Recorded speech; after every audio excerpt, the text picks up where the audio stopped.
Good morning, good afternoon, good evening, everybody. Welcome to the Friday stream.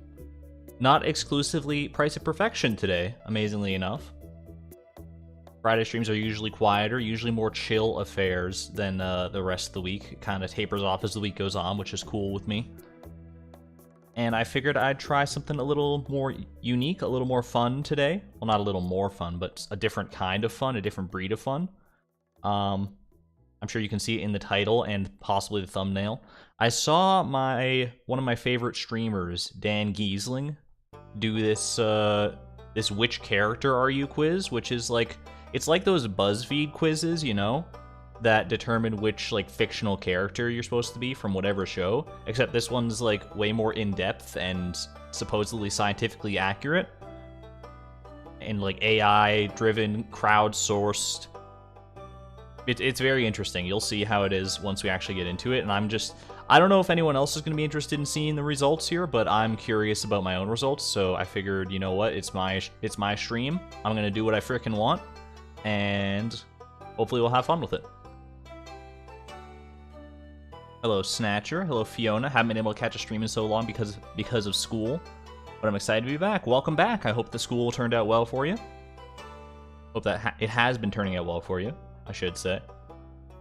And, yeah. Hopefully it'll be a fun one today. I don't know how long this quiz is going to take for the record. It says that the recommended version only takes like 3 minutes, but that's not factoring in time to banter via stream, so I don't know. It's probably going to take like close to like 30 minutes. We'll find out here. Before that, though, we do have a little bit of fan art to go over, as we always do at the start of the stream, or as we often do at the start of the stream.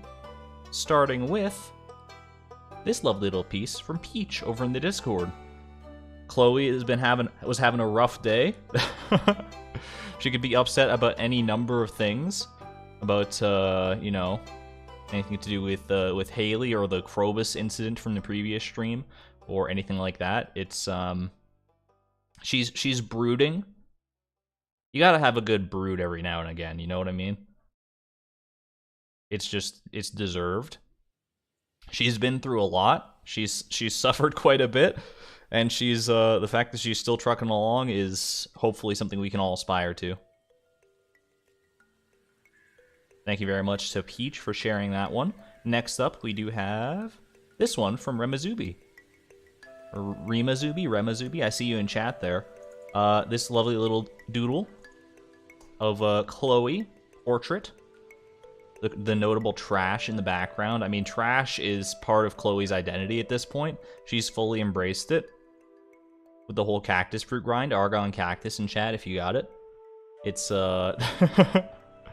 just somehow green and gray have become her standard colors, mostly due to the fact that she was wearing like a literal garbage can for years on end during part of the challenge, and it just, you know, it's stuck. It's stuck in all our minds. Thank you to Remazubi for sharing that one. Next up, we got this beautiful little number from Andrew Beats over on Instagram. It's like a postcard, a Ginger Island postcard, and I love every little bit of it. Just imagine Haley getting this in the mail after Chloe's been gone off on Ginger Island for like a month. Because we were gone, we were stuck on Ginger Island for a considerable amount of time the first time we went. Not as long as I thought we were going to be honest with you, but it was long enough that I think a postcard would have been warranted for sure.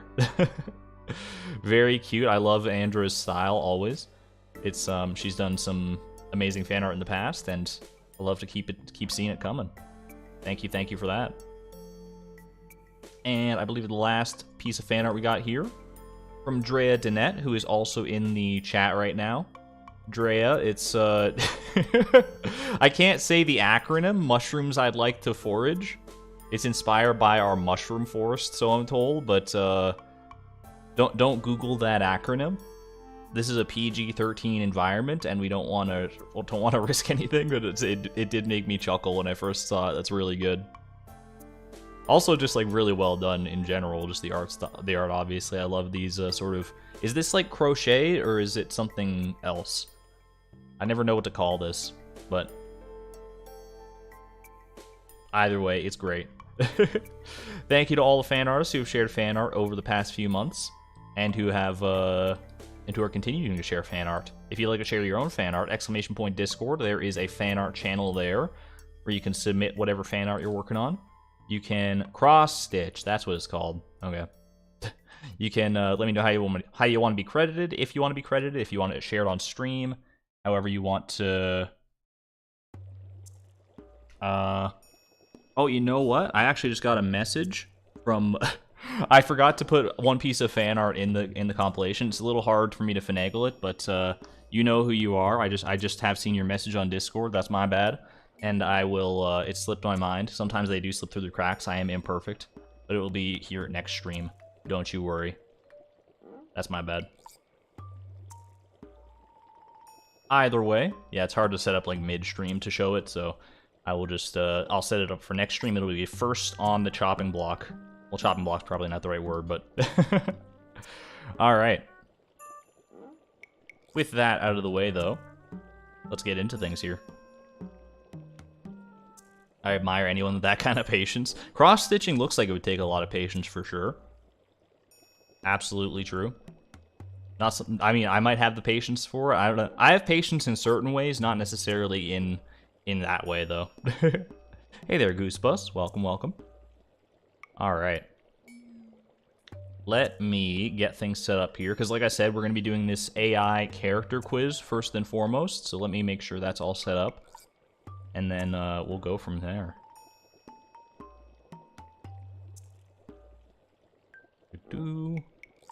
Alright, so this is what we're looking at today. Let me switch over to this this menu here and show you.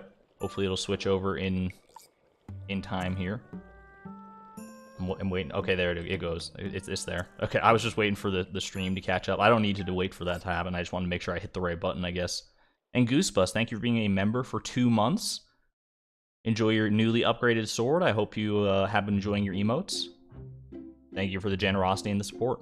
So this is what we got. This is the open source psychometrics project, which sounds like a scary government project, a government sanctioned secret CIA project or something, but it's really much more tame and wholesome than that. There's a lot to this website that goes that's like, it goes beyond this, but this is the one that we're looking at today. Which character personality quiz? Sounds like a college project. And there's a link to this quiz in the description if you'd like to try it out for yourself. A description and database for over 2,000 characters from various different universes throughout media. It'll be interesting. It'll be fun to see, I think. And yeah, like I said, there's a link in the description if you want to try it yourself. And if you want to skip ahead, if you're watching the VOD after the fact and you just want to watch Price of Perfection, I'll put a timestamp and you can skip ahead. But for now, there are a few versions of this. There's with the number of questions in here. I'm just going to go with the recommended one. There is this exhaustive one with 120 questions, but I don't want to be here literally all day. So I'm just going to stick with the recommended version, and we will begin with that. Here's how it's going to work. The test is made of pairs of adjectives with a slider between them for each pair, and you must indicate by dragging the slider where you fall on the spectrum between them. So I'm going to trust in chat to a certain extent, and I'm going to use my own best judgment to a certain extent to judge myself. Whole stream is just this test. That's what it would be if we did the exhaustive version for sure. This test is adaptive, and you can select how many questions you want to use using the version option. The median time to complete the recommended version is 185 seconds. Recommended is misspelled here. I'm not going to hold that against it. It's still, I think it's still going to be fun. All right, let's give it a whirl. Begin assessment. Let's just get into it. So, the slider. So it starts with selfish versus altruistic. So we can go like however many % we want in either way. And this is going to be all 36 of these questions. So just you know, as a general litmus test, because I think I know where I'd put myself on this spectrum, but chat, would you consider me more selfish or altruistic? Altruistic is a big word. It's not a common one that gets thrown around all that much, but I feel like altruistic, there's a lot of connotations there to be like a great person. Hey there, Elaine. Welcome to all the people who are filing in now, by the way. You have chores to do today, but you wanted to stop and say hi. Thank you, Jesse. Enjoy your chores. I think personally, there's definitely some aspects of me that are selfish. I think there's a healthy amount of selfishness within me. I think honestly I could be more selfish because I do find myself to be in a position to be like wanting to be a martyr sometimes. There is no dark mode for this, by the way, so we're gonna have to suffer through this horrifyingly bright white screen together. We'll make it, I promise. I think I'm gonna go ahead and say I want to say I'm gonna be 70% altruistic, 70-30. 70-30 split is what I'm gonna do. I feel like that's acceptable. All right, emotional or logical? This really depends on the context for me. Like, obviously, I make some pretty emotional decisions I've made some emotional decisions during the stream, during the challenge. But I don't know if that's me in my everyday life. I think, honestly, this could be very close to a 50-50 placement for emotional versus logical. That said, I have been pretty good about not letting my emotions get the better of me and making me, like, break the rules of the challenge or anything like that, right? I haven't gotten any lucky bows. I've not gotten the bouquet, even though my emotions really want me to. So maybe I'm more logical than emotional.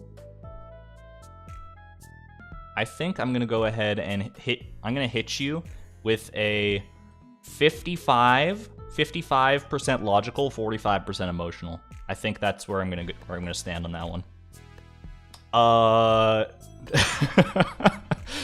Alpha or beta? Okay, I don't know. I don't think I can make that call personally. Alpha or beta? Like, I've heard this this is a PG-13 stream. I thought this was a PG-13 quiz, but okay, I guess we're doing this. Alpha or beta? Sigma grind set? I'm gonna put this evil on you, chat. Which one? We can, and this is fun because if I do a poll like alpha or beta, I can take in both factors into consideration, because it'll be like whatever percent alpha, whatever percent beta. I don't know if you have enough data points to make this call on me, but just use your best judgment. Ask your community. Feel free to not answer as well. I feel like this is a poll I would personally not vote in, but you know what? We'll not take this too seriously. Let's not take it too seriously. I don't want to answer. Mid, I feel like the safe option is the midway point for sure. It's gonna be it's gonna be interesting to see how it shakes out though. Alpha beta thing is trash. I honestly have no idea. I have a vague cursory knowledge of these alpha and beta concepts. What did I just walk into? This is not the screen you want people to walk into on your stream, I'll tell you that right now. What do we got? I'm not going to take too long in this poll. About 58% beta. Clearly Sigma. We'll go 58% beta. We'll let chat have the vote on that one. 58% beta. All right, next question, please. Am I deranged or reasonable? Flashback, do that little like thing where the screen goes all wavy. Flashback to me yelling at Calico Jack for an hour, and you know, you start to feel like maybe, but then you look at, like, the majority of the challenge, and I think deranged, 100% deranged. 100% oh my god, chat, you guys don't think I'm reasonable whatsoever? Not even a little bit, but in a fun way. Doing Price of Perfection at all makes you deranged?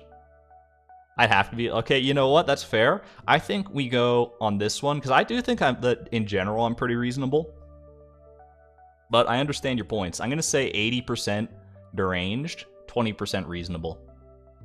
I think that's totally fair. We're all a bit deranged. I guess you have to be. You know what? We'll bump it up to 85% even. I think I'm comfortable with that. Am I stinky or fresh? What kind of question is that? You know what? If I'm truly being honest with myself, I'm going to hit you with a 75% fresh, 25% stinky. I don't do my laundry as often as I probably should. I do it like, you know, I take a shower every day, and I do my laundry like... I've never been called out on being stinky, but I think if you looked at my living situation and the amount of, I could definitely stand to be more organized and proper, and this place could do better. If I'm being honest with myself, though, I think I'm okay. Bro, who made these? What are these questions? We're going 75% fresh. All right, here we go. Masculine or feminine? I am playing a lesbian girl boss in Stardew Valley. Today I learned something. Yeah, you're getting a little insight into my personal life, I guess. I feel like, honestly, on this one, I gotta tend pretty hard towards the feminine side. Obviously, I identify as a male, but I don't think I'm the most, like, stereotypical macho masculine version of a male. I think I'd probably put myself somewhere. I'd probably put myself somewhere in, like, the 75% range again, on like 75% feminine and 25% masculine. You know what? I probably tone that down a little bit. We'll go 70% feminine, 30% masculine. Argon's a Giga Chad. Are you a Libra? I'm a Capricorn. Go with that. All right. Loyal or traitorous? I honestly have 0 traitorous bones in my body, I feel like. I think this is an easy 95%. The traitorous aspect might come in if, like, I feel like doing a little trolling. I feel like doing a little trolling. I have vetoed some polls. Some might consider that slightly traitorous. But I don't think there's... I feel like, honestly, this has got to be... I mean, I'm loyal to myself. I'm loyal to you. I'm going to stick with 95% loyalty. We'll go... You know what? I'm even confident. I'm going to go 98% loyalty. Let's go. Who would consider themselves traitorous? You gotta do some introspection with these types of quizzes. All right. Am I social or reclusive? I'm gonna hit you with a 90% reclusive, 10% social. Actually, you know what? I'm becoming more social as I've grown older here. You frequently lie about when you'll quit Junimo Kart. That's not traitorous. That's just me having an addictive personality. Junimo Kart's too easy to get caught up in. I feel like this represents me pretty well. Mostly reclusive, but a little social activity for sure. Haunted or blissful? What is this question? What is... I'm haunted. I'm not possessed by a spirit of any kind. Haunted in this context means that you're like... You grapple with demons. You've got like skeletons in your closet that you're contending with. Is that what I'm reading into this? Because that's the opposite of blissful to me. Like, blissful is like you're at peace with everything in your life. You're good. You're pretty good. Haunted is opposite. Haunted by Krobus. If I'm looking at it through that lens, which I think is what this question is asking, I would probably say I'm gonna hit you. If you had asked me the question 10 years ago, 5 years ago even, I'd probably hit you with one of these. I'd probably hit you with like a 90%. Nowadays, I've sought help. I'm doing better. Not to get too like real on you, but I'm gonna hit you with a 60% haunted, 40% blissful. You know what? I'm comfortable going up to 55% haunted. Let's go. Poisonous or nurturing? Who would do this? Who on earth? Like, you asked who would rate themselves as treacherous or traitorous. Who would rate themselves as poisonous? I feel like maybe I'm not the most nurturing person of all time. I'm not like Mother Teresa here. I'm gonna go ahead and say that I'm probably at least like a 95% nurturing though. Do I see a little bit of Dan Giesling influence? I literally stole this idea wholesale from him, so yeah, I'm fully admitting that. Marnie, I would do that. I'd do it 1000% poisonous. We got a lot of poisonous people in chat. I cannot relate. Cannot relate. Am I adventurous or a stick in the mud? Another one that depends pretty heavily on the context, I think. Am I adventurous or a stick in the mud? I think back in the day, back when I was younger, I would definitely be more stick in the mud. I think nowadays, like I say about food and stuff, I'll try anything. That does sort of extend into like activities as well, like just general activities. I'd go skydiving, I'd try many different things. I think I'm pretty adventurous if you push me. I'm gonna hit you with a clean 80% adventurous on this one. I think that's good. Feisty or gracious? These are not opposites. I feel like this is not like what? Feisty or gracious? I don't even know how to interpret this one. Am I feisty, chat? Do you think of me as feisty? When I think of feisty, I think of like a little like kitten doing like a rawr, you know? Like, ooh, so feisty. And then gracious is like thankful or something. You know what? This is another poll opportunity because I haven't the faintest idea where I fall on this spectrum. Which one? Feisty? No, not fessity. Feisty. Or gracious. Just use your best judgment. Is Argon a kitten or gracious? Not all kittens are feisty. Some kittens are gracious. Like, you know, there's the videos of the ones that snuggle up into the bosom of like the big pet dog that's protecting them.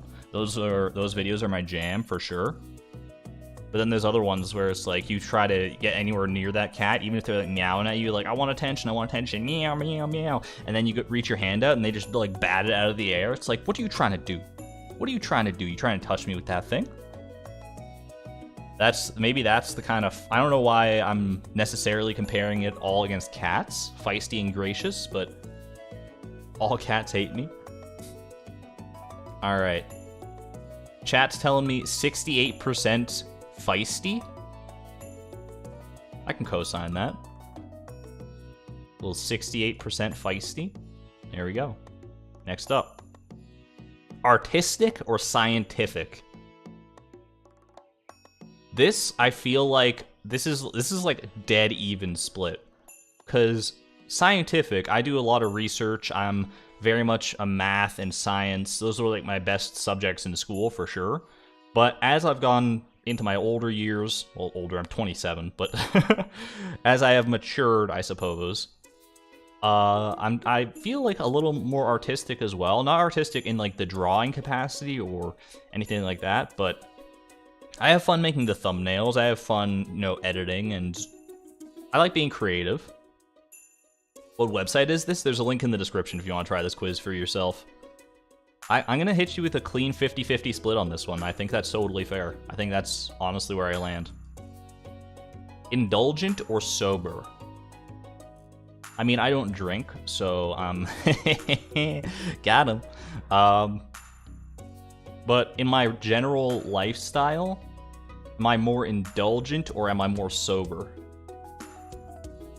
I would probably say... This is pretty close to a 50-52, but I think I tend a little bit more towards the indulgent side. I think I would hit you with a 60%, 40% split. You gamble. Not in real life, though. When it comes to video games, all right, they're hitting me with the gambler. They're Argon greed. Indulgent 65%. I'm willing to go to 65% for you guys. You know what? Nice. All right. Oh, here we go. Orderly or chaotic? Orderly or chaotic? Are you kidding me with this question right now?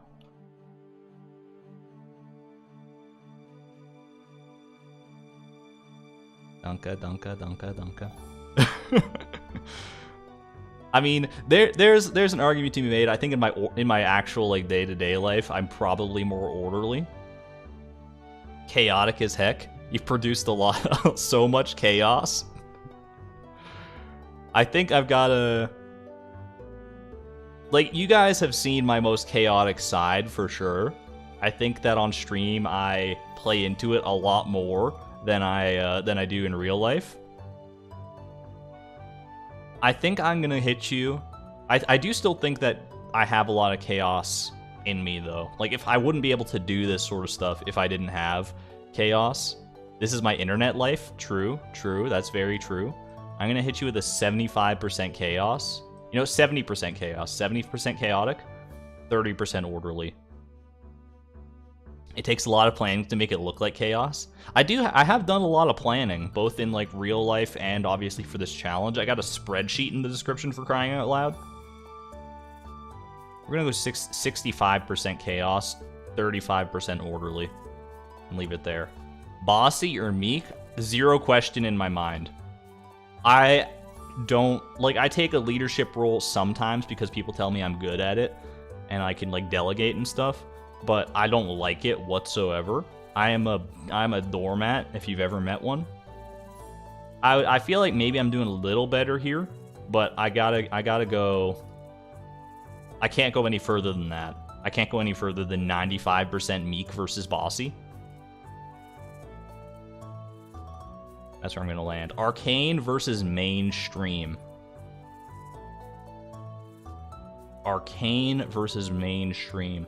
Arcane is a weird word to me. I always associate it with like magic and the wizard and all that stuff, but it actually doesn't mean that. It means more like, you know, obscure or esoteric, sort of off the beaten path. I think arcane, I don't think I'm that mainstream. I feel like I tend away from being mainstream more than I realistically need to. I've called myself a hipster in the past, and I think hipsters are by definition pretty arcane. I'm gonna go with an 85% arcane on this one, because I do like mainstream stuff from time to time, but I stay away from it as best I can, because I do think that some of the best experiences can be had away from the mainstream. We're gonna go 85% there. Obedient or rebellious? How many polls have I vetoed in the past? Obedient or rebellious? I mean, I am a law-abiding citizen. I did steal a grape one time as a child, and it will haunt me till the day I die.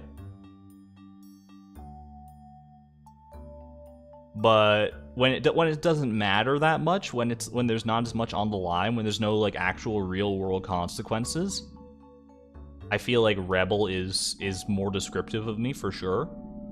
What the heck is that sound? I think there's like a helicopter outside or something. You hear the rotor blades? It sounds like very close, like it's about to crash into my apartment or something, but I think I'm safe. Hopefully. Okay, it's gone now. Stole a grape, stealing thief. I was, you know, I was hungry.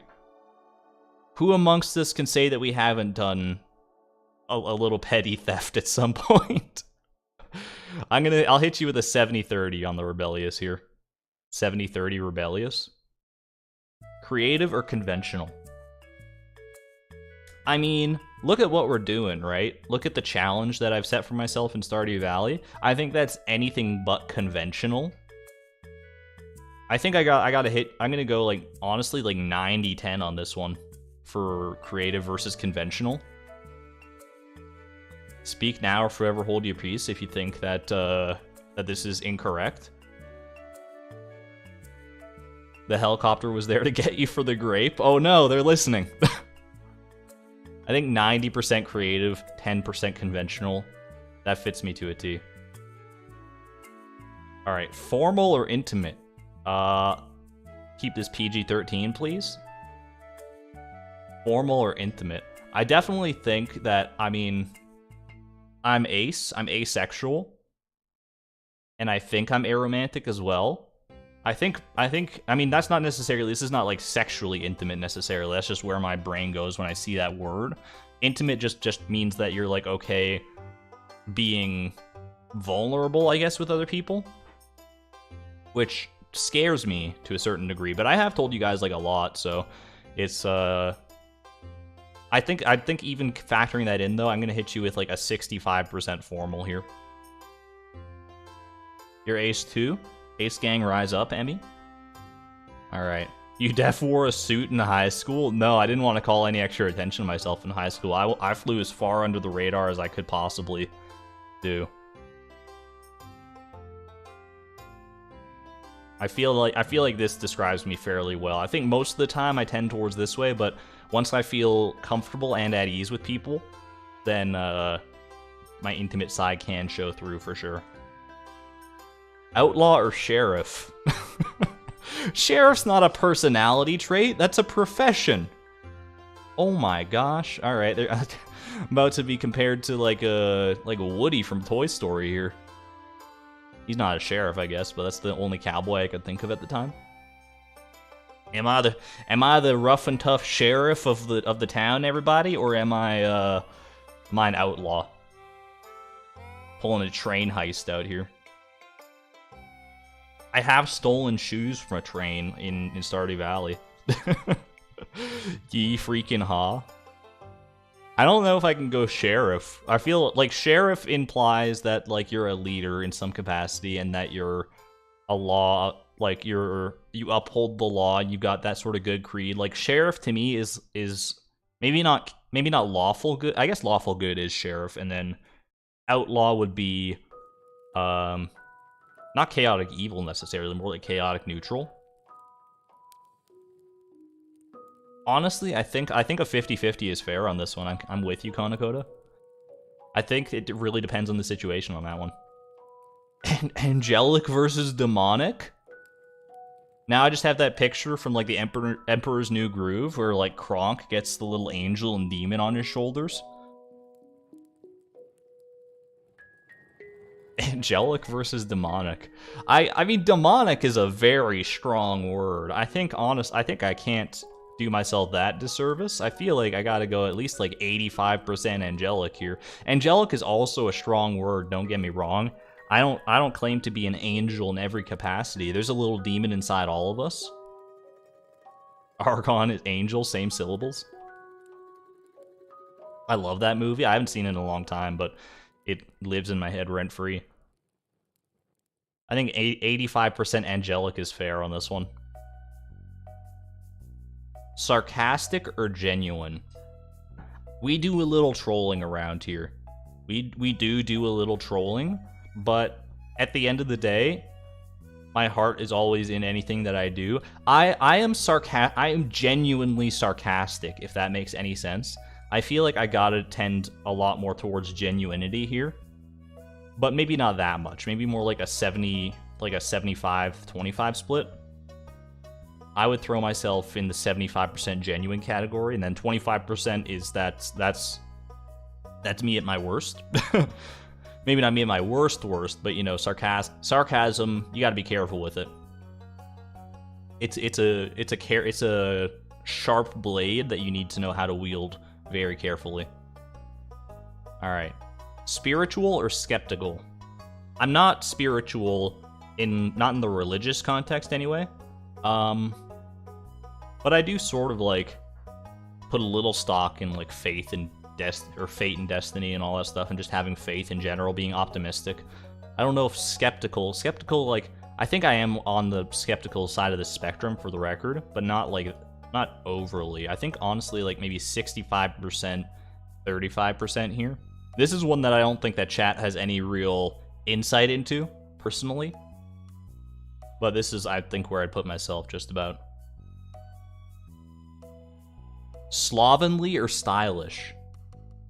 Look, I would never say that I'm a stylish person, but who is gonna say they're slovenly? That's such a mean word. How can you call yourself slovenly? Like, oh my goodness. I don't know if I wouldn't say stylish. I think maybe so stylish. Some people are saying stylish in chat. I don't know. I think divorcing myself from like the intensity of these words and mostly focusing on like their general overarching meaning, I think I'd have to throw myself somewhere around like 70-30 slovenly, actually.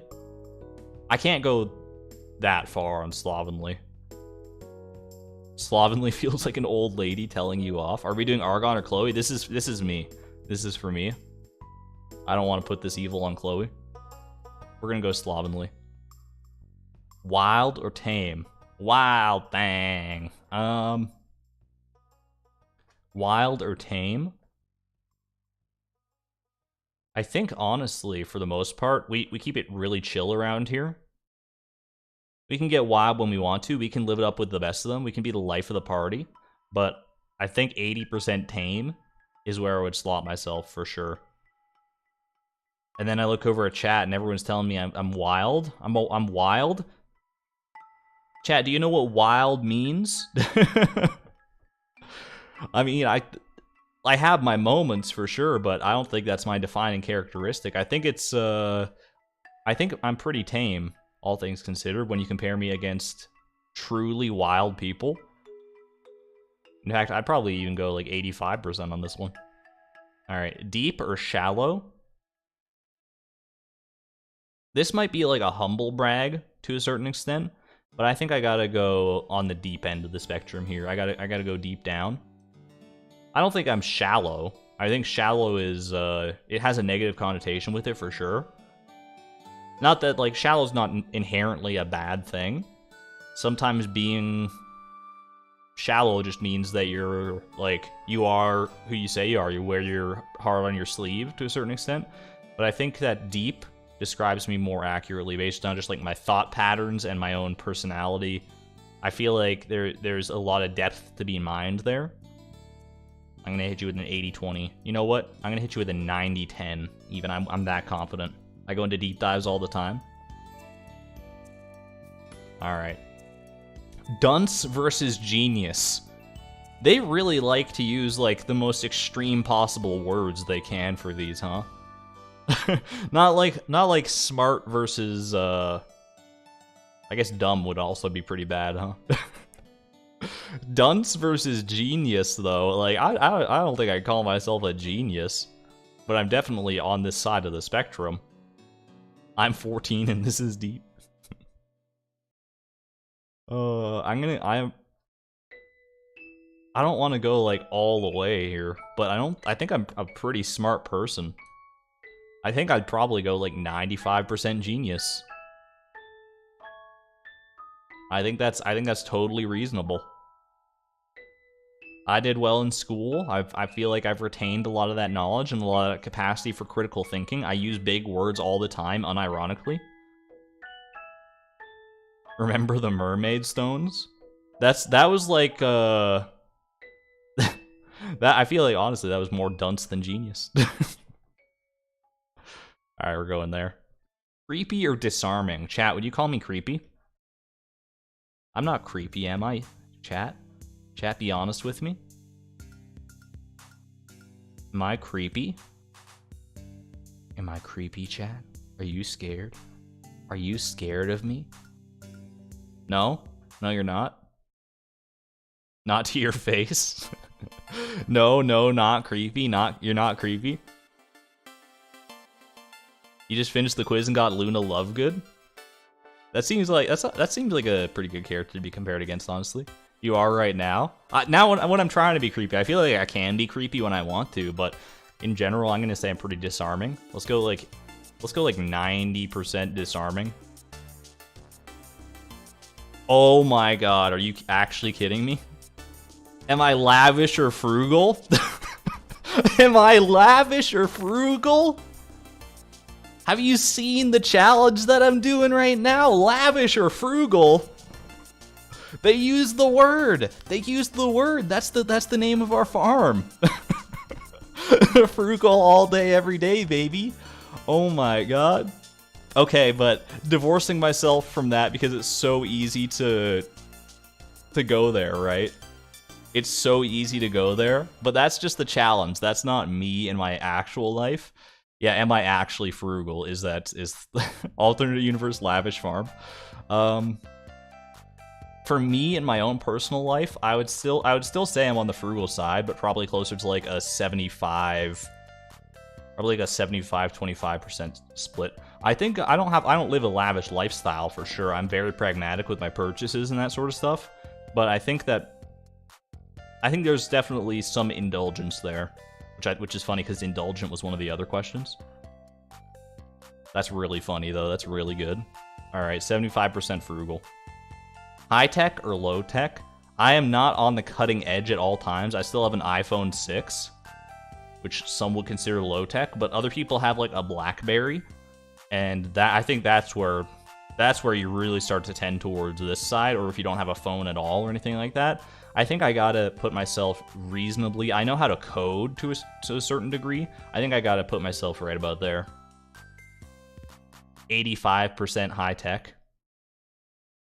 I'd probably actually go a little lower. I am a little averse to change when it comes to technology. Sometimes it can scare me, but I think that's reasonable.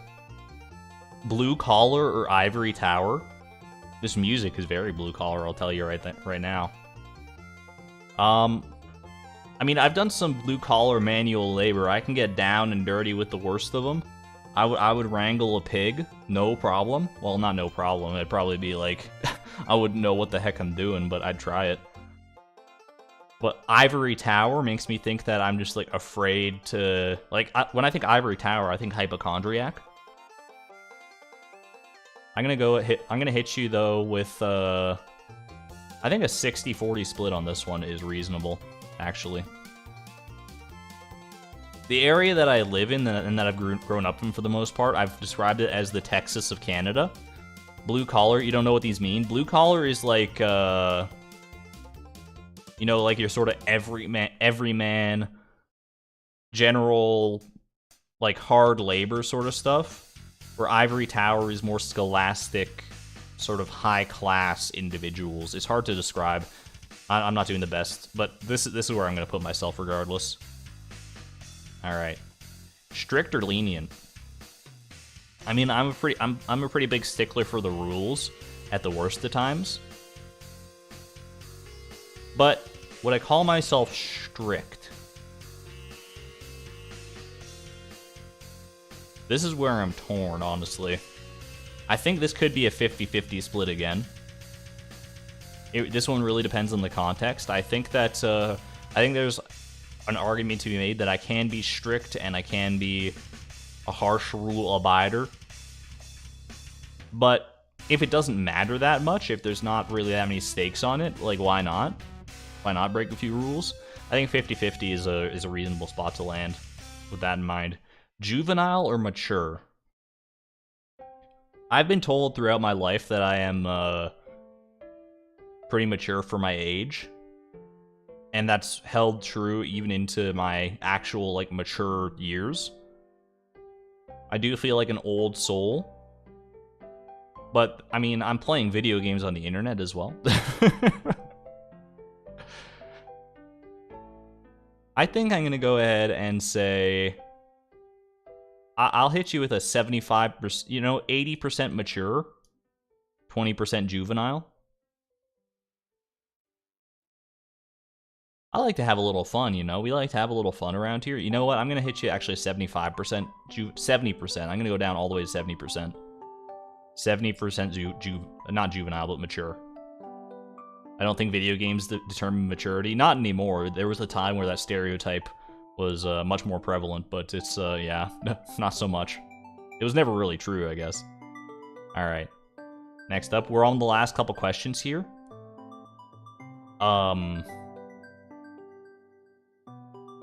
I don't know if I can answer this one either, to be honest with you. I don't know if I can like, I want to say in my heart of hearts, I'm like the most awkward son of a gun you ever did meet. But this is something that I feel like would be more deterministic, but if you ask someone else who's like talked to me. Am I awkward or am I charming, chat? Do you find me charming? Charming has a lot of connotations that go with it as well. There's literally a character called Prince Charming, and I would not compare myself to him. I think awkward has to be. I think awkward. I think at least like a 60% awkward split here. You're awkward, but in a charming way. You're charmingly awkward. We're gonna go 65% awkward, 35% charming. I'm okay with that. Next question, please. Nerd or jock? I say next question. I mean, but this is the last question. Nerd or jock? I mean, I have done sports in the past, but I'm not very athletic in even the slightest, really, nowadays. I played soccer, I did karate for a little while. I'd probably put you, like, realistically right about there.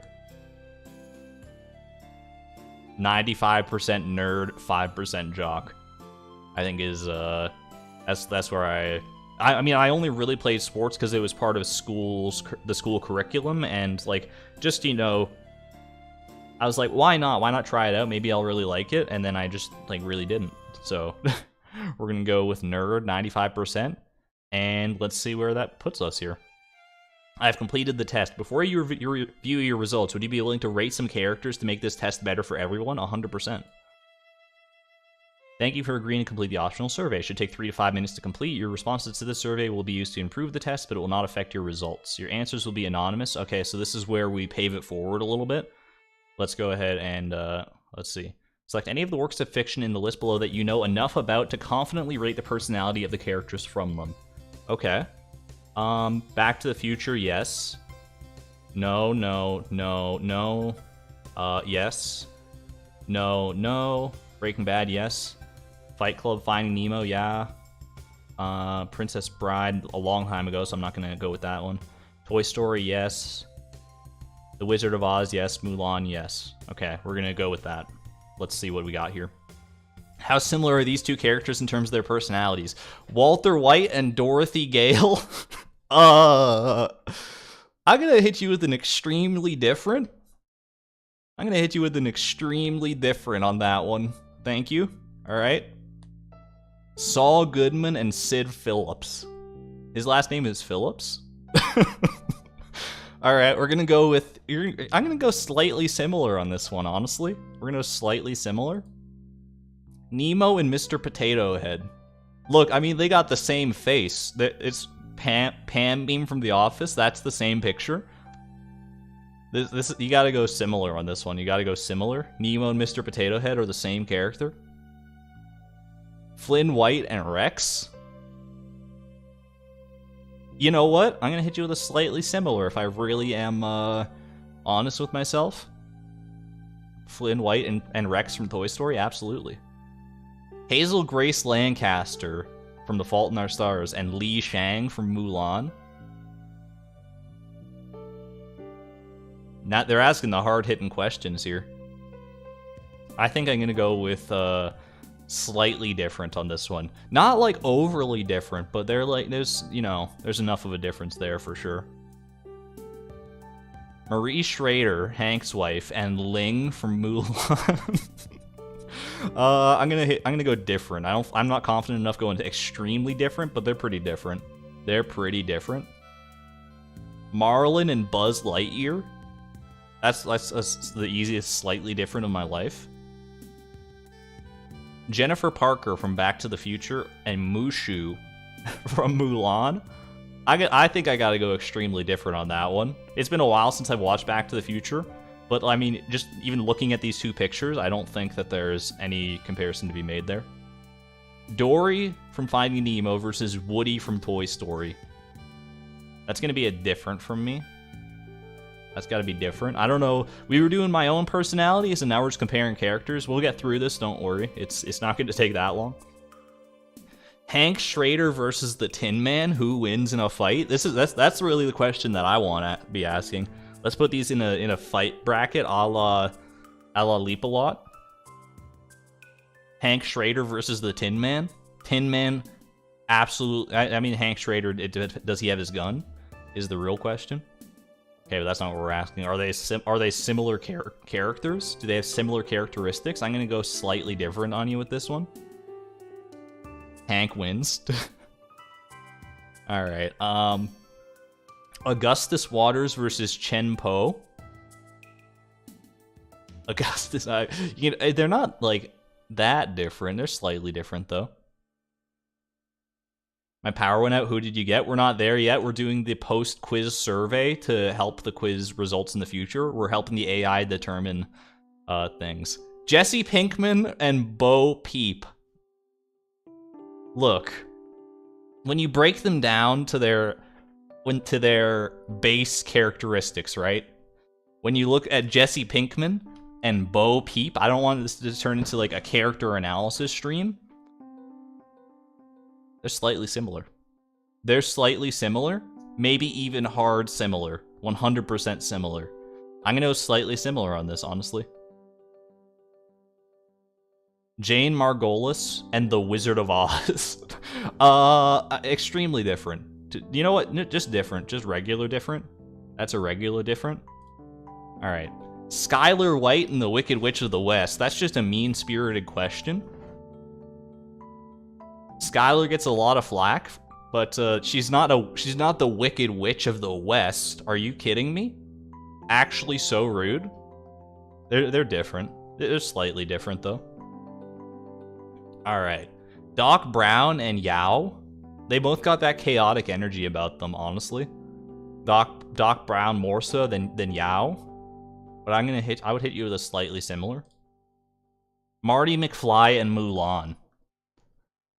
Is Mulan the modern day Marty McFly? I don't think so. Or alternatively, if you dropped Marty McFly into Mulan, into the movie, would he take up that mantle? Probably not. But at the end of the day, they are both protagonists of their own story, so slightly similar. Mike Ehrmantraut and the Scarecrow. Why are they looking at each other like that? They're actually looking at it. They see each other through the Matrix here. They're judging each other. Oh my gosh, this is a staring contest. Who wins? Mike Ehrmantraut versus the Scarecrow. I would probably say slightly similar. They're gonna square up. Gus Fring and the Cowardly Lion. Never have I seen two more different creatures in my entire life. Alright. What's your age in years? I'm 27. Is English your native language? Yeah. Gender male. What's your current occupation or way of life? Streamer. Can we use answers you've given for research? Yes, sure. Get results. I am... Okay, this is the most accurate match for me. The best match between the self-assessment you provided and the profile of a fictional character as related by other people who have taken the survey is the character Willow Rosenberg from Buffy the Vampire Slayer. I've never seen the show. Chat, is this accurate? Has anyone seen Buffy and can confirm? Am I Willow? 88% match. Nobody knows. It's just crickets. It's just crickets. Here's where the fun comes in, though, is that you don't just have to take this one character. You can compare yourself against any universe that they have listed in here. They got all these different shows, so we can have some fun with it. It's accurate. I would not contest it. What the heck? Answer a survey to continue reading this content. Well, here's our top four. We got Willow Rosenberg from Buffy the Vampire Slayer. Then we got Ariadne from Inception. Never seen Inception, so I don't know. Daniel Jackson from Stargate SG-1 and Jonathan Byers from Stranger Things. I've seen Stranger Things, but not in a long time. I feel like I'm more of a...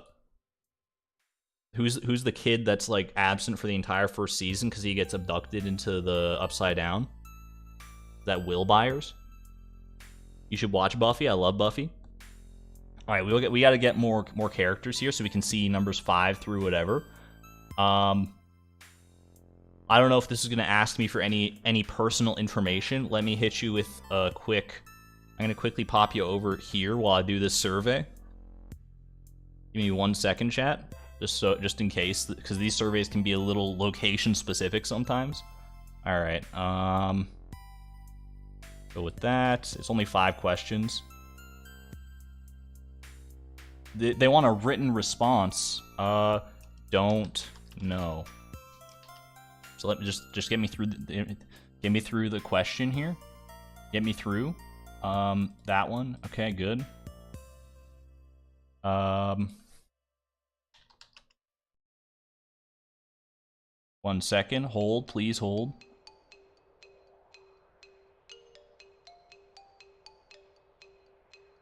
Okay. Let me bring you back. This is where we're at now. Skip survey at the bottom.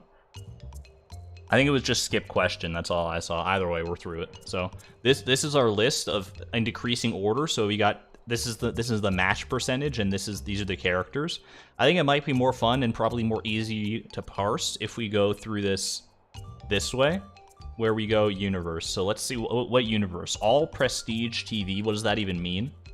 I'm Samwell Tarly from Game of Thrones. The Game of Thrones is very popular. There's guaranteed to be people in chat who have seen Game of Thrones. I've never seen it, though. Am I Samwell Tarly? You're George Weasley from your test? Let's see. Samwell Tarly. Abed Nadir from Community. Did I get Luna Lovegood on there? We'll check out all the various universes eventually. Classic literature. I'm Jane Eyre from Jane Eyre.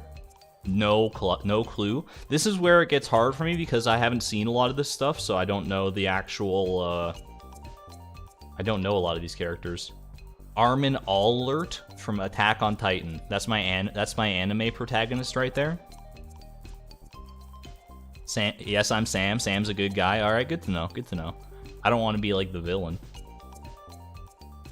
What do we got here? Shout if there's a show that you want to see. I'm just gonna go with the ones that I know. Aladdin. I'm Jasmine. I could probably get behind that. I'm probably a Jasmine. It's a 69% match. That's pretty nice. All right. What else we got here? Avatar: The Last Airbender. All right, chat. Who am I in Avatar: The Last Airbender? Speak now or forever hold your peace. I'm gonna say I'm probably Katara. There's no way I'm not at least Katara adjacent. Iroh, Aang, Aang, Sokka, Aang, Katara. 72% match with Iroh. I've never been happier in my life. I'm Uncle Iroh. Leaves from the vine, falling so slow. All right, Back to the Future. I'm Doc Brown. Absolutely incorrect. Beauty and the Beast. Maurice. 85% match with Maurice. You know what? I can kind of see it. All right. Better Call Saul. Haven't watched it yet. Big Bang Theory, though. I'm going to be Amy Farrah Fowler. I haven't seen the show in a very long time, but that's probably pretty close to accurate. What else we got here?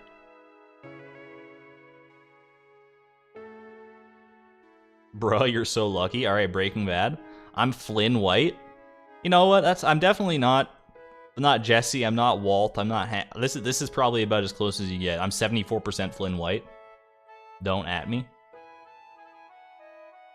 The Breakfast Club. I haven't seen The Breakfast Club in a long time. Buffy. We know that was my #1 match. 88%. This is the closest fictional character to my real life. Willow Rosenberg. I'll have to look her up.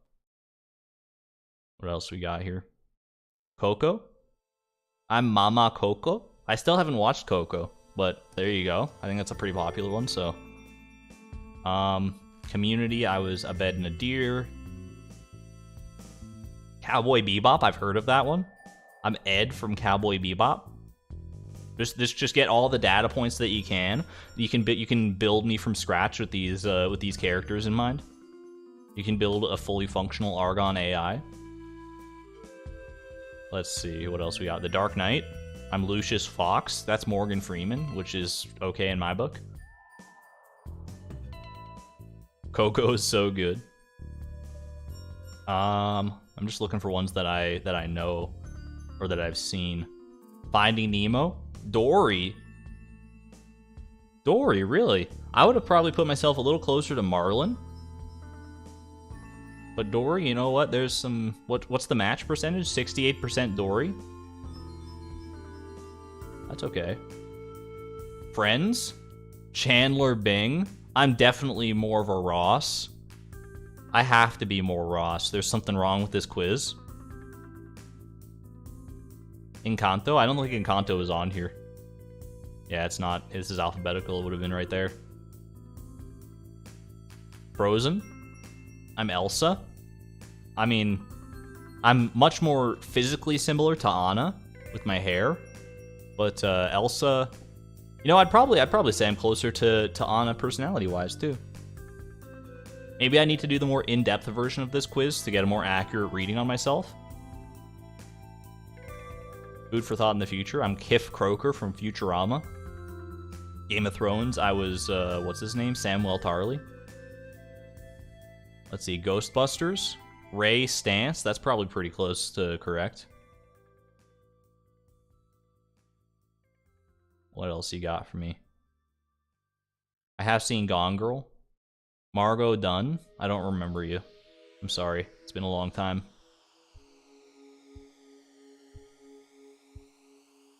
Hamilton! Chat, who am I from Hamilton? Get your bets in right now. I would say I'm probably Eliza Hamilton. That's about the closest I get. I'm not Hamilton. I'm not... You think I'm Aaron Burr? That 3 people independently said Aaron Burr in a row. Aaron Burr, Aaron Burr. I'm Eliza Hamilton. Suck it, chat. I told you, Eliza. Eliza, I don't have a dollar to my name. Oh my gosh, that's me right there. I hope that you burn, chat. Just kidding. Hamlet. Ophelia, I don't know who. I mean, I know Hamlet very passingly. Alright. Ooh, Harry Potter. Who am I from Harry Potter? I think someone saw it as Luna Lovegood, right? I'm Remus Lupin. 82% match with Remus Lupin? Holy heck. I wish there was Gravity Falls. Me too, honestly. That would have been cool to see. Remus Lupin. Secretly a werewolf? What else we got? Hunger Games? I'm PETA? I don't want to be PETA. Isn't he? He's like whining all the time, isn't he? Is Rick and Morty on the list? We'll find out. It's going in alphabetical order. Jurassic Park. Dr. Ellie Sattler. No clue. The Lego Movie. What the heck? Vitruvius? That sounds cool. I don't know if that's accurate, though. Les Miserables. Fantine. I have not seen... Is that Anne Hathaway? I haven't seen Les Miserables before. Lilo and Stitch. Lilo Pelikai? Pelikai?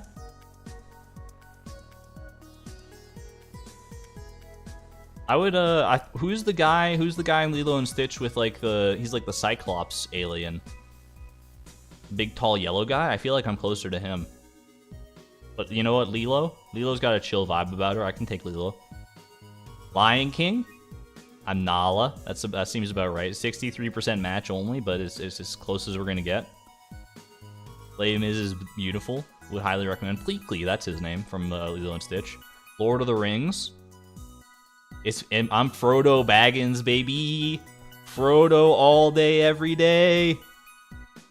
That's me right there, chat. It's 100%. It's 100% an accurate test. I'm definitely Frodo Baggins. All right, cool. Lost. Sun Hua Quan. I haven't seen Lost, but I thought some people might like to see that. Marvel Cinematic Universe. This is a big one, chat. Marvel Cinematic Universe. Of all the characters in the entire MCU, who am I? I have not seen many of the movies. I don't know where I would land here. What's your guess right now? I'm gonna take a drink while I wait for the stream delay to pass. Bruce Banner. Bucky, Bruce. Are you calling me the Incredible Hulk? That's Bruce. Bruce turns into the Incredible Hulk. Many people are saying this. It's Bruce, Black Widow. I don't know. I haven't seen any MCU movies. Fair. All right, let's see what we got. How did you know, chat? 82% match? Did you see it in the list down here? Be honest. Oh, you got like top 10s and stuff. Bruce Banner, Peggy Carter, Doctor Strange. I'm 43% Thanos. What? That seems too high. How am I 43% Thanos? I would not snap you, chat. I would not Infinity Gauntlet snap you, I promise. 43% Thanos? There's a little Thanos in all of us, I guess. The Matrix? I mean, you got it. It's right in Neo, oh my god. He is the one. I'm 71% Morpheus, too. All the characters in the Matrix are the same character, apparently, because I'm 39% Agent Smith. That seems pretty accurate. That puts a smile on my face. All right, what else we got here? Matrix. Mulan. I'm Mulan from Mulan. Tag yourself. I'm Mulan. All right. This is the one everyone's been waiting for. My Little Pony Friendship is Magic. It is here.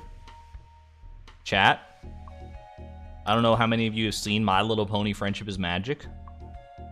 There is zero doubt in my mind I have to be Twilight Sparkle. There's no other character that comes close. Maybe Fluttershy? It's gotta be Twilight, though. Yeah, okay. I'm glad I still have enough of a recollection there. Princess Celestia, Pinkie Pie, Fluttershy's not even on the radar. Applejack, like Pinkie Pie, Pinkie Pie, really? Spike and Rarity, I could see that. This is a 50% match, roughly. I don't see any Rainbow Dash, so is this test accurate? The thing that everyone asks about this test, is it accurate, which is hard to answer. Statistical profiles of the characters are very reliable because more than 2 million people have volunteered to provide ratings. More than 2 million people cannot be wrong. They're putting a lot of effort into proving me how accurate this is.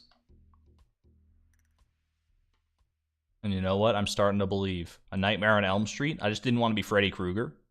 I'm 39% Freddy Krueger. Good to know. It only takes one bad day. The Office, that's a popular one. I'm Pam Beasley. These are the same picture. There's my Office ranking for the record. Check the Pokemon category. We're getting there, I think. I think we're pretty close to that. Pirates of the Caribbean, though. William Turner. I was gonna say Elizabeth Swann personally. I'm 47% Jack Sparrow. That sounds about right. Alright, Pokemon, everyone's asking for it. Professor Oak, he's in the thumbnail. How did I know? 68% Professor Oak, 64% Ash Ketchum. 55% Misty. Wait, 61% Brock. I don't know if I feel comfortable with that. Alright. Pride and Prejudice. Elizabeth Bennet. The Lizzie Bennet Diaries, anybody? Pulp Fiction. Jules Winfield. 52% match. I just don't match anybody in Pulp Fiction, I suppose. You got Jesse? Jesse! Oh, Rick and Morty. Someone was asking about Rick and Morty before. I'm Morty Smith. Does this check out? Please check if Star Trek is on there. We'll get down there. I'm 63% Morty. You love the Lizzie Bennet Diaries? I only know of them passingly, unfortunately. Wait, Ratatouille, though. Did I skip anybody here? Let's see. Rick and Morty Ratatouille. I'm Remy from Ratatouille. Remy and Alfredo are the same character. 72% Remy, 71% Alfredo, and 30% Chef Skinner. Let's see. Riverdale's a popular one. I'm going to be Jughead Jones. That's Cole Sprouse. Or is it Dylan Sprouse? And I always get them confused. Sailor Moon. Is Sailor Moon on here? It is. Sailor Moon's right there, but we got to hit Romeo and Juliet first. I'm Friar Lawrence. That's me. And then Juliet Capulet. Romeo Montague. Benvolio. This is so much fun. The Room. I'm Peter. My face when I'm Peter from The Room. Alright, Sailor Moon. I'm Sailor Mercury. I'm 62% Sailor Moon. I love this, by the way. 78% Sailor Mercury, 68% Sailor Jupiter, then Sailor Moon, then Sailor Venus, then Sailor Mars, then Tuxedo Mask. He's just Tuxedo Mask just there. I don't know who that is, but I'm all these different sailors from many different planets, and then Tuxedo Mask. I'm Mercury or Venus for sure. I'll take your word for it. I thought this said Stardew Valley for a second. It was Silicon Valley. Stranger Things, I was Jonathan Byers. That's fair. Will Byers, 84%, still pretty good match. Star Trek. Someone asked about Star Trek. We got Deep Space Nine and Next Generation. Deep Space Nine, I'm Jake Sisko. And Next Gen, I'm Guinan. These don't mean anything to me, but hopefully that's somewhere in the right ballpark. Luke Skywalker, Pog, and Obi-Wan Kenobi and Princess Leia, top 3. I'm just a blend of all of them, and then 44% Darth Vader. Luke Skywalker, though, yo, that's me. He's looking at me like, I don't know about this kid, but he's you know, looking in a mirror. Toy Story. I'm Rex from Toy Story. And Bo Peep. I feel like that feminine thing really skewed things, huh? Sid Phillips. Why? I'm like 40% villain is what I'm learning from looking at all these answers. I'm like most of the way towards being a villain. Transformers. Sam Witwicky. I'm Shia LaBeouf. And then Bumblebee. 34% Megatron. The numbers bear out. Twilight? Jasper Hale? No freaking idea who that is.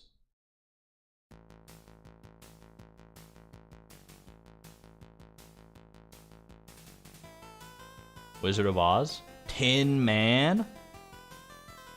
41% Wicked Witch of the West. This is the more interesting statistic to me at this point. 40% evil. I do it all because I'm evil. All right.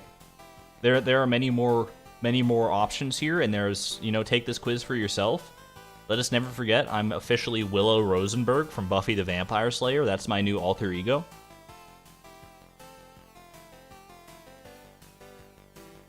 And here's how it all shakes out. Screenshot it if you want my top 50. There's my top 50. Baby from Baby Driver. Who the heck is that? I'm just having a fun time looking at. Ooh, Belle from Beauty and the Beast. I'm not. Who was higher in Beauty and the Beast? It was Maurice. There you go. All right. Well, that was a fun time. That was a fun time. Since you're Tin Man, did you win the staring contest? I don't think I could wear a staring contest with Tin Man unless he hasn't been oiled recently. You're kinda Baby from Baby Driver. Alright, that's enough of that. That was fun. I like that. Let's go ahead and carry on with the actual show. That only took like a little over an hour too, so that's not too bad. I had a good time, and I hope you did too. If you'd like to take the quiz yourself, the link is in the description below. Let me go ahead and change up the stream details so that people know what they're walking into here. Completing Stardew Valley with as little money as possible. Price of perfection. This is arena number 67 today, I think.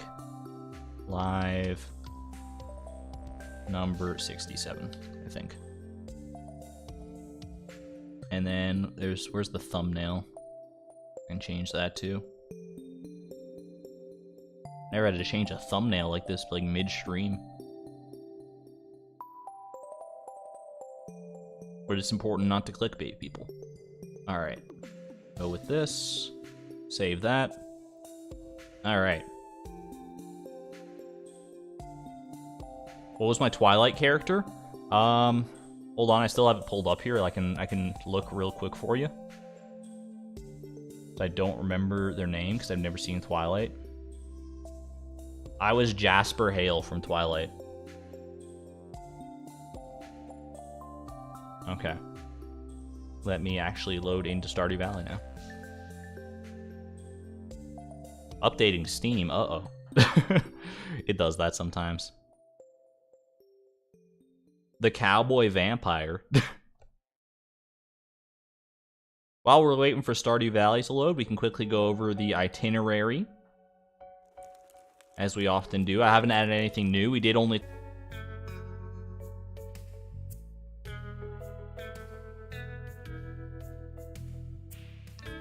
Are we okay? Are we back? Did the stream... OBS literally just, like, closed on me. I don't know what happened there. Can you hear me, though? Are we alright? Are we back in action?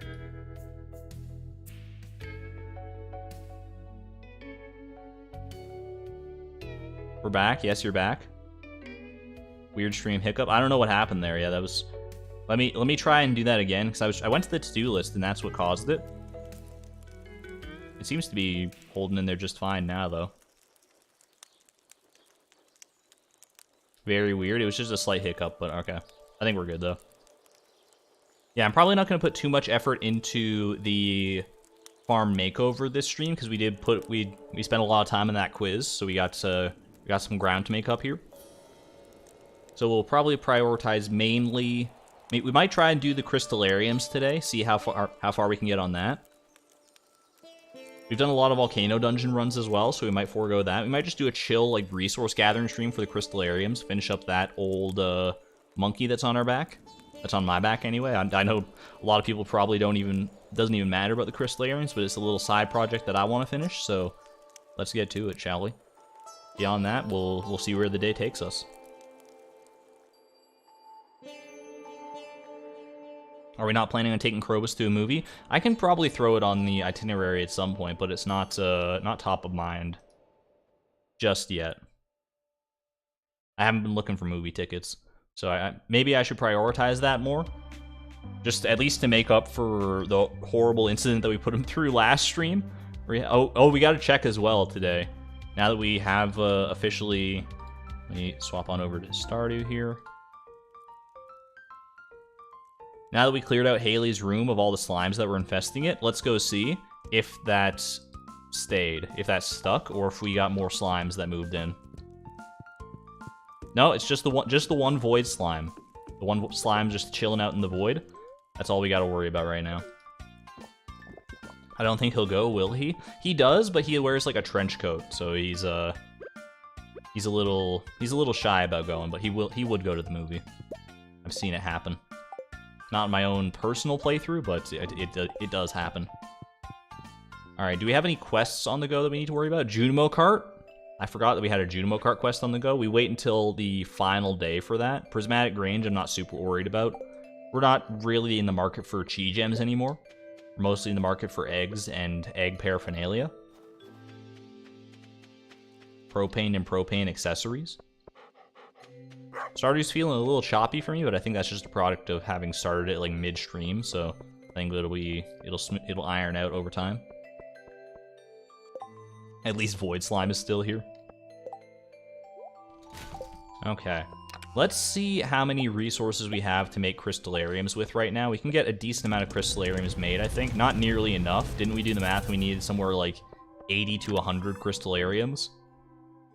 Which means I'm going to need more iridium as well. To smelt more iridium, I should clarify. We got plenty of iridium ore to start with, but let's just go with what we got here right now. Battery packs we should be good on. How many can we make? 9 crystallariums. We need more gold. We also are going to need more stone.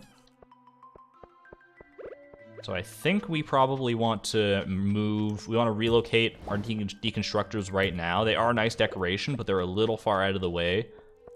So we'll go ahead and relocate them just for now, so we can use this and do some staircase deconstructing for more stone. I think that's the right play. BRBM lagging. Have a good one there, Goose. Let me know if there's any like lag or hiccups in the stream chat. Let me actually double check OBS because it did close on me randomly. No dropped frames yet, so I think everything's good on my end. There's a little minor YouTube hiccup though. Alright. Should celebrate the eventual Effectors Challenge victory with Journey of the Prairie King movie. That is playing, no, it was playing like 2 seasons ago. Or some, the days are just going by so fast that I thought it was playing like right now, but that is not the case.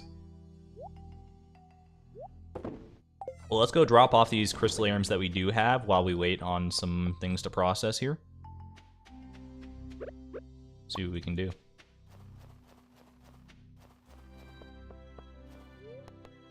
Going to the quarry.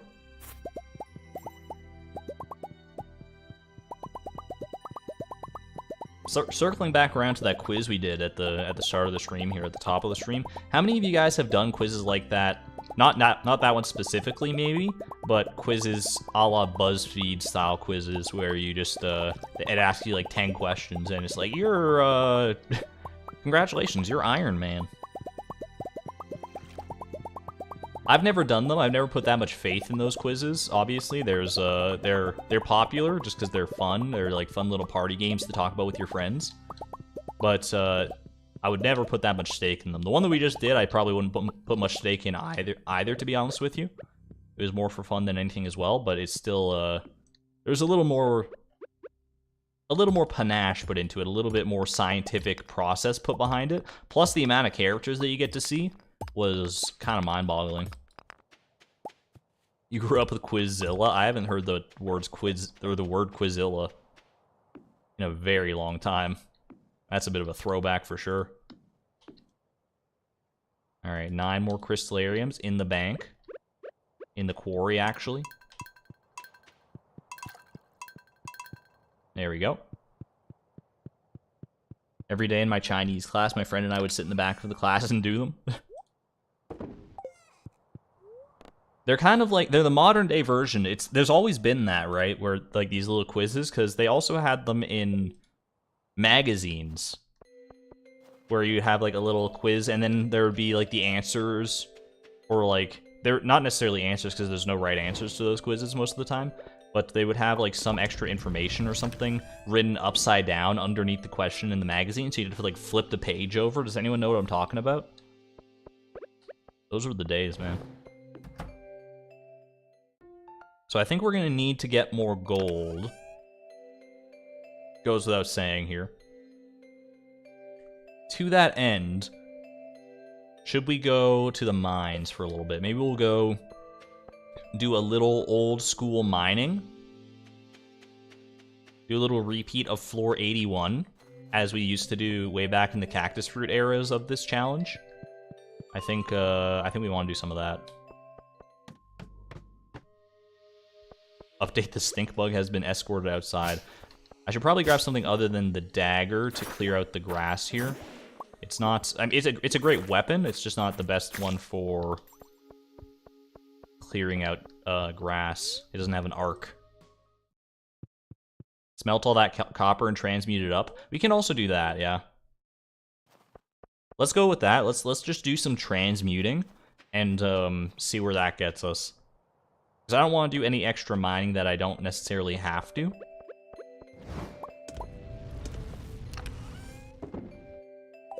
I think we've put in our time in the mines like tenfold by this point, and to do it any longer might be a little much. Although this doesn't, because what? You transmute 3 copper into 2 iron, or 3 copper into 1 iron, and then 2 iron into 1 gold. So this is not actually that much gold when you break it down. We'll see though. It's still better than not doing it, obviously. Let's get all our ores that we're going to be using out and available to us, and then we'll probably just sleep the days away. Kill 2 birds with 1 stone. We'll sleep and we'll do resource management in the meantime. Let's do it.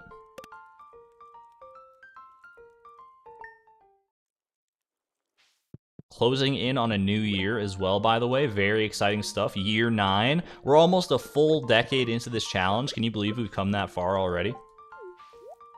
I certainly can't. But we were bound to get here eventually, especially once we learned that year 13 is the year of the rare seed. It was just, it was only a matter of time. What did I want to do? I want to get this coffee. We'll get some coffee going here as well. I might as well leave the coffee beans in our inventory if we're going to be doing coffee days too.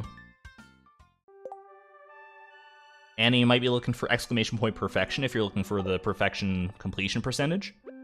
Not sure if that's specifically what you're looking for, but it looks like that's the command you're trying. Exclamation point commands as well if you want just a general list of commands.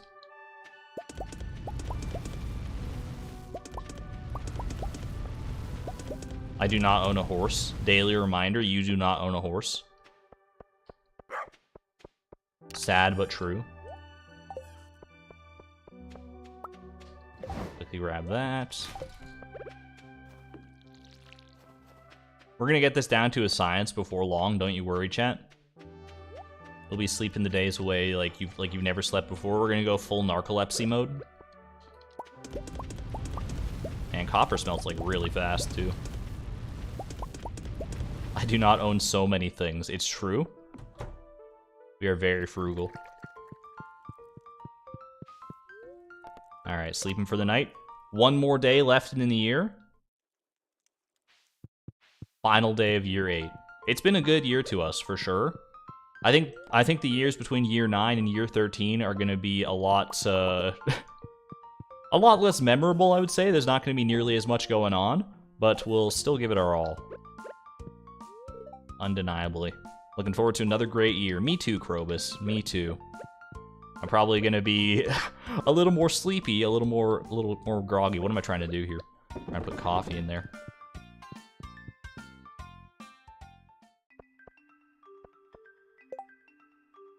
No need for the space between the exclamation point and the command. That should do you nicely. Missing an upgraded backpack.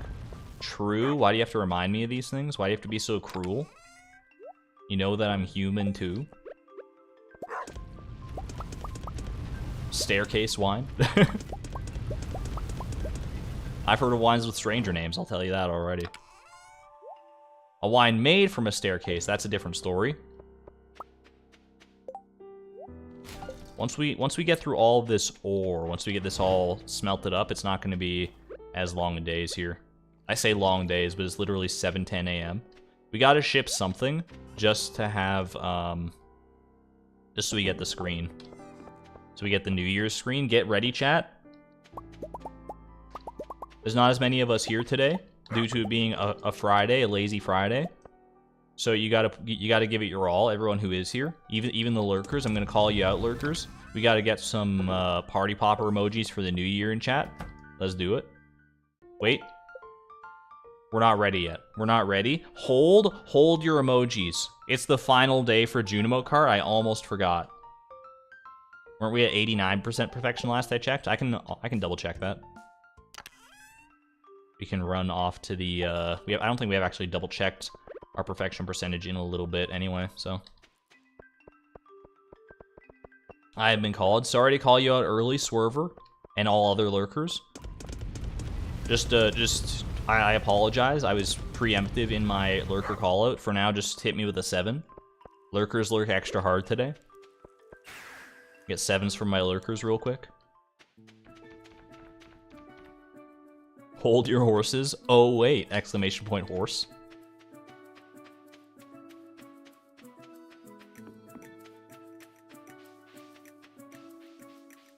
Welcome, lurkers. Liam, Moop, Konakoda, Initsu, Jordan, Casey, Alexandra. What is the inverse of a 7? An L, I guess. Llama. All right, quick perfection update. 89%, you are correct. Let's update Nightbot's command here. Perfection percentage, 89, about almost as close as you can get without having the last star drop here.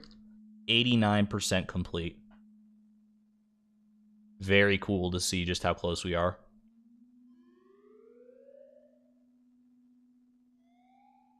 3.5, lurking a bit less than usual today.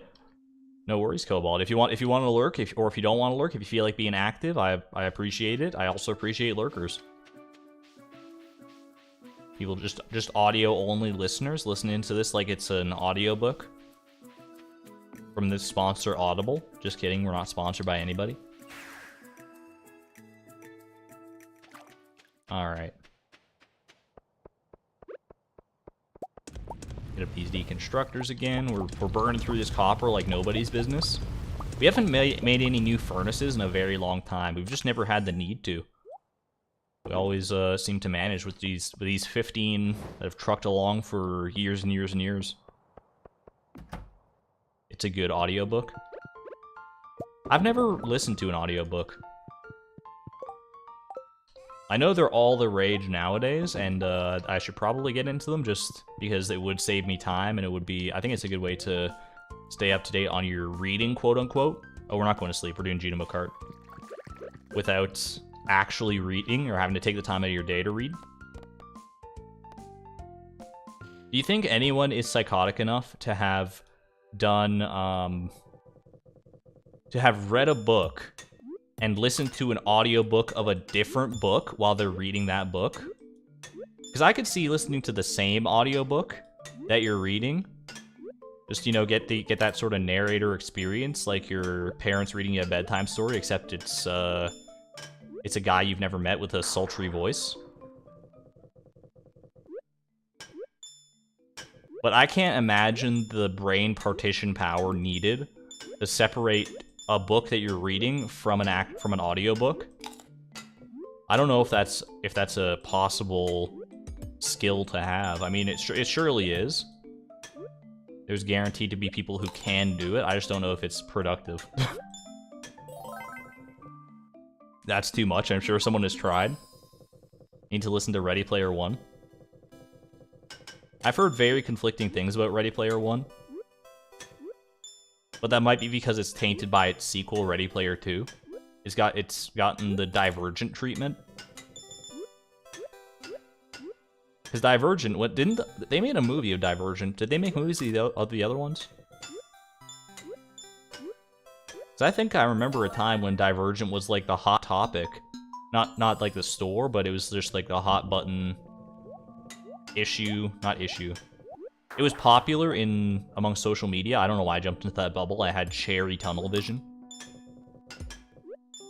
It looked like it was shaping up to be the next Hunger Games or something, and then it just kind of faded from existence. Whatever happened to it. It was a good movie. I remember watching it and enjoying it. I'm quite easy to please, though, so maybe it was actually bad.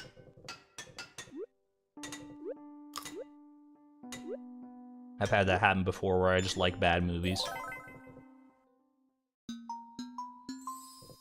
I watched 10 minutes of the movie, it was so weird. Ready Player One or Divergent? I remember I watched Divergent, and I liked it enough that I went and read the book, and I liked the book, and then I read the sequel to the book, which was like Insurgent, I think, and it wasn't as good, and then I started reading the final one, Allegiant, or maybe not final, but at least the third one. And I think I got like 2 chapters in, and then I was like, this is like just a different story than what I signed up for. It got so different by the end that it just wasn't what I wanted anymore. Maybe it was still good, but it was not, the author had broken the reader-author contract, as far as I was concerned. And I was like, I'm gonna dip. Good luck with your weird government facility with the hazmat suits. I don't even know what the heck was going on in that. It's faded from my mind at this point. The movie of Ready Player One was horrible compared to the book. It's a pretty common sentiment, I think, amongst movie adaptations of books. I think they've gotten better over time. People have gotten better at adapting. That was just a tough...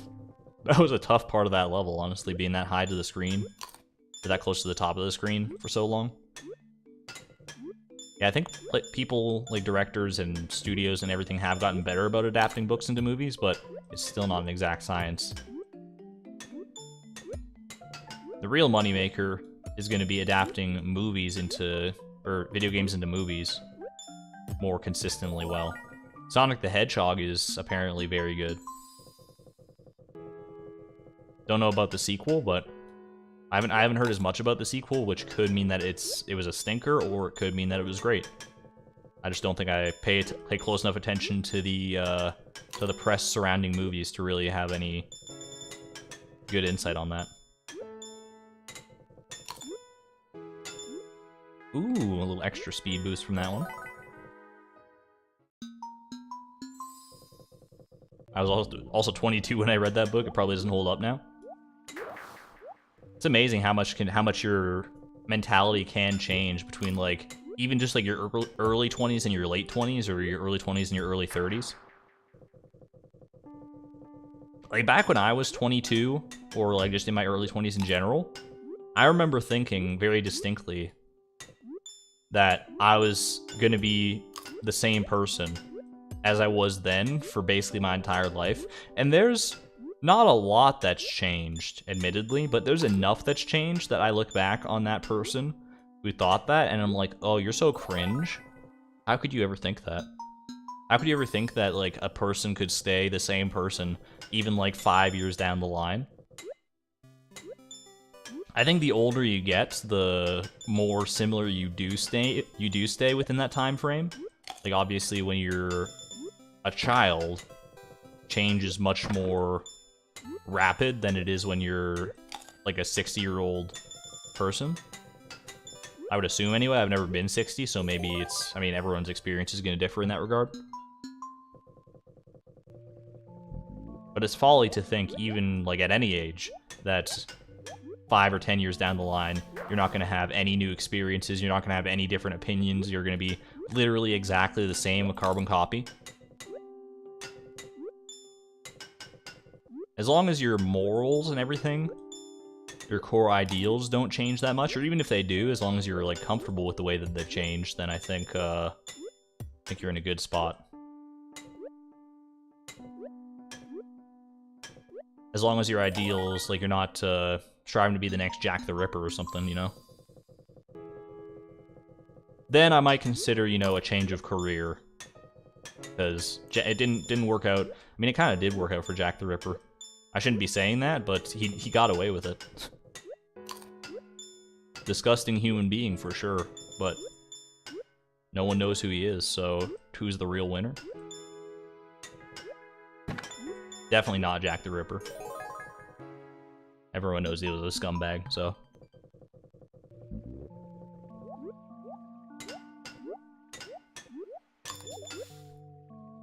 Oh gosh, I was trying to hop on a bubble and I just totally missed the arc. I just misjudged that arc very, very harshly. That's my bad. I gotta go radio silence at some point here. I ran into this issue last time we played Junimo Kart 2. I just kept talking about whatever came to mind, and then I was just dying on the same level, literally ad nauseum over and over and over again. I gotta learn to focus for just the shortest amount of time so that I can get this done and move on to greener pastures.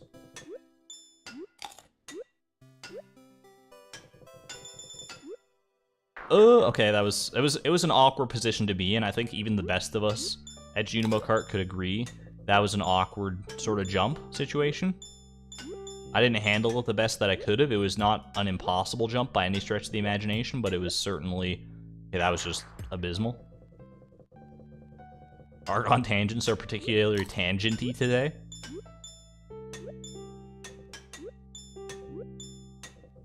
I don't go out enough, is my problem. That my tangents, I swear that most of my tangents, I've told them. My tangents and my anecdotes and things from my life, I've told you, like, all the stories, like, twice now. And because, thankfully, it's such a long process, this challenge, most of those tellings of those stories are separated by enough time that people just forget. Or they forget enough that it feels fresh enough that, you know, I can just recycle the content. But I need to get out more, is what the true answer is, what the true solution to this problem is. Or maybe I just need to let you in more, I don't know. Let you into my brain space more.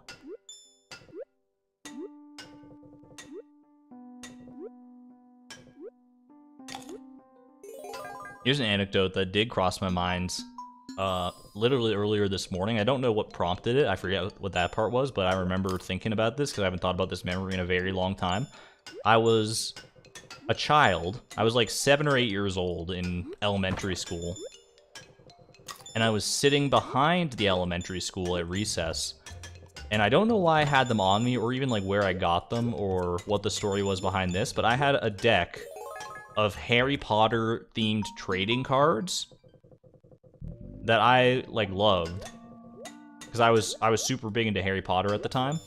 Ooh, hold on. Okay, we're good. I was super big into Harry Potter at the time, and that's probably like one of my family members got them for me. And I was like, oh heck yeah. And then I brought them to school. I didn't really have too many friends back then. I was extremely shy and reserved.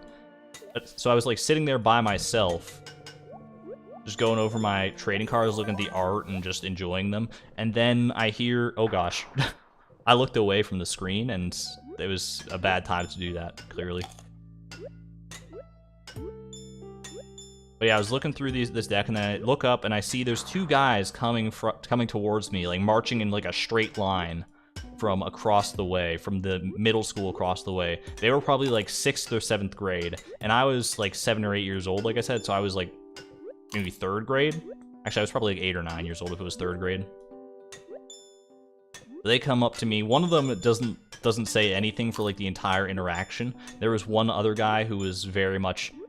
I was like 80% sure I was about to be bullied. They just had that look about them. They looked like they were ready to like mess with me. And so they come up and they sit down next to me and they're like, "Hey man, what are you looking at there?" And I'm just like, I don't know what to say. I'm 8 years old. I'm the shyest little 8-year-old you ever did meet, and I'm just like, oh. And they're like, "Let me see that." And he like grabs the deck of cards out of my hand. And he starts looking through them and he's like, "Oh yeah, Harry Potter, that's pretty cool, that's pretty cool." And I don't know what he was trying to do. But like I think he was trying to bully me, but he wasn't fully committed. Neither of them were. Like I said, the one guy just never said anything. The one guy who was doing the talking, he looked like your stereotypical kind of like jock bully from what I remember. He had like a baseball cap on backwards, unironically, I'm pretty sure. The other guy was like, he was tall and he had glasses on and stuff. I'm not trying to dox them, but I'm trying to paint a picture for you. But he takes my cards and he like, I'm not about to grab them back from me. I'm like, if he's not going to give them back, then these cards are just forfeit. They're gone forever. But eventually he like does give them back to me after he's like talking. I don't even remember what he was saying. I was just like, please leave so I can like get away from this situation. And he eventually does give them back to me. And then I'm like, okay, I gotta go. Recess is ending. I probably didn't say that. I would probably just like try to get up and leave. But I get up and I just awkwardly fumble the cards so bad that they all just go spilling out across the pavement. And I'm here, I'm like very tense, I'm very nervous about this situation, this is all new to me. I'm like about to start crying because like, oh, this is the worst possible thing that could have happened. But then the guys are like, "Oh man, let us help you with that." And they start like picking up the deck and they're being all nice to me. And I'm like, I still felt like they wanted to bully me. But they were like being like the most passive aggressive, nice bullies of all time. And I just don't know. I still to this day don't really know what their deal was. Maybe they just really liked Harry Potter and they saw it and they were like, "Oh, let's see if we can, maybe this guy wants to be our friend," and I was just totally misreading the situation, and they were trying to be my friend, but I was so awkward that they were like, this is not going to happen. But at the end of the day, they did turn out to be nice guys. It was extremely weird.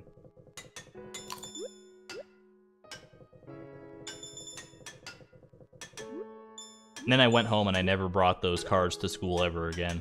Moral of the story, don't bring collectible cards or any valuables of any kind, really, that are personal like that to school. It's just asking for trouble. Someone's going to try and steal them from you. Even if someone doesn't try and steal them from you, it's just going to draw unnecessary attention to you. Unless you have friends that are into that same sort of stuff as you, it's probably, you know, not worth the risk.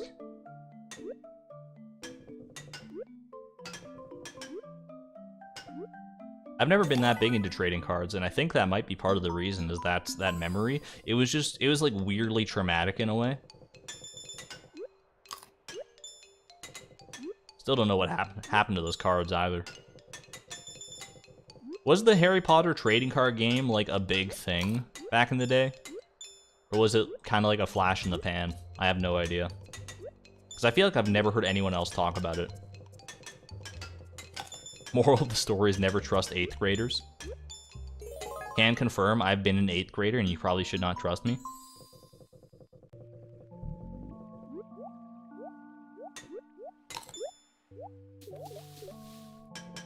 Oh, I've got a good story from 8th grade, actually. The school stories are coming hot and fast now. This is a little more... Like, I'm treading the line, I'm towing the line of PG-13 with this one. It's not that bad, but just be ready.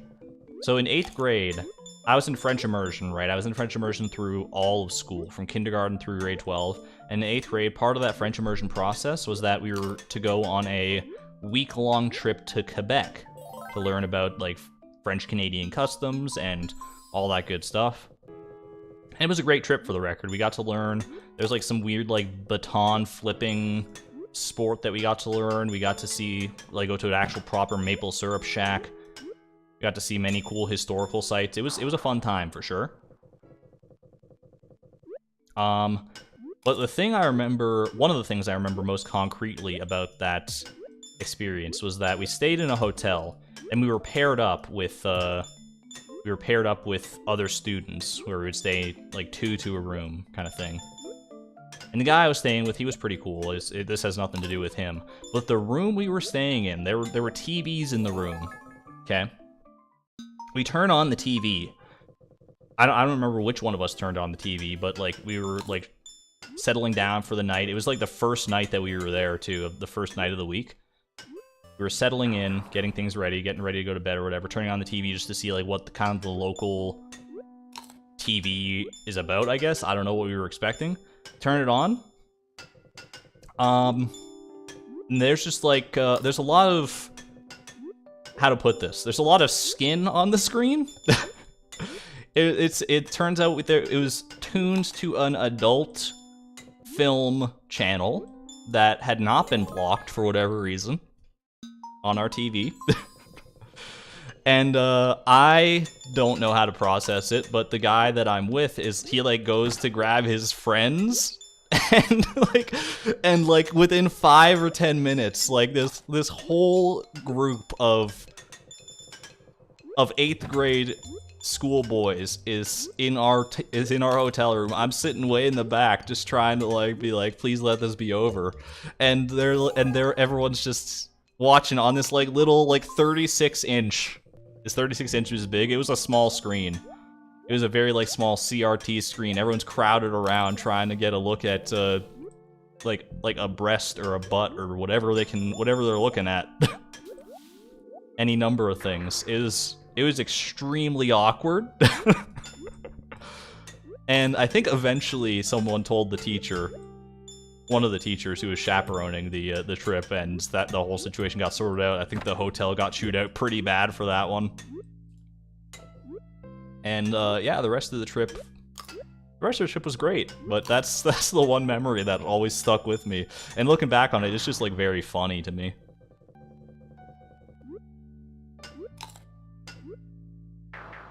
Why would they be in a group while looking at that kind of stuff? I don't know. It was a weird mentality. I was also thinking the same thing.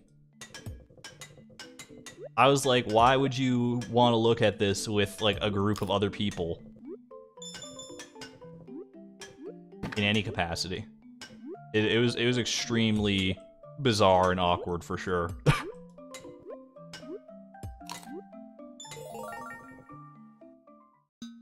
They're 8th grade boys, they don't know anything. It's true, yeah. They're just at that age, for most boys, I think their primal instincts were kicking in. It was something unexpected. They didn't expect to have that opportunity. It was unique and novel, and they're like, it was the taboo nature of it too, to a certain extent probably. And it was The word spread fast around that hotel is all I can say.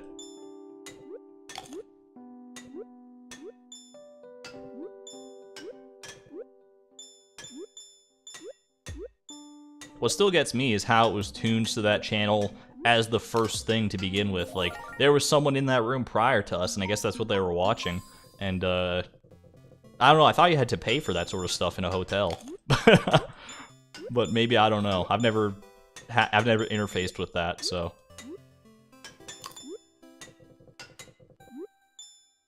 Source, 6 brothers. Oh, man. Anyway, that's one of my fun school stories. 36 inches would be pretty big for a CRT. It was a very small TV. There was not much to it. My God, that was a lot of bubbles. All right, let me actually focus for the first time in the past like 20 minutes here, and that's the result of that, I guess. Okay. Let's really focus though. Let me actually focus on the game. So I don't want this to turn into 3 hours of Junimo Kart. Not that Junimo Kart's not fun, but we got other things to tend to, obviously. Everyone's antsy. Everyone's getting ready for the New Year's. They got their party poppers, their champagne bottles. And we're getting ready. We're getting ready for the celebration of our lives as we head into new horizons. But before that can happen, we gotta knock Mayor Lewis off the leaderboard here. Or at least slightly lower down on the leaderboard.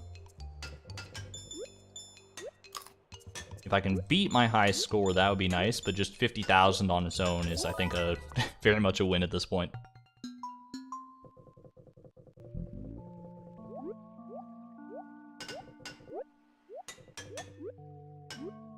Alright, Gem Seed Giant. Yeah, okay, that's... I was getting ready to get psyched up for it, and then, you know... The bubbles just scare me. The bubbles psych me out more than anything else in this freaking game. Not even just Junimo Kart, but in all Stardew Valley. Those bubbles. They throw me. They get inside my head, and... they do what they do best. They pop.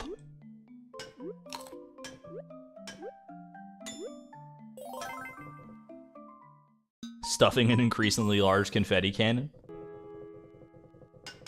Pinkie Pie, is that you?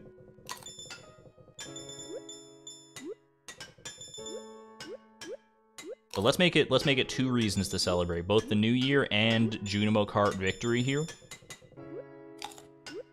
We can have a double celebration. I want to make that a reality for all of you. All the Junimo Kart tracks are really nice. Really like Glowshroom Grotto specifically. Are you talking about the tracks like aesthetically or musically? Both 100% accurate, honestly. Okay, that was not the place you wanted to be. The whole vibe of Junimo Kart is really cool though. It's really relaxing, which counteracts the absolute frustration you get with some of the actual mechanics of the game.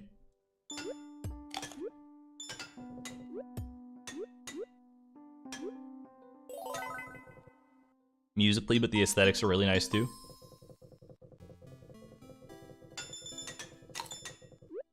Ooh, okay. I see Lisa posting something about the quiz in chat. I gotta look at that, but I gotta Junimo Kart it up first.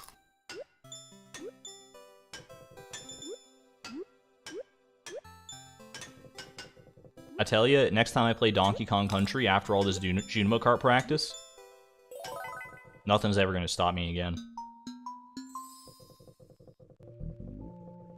The Donkey Kong Country games are so good, honestly. I don't think I ever beat the original Donkey Kong Country. I played it a lot as a child.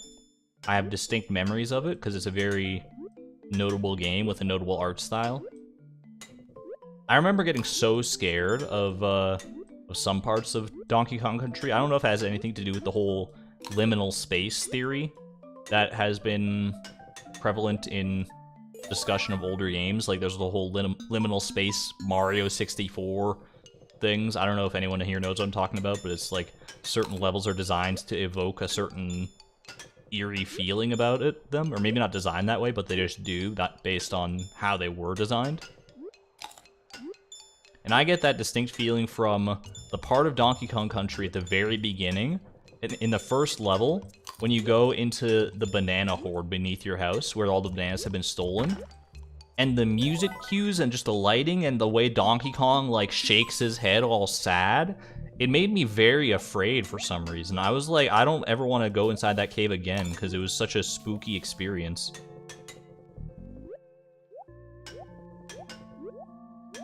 I don't know, it was just like the perfect melange of offbeat things, or of off-kilter things. I don't know how you best describe it, but it was not... Oh, okay, we got it. My small child brain was not ready for it. Okay, let's quickly focus here. This is the farthest we've been on today's runs, so let's make it count. I'm gonna go radio silence for you on this one. That turned out pretty well. What quiz? We did a quiz at the start of the stream that was determine which fictional character we would be. You can find a link to it in the description below. It was a fun one. I might try to do the more in-depth version of it, like the exhaustive version, as they called it, with 120 questions as opposed to 36. I don't know, I might try that one in my off time just for fun.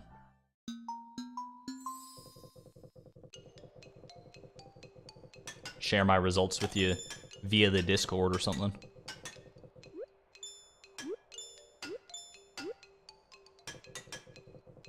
I forgot to change the thumbnail.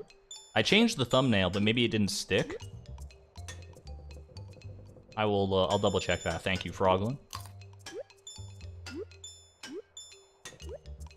I definitely went in there and I changed it. And it looks like the title of the stream is right, so I would imagine, because I did those both in the same fell swoop, that it should have stuck, but YouTube do be weird like that sometimes. I'm still having the issue where it just keeps going back to light mode even when I change it back to dark mode. In addition to that, I always have autoplay off because I don't want YouTube to just autoplay whatever random video is in the recommended next. But it keeps turning back on anytime I like load back into YouTube. I have to turn it off individually for each video that I watch. It's a little bizarre. What the heck is happening?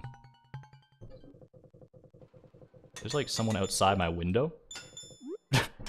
I'm not kidding. This is a... Oh, is there... Oh, are they cleaning windows today or something? I have no idea. There's like a person there, but my blind is closed, so that's fine. But they might be able to hear me, so I'm a little spooked now. This is the start of a creepypasta. Help me, chat. If you can't hear me after this, then something bad has happened. Stalker? No. I mean, I would be surprised, to say the least. I would be very surprised, but that's okay. We'll just keep letting it ride. I'm just playing video games and talking over them. There's nothing weird about it.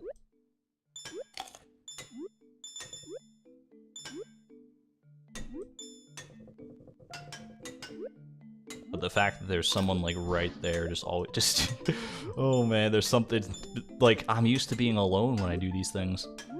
Not alone because I got you with me, chat, but you know when there's an actual physical human body present. Just a little different feel. At any rate, I think I'm probably gonna give it. We've been on this Junimo Kart grind for a little bit, and I'm clearly not getting any better. My heart's not in it, my head's not in it either. That's really where I need to be. Need to go pull a Troy Bolton and get my head in the game. If I can do that, I can do anything. But I think I do have to put a hard limit on it at a certain point here, so give me 10 more attempts. Including okay, not including that one, because I was in the middle of saying it. So this is our 10th last attempt. That's a little spooky, but we made it. Quick little rock bounce for good luck, I guess. I gotta make each of these count. Okay, 9 more attempts. Get your head in the game. We gotta get ahead in the game. I had faith that I would go clean under that boulder. There was never a doubt in my mind.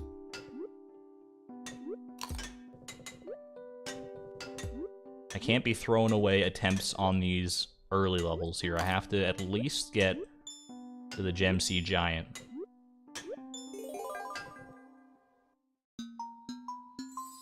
Argon doesn't have a physical human body, confirmed. That's true. You know those ghostly orbs in the Ghastly Galleon? That's me. That's what I look like in real life. Except with red hair. Confirmed face reveal.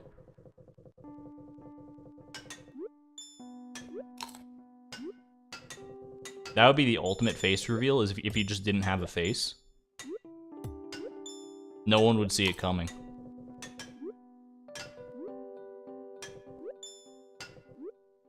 Anyone ever see that movie? I think it might just be called The Brothers Grimm.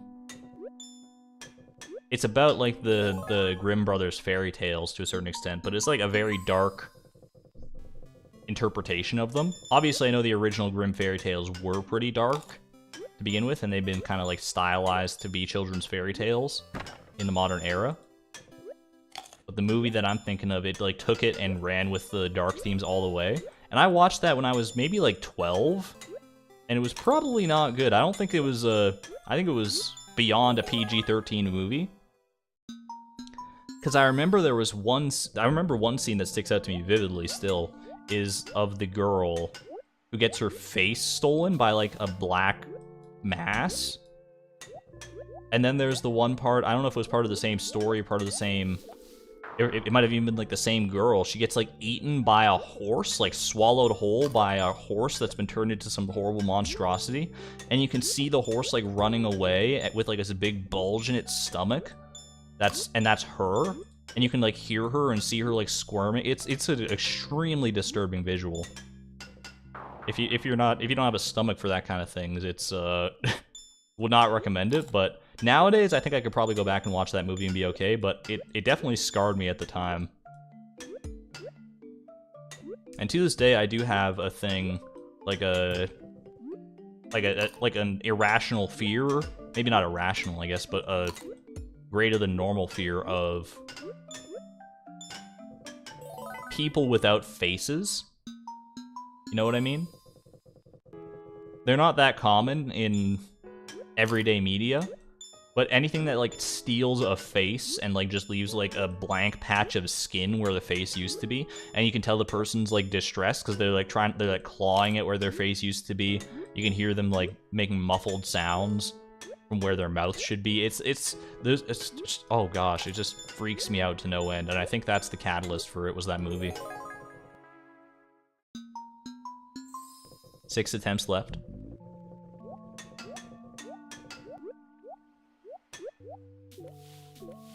Okay. I'm more afraid of people without faces than your average person. You know, when you say it like that... I don't know. It's just, like, the things that stick with you from your childhood, right? Like, I think, like, most of us, if we saw a person without a face... Nowadays, not like in real life, but just in, like, a movie or whatever, we'd be like, that's creepy, I don't like that. I don't think anyone would deny that. But I think most of us would also forget it within a week. When you see that when you're like a 12-year-old child, or in that very impressionable range, obviously it has a bit more of a profound effect, because I'm still talking about it to this day. And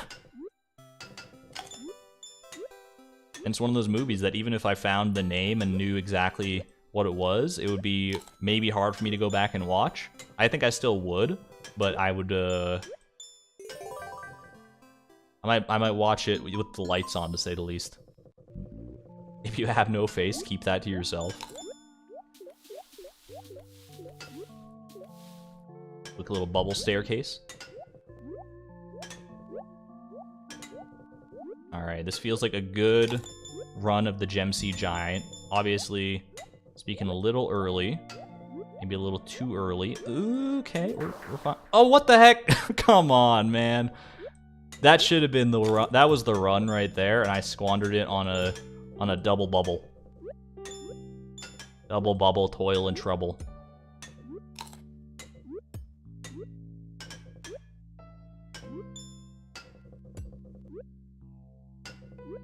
All right, how many attempts are left? 4 attempts. Make that 3. Let's make it interesting. All right, 3 attempts. This is our third last attempt. We got to get at least to the ghastly galleon on one of these. Otherwise, it's just a failure in every way, in every regard.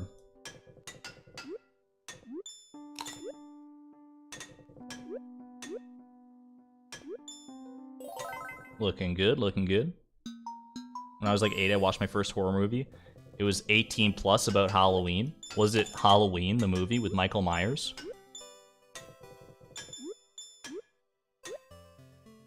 Oh gosh. There's a little bit of lag there. It was a little lag, and it threw me off, so I don't know if that attempt counts, but we'll still count it, because I'm a good spirit.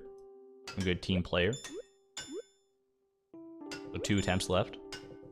I can never take Michael Myers seriously, by the way, like the killer from the Halloween movie franchise, because he's named after like the same guy from the Shrek movies. Isn't it Michael Myers? Is that the name of the guy who voices Shrek, or am I thinking of something else? All I know is there's a different Michael Myers, and because of that Michael Myers and whatever context he was in, I can't take the movie seriously. I'm just like, yeah, right. You're telling me Shrek's gonna come down and bust down my wall wearing his weird white mask? It just paints a very different picture of the movies when you actually watch them. Yeah, it was Shrek. He goes by Mike Myers, but yeah. But yeah, you could call Michael Myers Mike Myers. Okay. Oh gosh, I didn't expect to make it onto that top track. Okay, this is the last attempt. This one's the last attempt, alright. I gotta go silence mode on this one. It worked last time, it worked on our previous stream, so let's give it our all here.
Oh, that's just, he just sniped me. He sniped me in the worst possible way. I felt good about that run, too. It's, you know, I do go unnaturally farther when I actually focus. Who would have thought? Maybe naturally farther is the better way to describe that. F. The silence is deafening without the soothing voice. Well, thank you for saying it's a soothing voice. 4 ears. We're talking about 4 ears. They'd be on your forehead and the back of your head, so they'd be all around your head. Have you ever thought about that? About how, like, if you had, like, 4 eyes, or, like, eyes in the back of your head, what, like, your perspective would look like? It's, like, impossible to imagine. Anyway, we're going to sleep for the night. Get your actual party poppers out. Party poppers. Party popper emojis in chat. Firework emojis in chat. This is the last day of year 8, going into year 9. Happy freaking New Year, everybody. I asked if you prefer to have 4 ears or no ears. I would probably prefer to have, I mean, it depends, like you said, on where you place them, I guess. Happy New Year! There it goes. 9th of spring, actually 1st of spring, year 9. Let me go to Nightbot. Exclamation point year, getting updated. This is your last chance to see Nightbot say year 8. Year 9. Alright, I'm also, while I'm doing this, I'm going to check to see if the thumbnail updated or not. Someone was saying... Yeah, it shows the right thumbnail for me, so I don't know if it's just on YouTube's end that things are weird. There we go. Back at it again. So 4 ears or no ears? I would probably, like I said, it would depend on where you get to put them. If I get to choose where I put them, I'd probably go with 4 ears. If I don't have the choice, I don't know if I'm willing to take the risk. Like, what if you get an ear on the bottom of your foot or something? I think I'd probably go no ears in that case, if it was just gonna be randomly decided. I don't trust, I wouldn't trust, like Albert Einstein says, God did not play dice with the universe, or something like that. There's a quote somewhere in there. Just pretend it was profound. Alright, this is the last of the copper we can smelt, because I think we get 75 in these, yeah.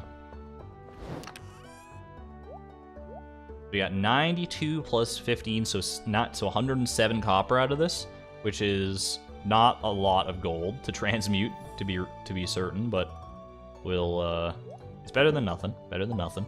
We might have to go mining gold regardless here at some point. Oh, Monday, it's a new cheat quest. Let's go see if we can get Danger in the Deep. It's the one we're still looking for. Have a look-see, shall we? Your brilliant pun got lost in the party poppers?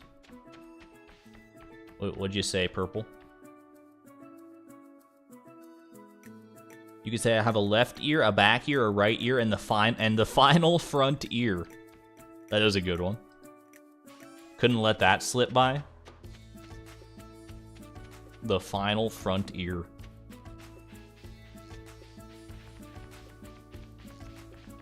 You're correct. Early gamer, we did not get 50,000 in Junimo Cart. That is accurate. But maybe he'll give us another chance here. Okay. I'm still a little spooked about this, but it is 28 days for Chi Beans. I don't know, man. I don't know if I want to do it. I kind of like the chill vibe that we've gotten ourselves into here, where we're sleeping days. I don't know if I want to break that up with this. It is the best time to get it for sure. Take the beans. Okay. Chat, I'm gonna need your help to guide me through this one. Chi is easy in 28 days. You say that. It's better than 13 days. It was 14 days. Well, technically 13, yeah, because we took it to like the end of the day. Okay.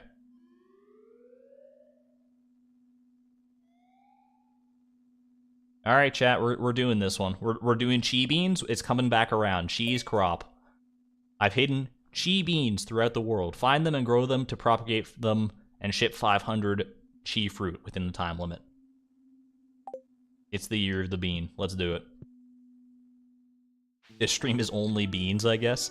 I'm gonna do my best to, you know, mix it up, and we'll still incorporate our daily grinds and stuff into our Chi Bean grind. So I should set up a field, right?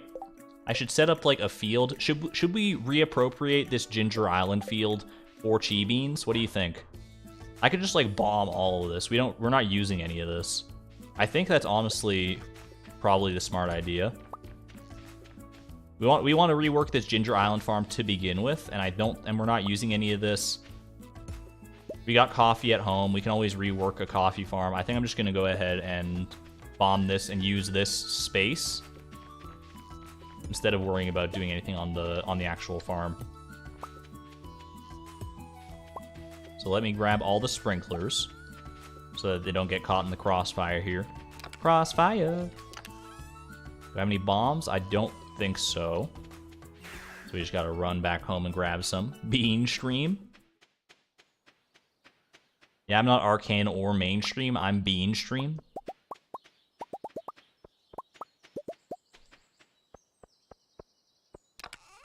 Leapalot just says B. Does the B stand for, gosh, I don't know what it could stand for. I haven't the faintest idea. Alright. 3 mega bombs, that's not going to be enough. Where are all our mega bombs at? We might actually, they might be at the volcano dungeon now that I think about it. This should, actually, 3 mega bombs might be enough, honestly. 3 mega bombs can go a pretty long way. Alright, I'm going to get some iridium ore smelting. Get her done. Could use deluxe retaining soil. I'd rather use the speed grow, right? Speed grow is where we want to be for chi beans. I guess we don't really need speed grow specifically, but I think it's for like for our peace of mind, it's probably the right play. Deluxe speed grow. What's hyper speed grow? It's radioactive ore, and it only makes 1. I think we probably just... How much deluxe speed grow did we have from our previous endeavor, right? We still have 238 of the suckers here. That should be a lot of time to... This should be enough, right? If we use our seed makers and just like... Yeah, this should be plenty. We could always make more if we need to, but for right now, let's just go to Ginger Island and start setting up.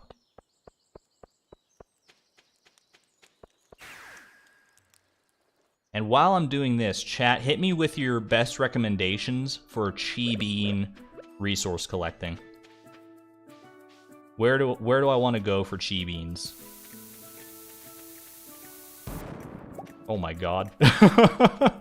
That's aggressive. Uh-oh, hold on. Okay, it didn't hit our chests. That was...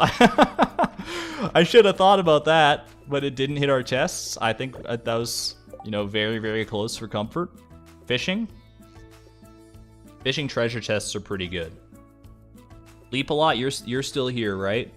Do you have any chi bean expertise? Have you done this quest a lot in the past? Would you know?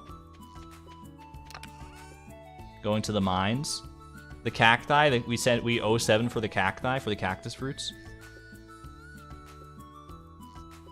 You have a question for me? Shoot. Do any of you play Gary's mod? I've never played Gary's mod before. If that was indeed your question. Alright, let me set up our sprinklers here. We don't want to hoe everything right now because the ground will just get fixed up. Bombs while gathering gold. So we just want to bomb the mines, basically. Or bomb the Skull Caverns, even better, potentially.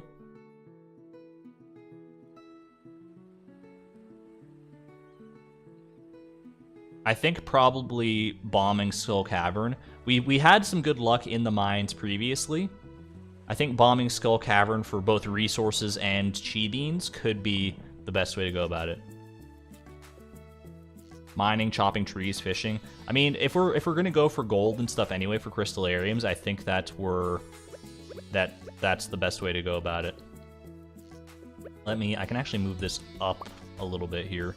Like if I want to leave like a little path here, you can put this right about here, and that extends right there. So then we would want one right here. What's the spacing between these? 1, 2, 3, 4. Four spaces. 1, 2, 3, 4. 1, 2, 3, 4. Wait, hold on. 1, 2, 3. Yeah, I need one more space here. It's 4 spaces, not 4. 1, 2, 3, 4, and then like that. Okay, 1, 2, 3, 4, and then the 5th one is there. Okay, 1, 2, 3, 4. 2, 3, 4, and then the 5th one here. So that looks good. How many bombs do we have? Not many right now, but I'm about to blow your freaking mind. Hold on, we should line this up with these trees. Actually, I guess we don't really need to. Specifically, but it would look nicer if we did. I'm about that aesthetic even when I'm grinding out chi beans. Let's see. We line this up like so, maybe. This will go all the way to the edge here, but that should be okay still. And 3, 4, and then right there. Is that too many? 1, 2, 3, 4. 1, 2, 3, 4, right there. 1, 2, 3, 4, right there. Something like that. Is this wait, is this hoeable? This is not hoeable. This might be too high up. Or is that hoeable?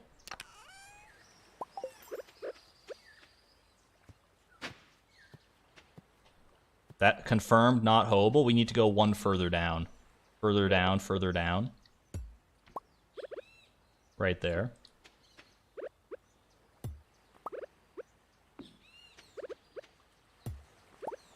It will take a little while in the setup here, but it'll pay off in the end, I think. It'll pay off dividends. Yeah, one down, okay. Alright, these trees are a little in the way. You know what? They are our first trees, but I feel like they might be... No, they're not too in the way. We can just work around them. I was going to maybe get rid of them just for symmetry's sake, but we don't need to go that far.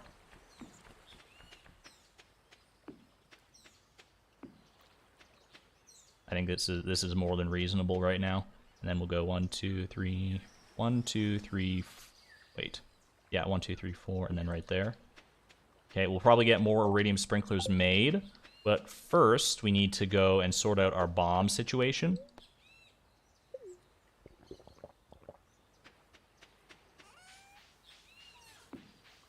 Let's go grab all the bombs that we have from the volcano dungeon. And then I got a secret trick up my sleeve, an ace up my sleeve that probably like 60% of chat might have forgotten about.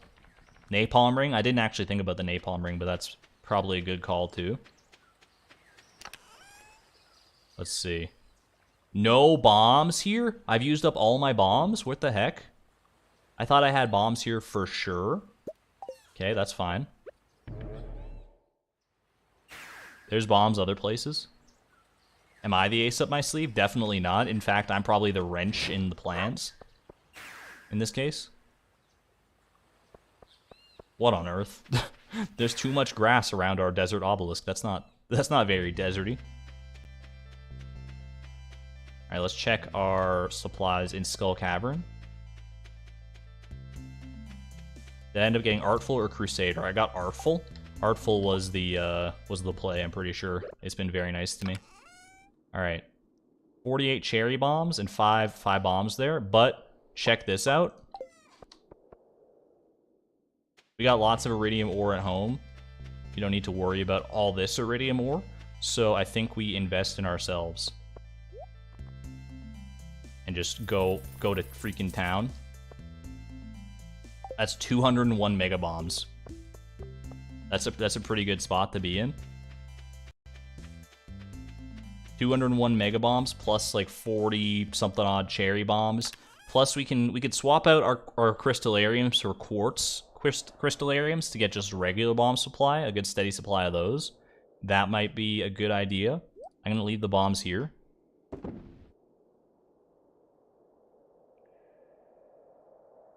And because we're gonna be using them for Skull Cavern regardless.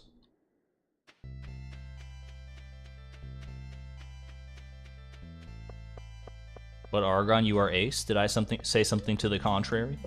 Did I stutter? Man, that's the bomb.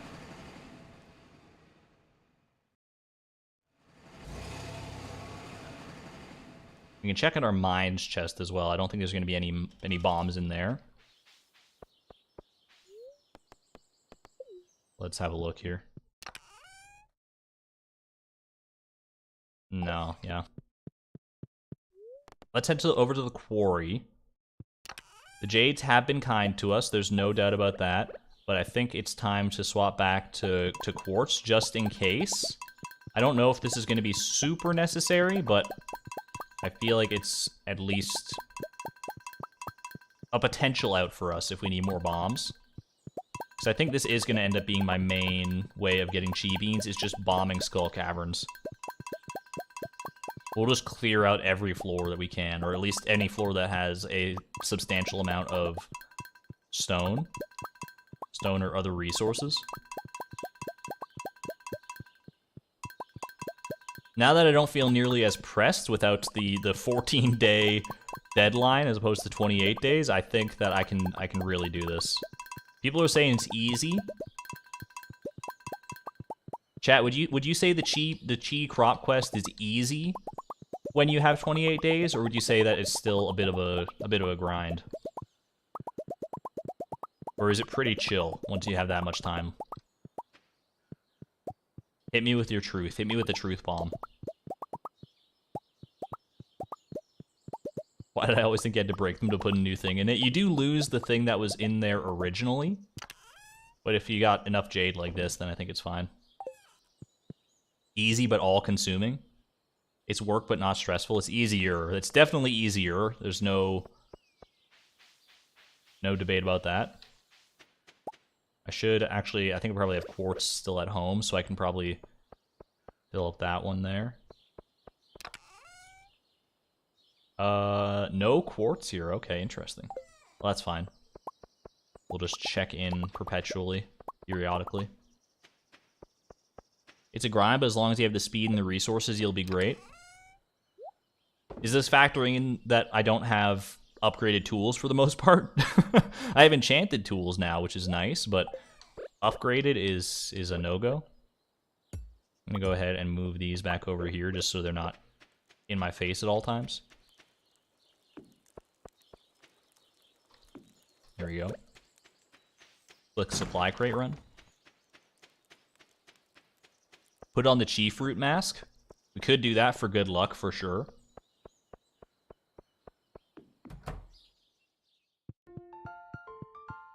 It's a little goofy, and I don't know if I want to commit to it for a full 28-day endeavor, but it's the hat of shame for not beating it last time, is what it is. We got to suffer through it. Sometimes I wonder if humans and shadow people could ever really coexist. It's a lovely idea, but is it realistic? Hey, this is real. So, you know what? Just think about that.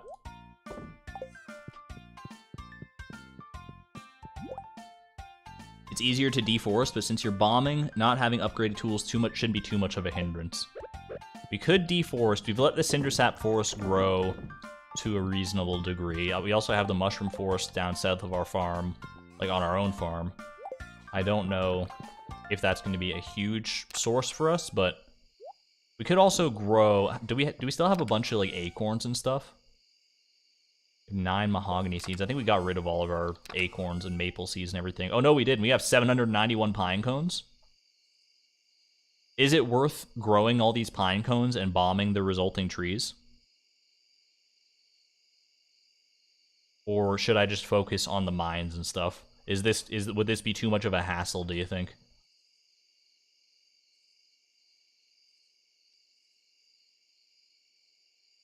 I'm waiting on the good word of chat. They're stun locked by my massive amount of pine cones. Fishing won't be great for us. We have the bamboo pole, so no bait is true. Probably not worth starting now, just hoping for the best. Too much chance. Just go mines? Okay. I would say, I'm kind of with you, chat. We could do this and tree fertilizer all of them. What does it cost to make tree fertilizer again? It's been a while. Tree fertilizer. Oh, there it is. 5 fiber and 5 stone. I think this is making it more complicated than it needs to be. I think we just send it into the mines, into the skull cavern.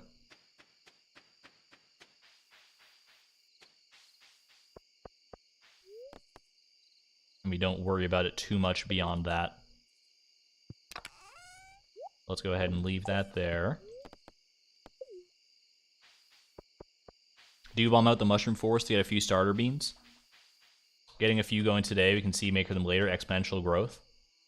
We could start by bombing some of the mushroom forest. I would like to leave some of the mushroom forest, but I also don't have my bombs on me right now. I put them all at the skull cavern.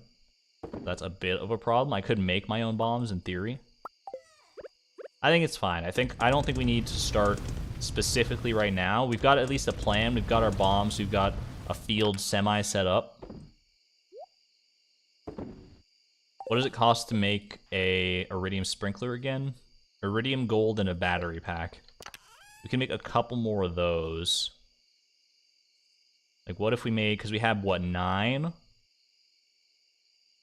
So what if we make, like, what if we just make, like, 1 more, honestly? No, we can make a few more. Let's make, like, 5 more. And 5 battery packs. This should more than, actually, you know, we already have some iridium sprinklers that we're not currently using. I think Ginger Island is going to be the place where our chi beans go to roost. And to that end, we'll use up some of these sprinklers right here. I think that's only those 2, but then we can make a few more. Hey there, Chaos Stripe. Nice to see you. I will make a few more iridium sprinklers here. Okay. Let's quickly pop over to Ginger Island and take care of business there. I had 3 more in the porch chest. Absolutely accurate. All right. 10 iridium sprinklers plus the 9 we had on Ginger Island. A nice even 19 sprinklers. Should be more than enough for everything we need to do. Okay, so we go ahead and put a few more down here. Then this would be, it would line up with the tree here, so that's fine like that. Also lines up with the tree on this end. And then 1, 2, 3, 4, so right here. And I think this is as far down as we can realistically go, right? It's going to be a big old field of chi beans. We'll just have 1 in reserve. I could put it elsewhere, but I don't want to mess up the symmetry. Okay. We'll hoe it at a later date. 456 spots, I think you're good. Let's go ahead and bring, because we're going to need to be seed makering things. We're going to be seed makering a lot of chi fruit on Ginger Island itself. Let's grab all of our seed makers out of the greenhouse and transplant them to Ginger Island for the time being. And what does it take to make more seed makers? Because I feel like we could do with a few more still. Or were they? They're just at the top here. 10 coal, a gold bar, and 25 wood. You could make 9 more seed makers with all the gold that we got here. I think it's probably a worthwhile endeavor. What are we working on? I'm working right now. We just started cheese crop today. It's the revenge of cheese crop and the chi beans therein. That's what we're working on right now. We're planning for that. Let's just make all these into seed makers.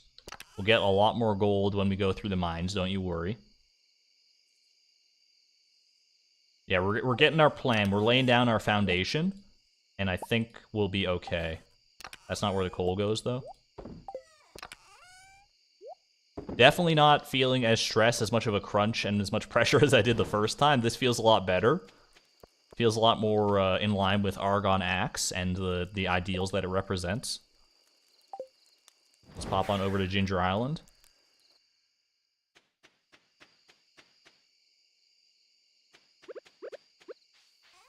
And I'm going to go ahead and get rid of the kegs for right now. I think we blew up one of our kegs when we were getting rid of all our crops. We might have actually blown up a few of our kegs, but that's okay. Throw those in there for right now. And we'll just have a nice little seed maker plantation right over here.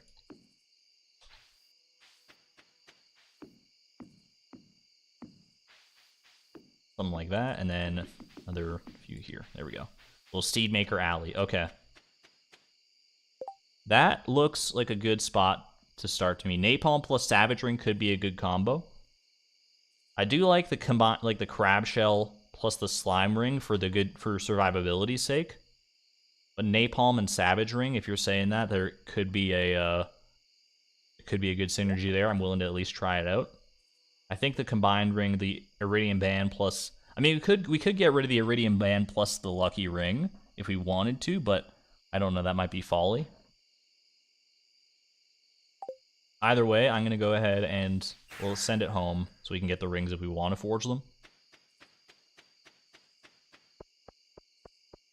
since both are for killing monsters. We don't have a Crusader enchantment either. That could be something good to have for killing mummies. Think it's worth getting the Crusader enchantment on one of our weapons. We do have a decent supply of weapons. We could get a second one enchanted, and we could bring that with us. That might be a good play. Welcome to the stream, Hasume. Finally caught an Argon stream. Glad to have you here. Let's see. Savage Ring. Napalm Ring's got to be somewhere in here. Napalm Ring, that's a scary looking thing. Savage Ring and Napalm Ring is what I'm being told here. If there's no evidence to the contrary, we'll at least try it out. For now, though, let's go to bed.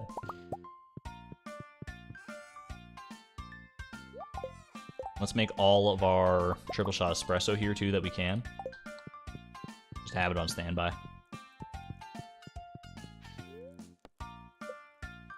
Alright. OMG, it's so big. The ring? Absolutely true. We also need to get rid of this. This rotten plant. Was once a jack-o'-lantern, no longer upholds that mantle. Probably need to replace that. How you doing, Krobus? Considering spending my day all balled up and wedged in the corner. Yeah, I could do that. You know what? Haven't tried it yet in real life, but it might be... He does it a lot, so it might be a worthwhile thing to at least try out once. Thank you for the cloth, Emily. I'm just going to throw that here for right now. We'll undoubtedly do more tailoring in the future, so that'll be nice to have. Okay.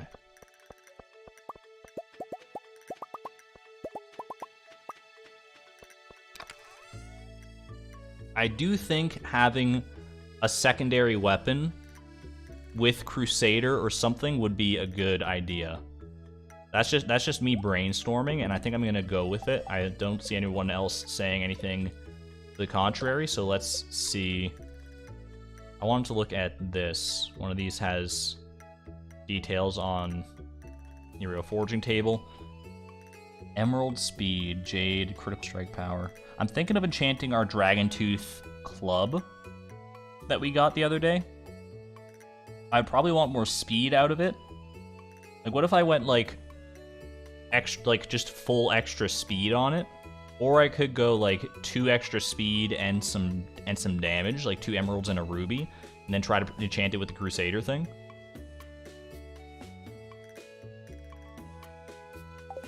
I think I'm gonna try that. Let's just give it a whirl. 2 emeralds and a ruby. That feels like a reasonable spot to land. And then we're gonna need some prismatic shards, obviously. We got cinder shards at the volcano chest, so I'm not worried about that.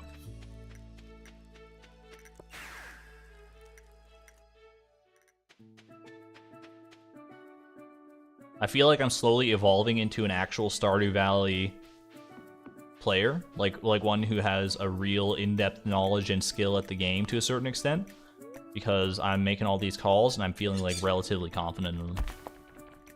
Is the Infinity Blade enchanted yet? The Infinity Blade is not enchanted. It's also at Skull Cavern. That's a bit too far away for me, which might be my downfall. I think the Dragon Tooth Club, I honestly really like the idea of that. People are telling me to give clubs more of a chance. This is its chance, finally. Or do we go Dwarf Hammer? No, I want to try the Dragon Tooth weapon. Alright. We gotta bring Cinder Shards with us, so let's just drop that for right now. If you use the Burglar Ring, do you get double Chi Beans? That's a great question. I do not know the answer to.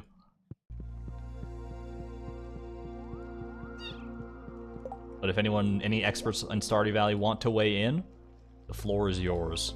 Alright. Gonna make an extra speedy gavel here.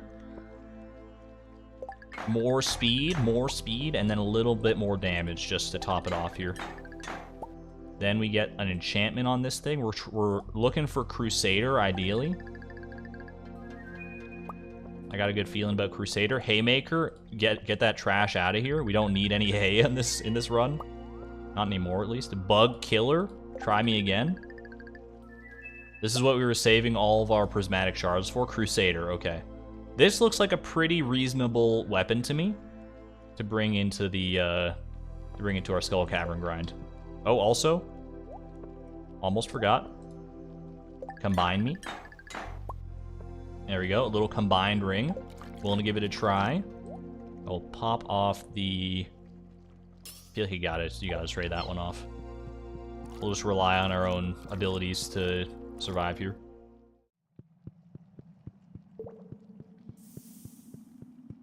So I don't know if we bring both of our weapons. Like, the Dwarf Dagger has served us really well, but this Dragon Tooth Club now is pretty well kitted out. So we could just try rocking the club if we want to conserve as much inventory space as possible. And go from there. I'm also going to bring all of these roots platters with us just to have. I don't think we're going to be relying on any other luck buffing food just yet, so... Oh, you know what? I'm just going to farm Warp Totem. First try enchantment, you know it.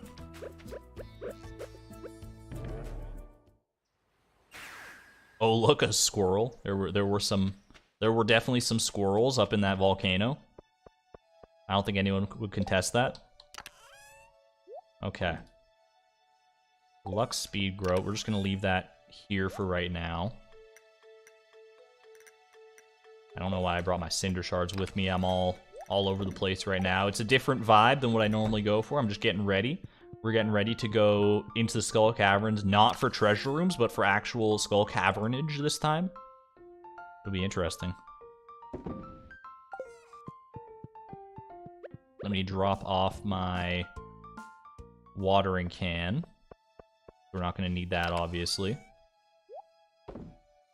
Probably not going to need the steel pickaxe either, although it is powerful. It is a powerful steel pickaxe. Might be worth holding on to. The hoe we don't currently need, so we'll drop that off as well. And I think we go to Skull Cavern and just try our best. Try explosive ammo. I don't know if now is the best time to try and learn explosive ammo.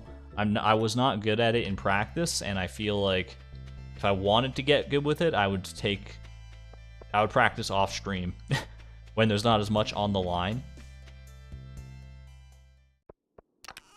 For right now, we have the napalm ring, so things are going to be exploding regardless, and I'm okay with that. Cinder Clown shoes. Our dragon scale boots are better as far as defense go, but they have no immunity. I think that's a reasonable... I still like these shoes, so I'm going to just stick with them. Then... Oh, we don't have any freaking food here. We don't have any, like, actual food. We need to grab some pineapples from back on the farm. I didn't realize that I didn't have any here. I mean, we're not going to be worrying about the pickaxe at all. I think we just do it like that, and then we go grab food.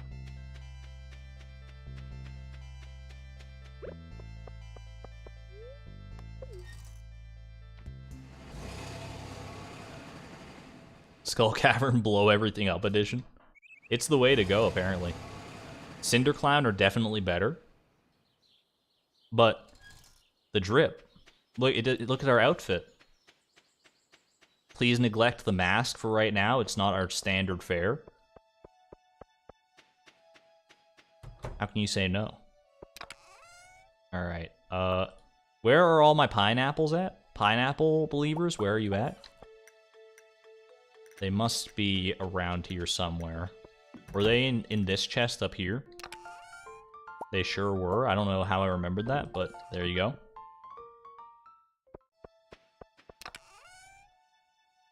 But if we're gonna do this for real, we're gonna go full sweat mode. We're gonna do it right. So let's put on the Cinder Clown shoes. Look like an actual clown already with this big bulbous head. We don't need drip inside the dungeon, it's true. No one cares how good you look if you're dead. And that's a fact. You can take that one to the grave. Morticians be like, what? Alright. Go ahead and leave those behind. And I think... You know what? I'm going to try... I want as much inventory space. I mean, do we really need as much inventory space as possible? I don't want to get myself too confused here. We're going to stick with the Dragon Tooth Club for right now. This could be its chance to really shine. And we'll go from there. Okay. We just start bombing. We just bomb Like it's nobody's business. Should we go deeper in the caverns before we start bombing?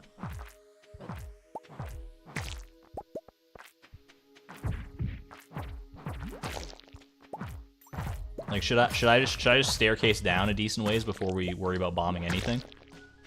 Or is that, like, what's the play here? I don't know how people usually run Skull Cavern. Go deeper. Okay, we'll go deep.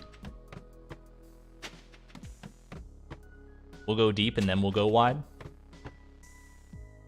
Excuse me. Okay, this is not the best place to be.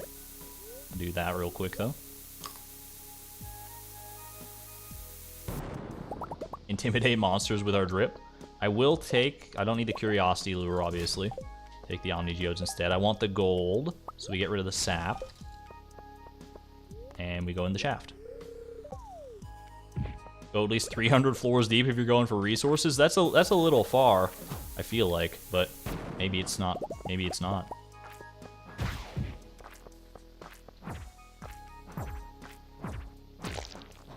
I need to remember that this thing is actually like kind of fast now. That's the whole point of enchanting it to begin with. We're mainly going for chi beans technically, so we want just like densely clustered pits of rocks around here, right? Also didn't eat any freaking root splatter. Hello, Mexican tail. It's a good floor to be at. Why are you fighting everyone? It's a good question. I feel like they could drop some chi beans, you know what I mean? Alright, we're gonna want to go deeper though, you're right. Let's grab our first chi bean here. I will get rid of the wood. And we'll staircase down a little ways.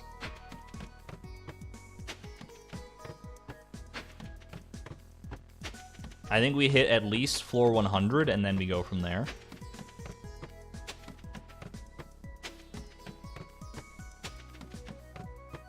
Am I trying the Chi Bean quest again? I am. I should have stopped to get that gold, honestly.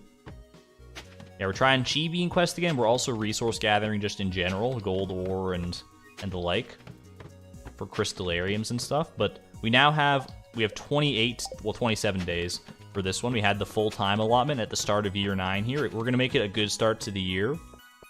We're taking our revenge on this challenge, and it's gonna be beautiful. Just you wait. There we go. I like these densely clustered rocks. Stone is a resource as well that we want to go for, in theory. Ooh, Mystic Stone. You never say no to a Mystic Stone. Hold on though, because these guys are being kind of jerks about it. Excuse me. Probably eat up here real quick. I don't think I need to kill the rest of you. I think we just staircase out. See, he's learning. He's learning. Ooh, but also get a little gold. There you go. A couple more beans. Couple more beans. Don't mind if I bean. Doesn't make any sense, but it doesn't have to make sense. It just has to be erudite. There we go. I'm just gonna staircase past this one. We just gotta staircase deep enough, and we'll stop only for dense rock clusters and other dense resource clusters, I suppose.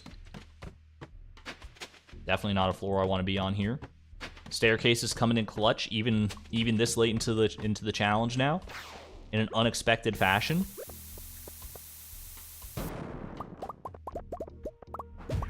Another Chi Bean, that's all right. We also have to take into account the time to go and plant our Chi Beans. Obviously, it doesn't really factor in right now because we only have 5, but we will need to worry about that in future for sure. It's a whole party on this floor. Am I nearing the end? Nearing the end of what specifically? The Chi Bean quest? If so, we're just getting started. These are our first 5 Chi Beans, so we got a ways to go on that front yet for sure. I was hoping to get some napalm ring action going on there, but that's okay. All good.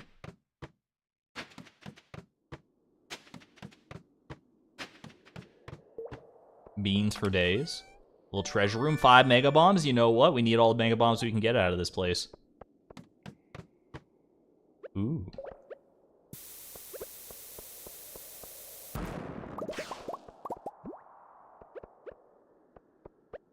I definitely still do have something of post-traumatic bean disorder from the last time we tried this quest.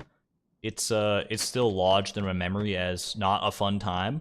I was sweating and not having the best time with it. I'm glad to be in a little bit more of a manageable position now, but I will tell you, these beans, just the sprite of them alone, still kind of freaks me out. Like last stream, you said it was your last festival. I figure that's because you're nearing the completing the game. We still have several years to go within the scope of the challenge itself. There we go, beautiful. But we're not going to be doing festivals for all those years. We're just going to be, and not like real life years, by the way, either, in case you get confused, just Stardew years.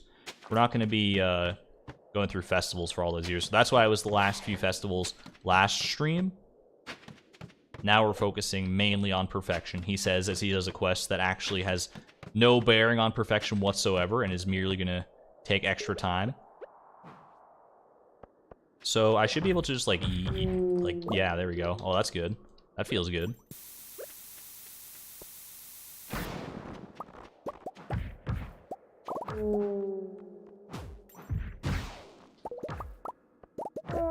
I'm starting to get the feel for the hammer, like, a little bit. Alright. No chi beans on this floor, though. It's not turning out so well for us. Every time you close your eyes, you see the beans. They are a very harsh blue color. They're easy to get burned into your retinas. Quick 15 cactus seeds. We're not tracking cactus teas anymore, so I have no qualms throwing those ones away.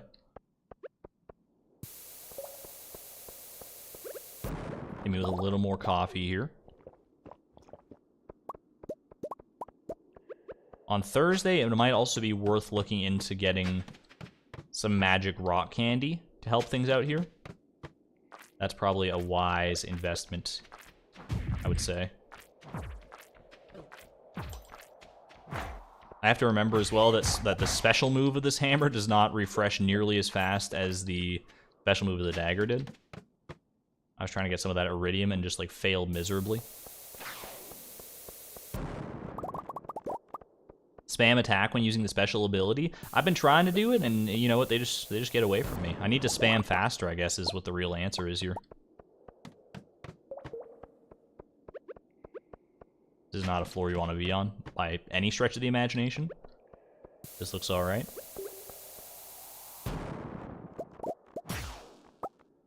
Okay. Overrun with monsters. You don't love to see that. That's your cue to staircase the heck out of dodge. Going further down still.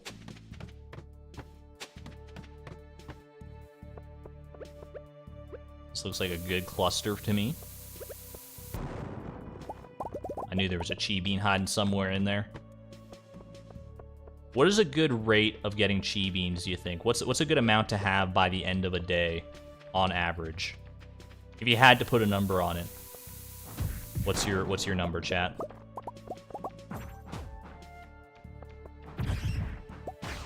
Get him out of here. From just purely resource grinding, like just from what I'm doing right now, how many should I expect to have, do you think?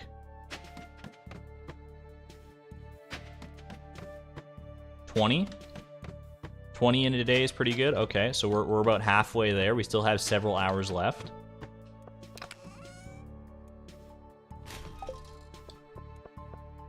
$20 the first day, 15 to 25. Okay. I need to pick up the pace, is what you're telling me.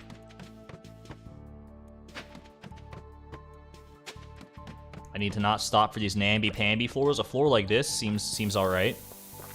Seems like a good place to be. Good place to bean, but not apparently not. Ooh, that's good. That's good right there. Good for resources, not so much for the chi beans, apparently. If I can get 15 to 20, I should be in a good spot. Yeah, once you factor in the seed makering process, I think we'll be in a great spot. I click as fast as I can after the special attack. I don't know if I'm doing it necessarily the best that I could be.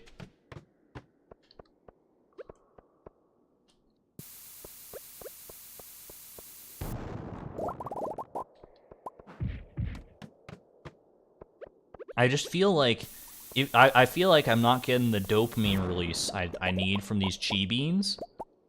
I feel like they're not as common as I want them to be. And maybe that's a me problem.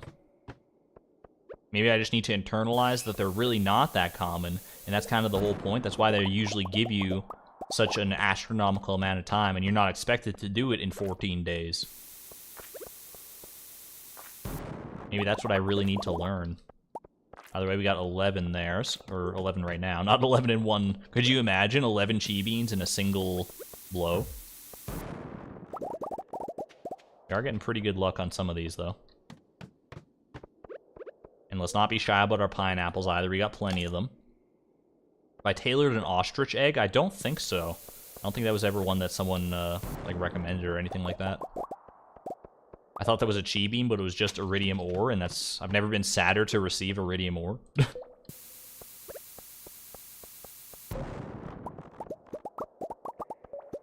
What's our luck today? I honestly didn't even look into it. Does luck affect chi bean drops, or is that not something I need to worry about? Because I figured that chi bean drops would probably be pretty static, just the odds for them. But maybe maybe not. Maybe there's more science behind it than I am giving it credit for.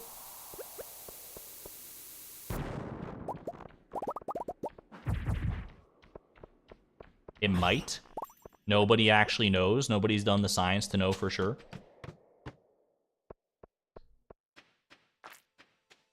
The ostrich egg makes an awesome hat when you tailor it. It's rare that things make hats when you tailor them. It's usually just shirts and occasionally pants, but a hat is a rare occasion indeed, so we'll have to check that out probably. This is a little spooky. My time to shine, baby. Alright, cool. I'm just gonna staircase away from the rest of you guys and be on my way.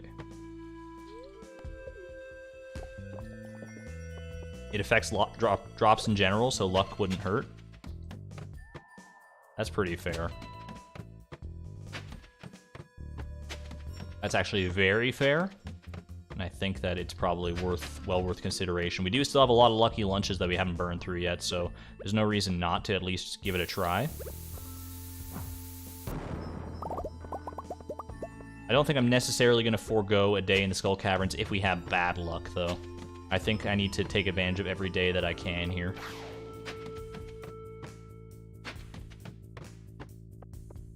Realistically.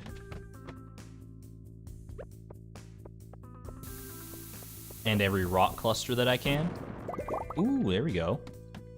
14 chi beans. I'm feeling all right about my situation right now. I do need to leave to be able to plant them, though. It might be time to leave and plant, because we still have to stop and get our, like... Well, actually, we could probably go a little further. If I can get one more bean, I think I'll be in a happy position here. I think 15 is a good spot to be at. I really want to get to that gold cluster, but it's not worth the hassle.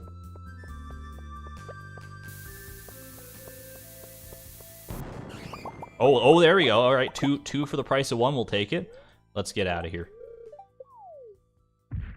Okay, I mean, you gotta hit one when you see that densely clustered. That's very nice. Oh my god. We just pulled out like 5 chi beans in the 11th hour here. That was insane. That was insanely lucky, I think. Alright. We will drop things off here. Bring all this other stuff home, I think, for right now. I mean, we're going to be Skull Cavern anyway, so we'll just leave this stuff on the hotbar. That was very good luck at the tail end there. I'm happy to have seen that. let's head home and start planting up. Started our new plantation of chi fruits and chi fruit. Like, he just wants... This is just an easy marketing ploy for him, isn't it? For Mr. Chi and his company.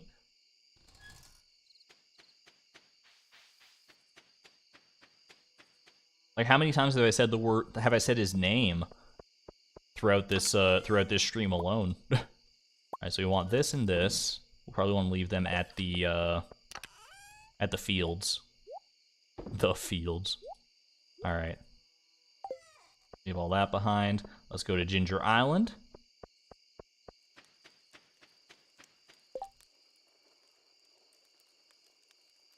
Pop these into the greenhouse with speed grow and we're on our way. We were planning on doing it all on Ginger Island, because Ginger Island's like a big old greenhouse, and just having it all in one spot I think is conducive. So let's go ahead and pop down... Let's pop down the chi beans first, then we can just plant down the... It doesn't really matter where these go, because we're going to try to fill as many of these spots as we can regardless.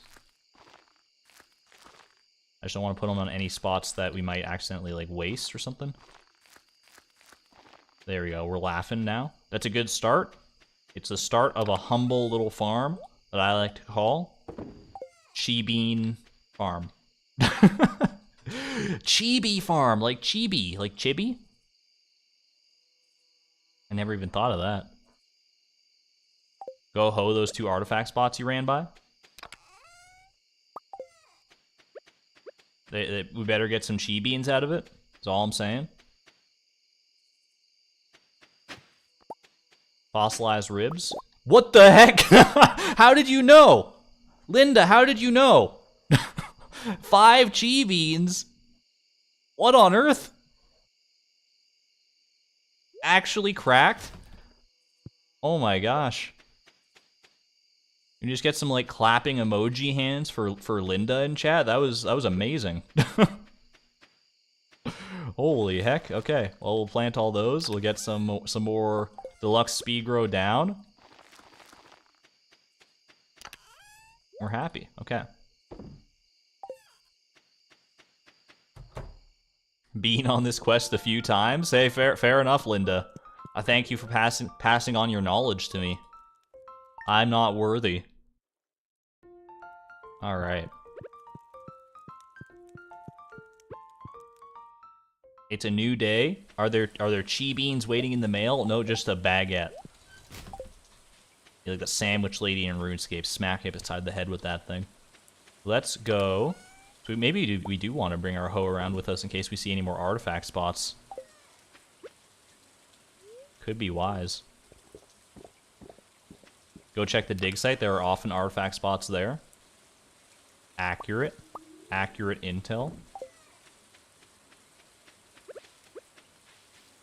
If nothing else, we can at least bomb the dig site and see if we get any goodies out of it. We are indeed doing the not the dig sig quest, the chi bean quest, Tiny Deer. We are currently just a couple days into it. We still have 26 days left to go. And we're off to a good start, I think. We're off to a comfortable start. Just having the 28 days in general, I think, is a much more comfortable start. I do see a lot of artifact spots over yonder. Let's not bomb, because I think that actually destroys artifact spots. Let's be careful here. We got a few chi beans out of that. That's good. That's good. Need to get down there. Excuse me. Pardon me. I see another artifact spot right here, actually. That's good. More chi beans. Those 4 chi beans. Artifact spots are goated for chi beans. Confirmed. Alright. Let's bomb the rest of this, I think. Oh, that's gonna bomb my chest. Oh, the chests can't get bombed. Maybe I'm just... for some reason, I definitely thought you could bomb chests, but clearly not.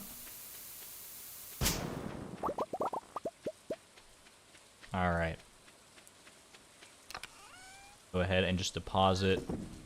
I guess we're not depositing anything here, are we? We can just bring all this home with us. Let's go. Let's go farm. Hey there, Pikachu Bob. What shirt do you guys wear with your dino fit? I don't remember how we ended up on the shirt that we did with our dino outfit, but it's basically the exact same color of green. It's a good one for sure. This looks like kale, by the way. That's what I thought when I first saw it. I was like, what happened to all my chi beans? They've turned to kale. Okay, let's just plant these while we're here. Don't forget the deluxe speed grow. There we go. And send it. Hey, Brizzy, I recognize your name. Welcome back. Happy to see you.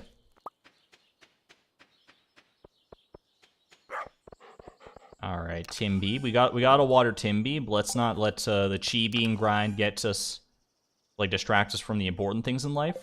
We do still need to water our beloved boy. Also got to go say hi to Krobus because we spent the night on Ginger Island. He'll be worried that we fell into a mine shaft or something. I'm still wondering how the beans turned into fruit. I guess just call maybe they're not actually beans and he just markets them that way. They're actually just seeds. That would make more sense, I suppose. How you doing, Krobus? Little poppy seed muffin. I love that. I love that about you, Krobus. You're always thinking of me. Eat it through the mask somehow. I don't know about that one. Another decent source is fishing. I've been told that. I don't think that we have a great fishing rod to make that happen, though. People have said that like bait and tackle is probably better for that sort of stuff. I think that our bread and butter is with these bombs in the mines. Thank you for the input, though. Each artifact has a 25% chance for 2 to 6 chi beans. You love to see it. I'm not going to worry about checking the... I know we have the quarry full of quartz right now, but until we start to dwindle on our bomb supplies, I don't think I need to be concerned about that too much. Let's just head back to Skull Cavern and carry on.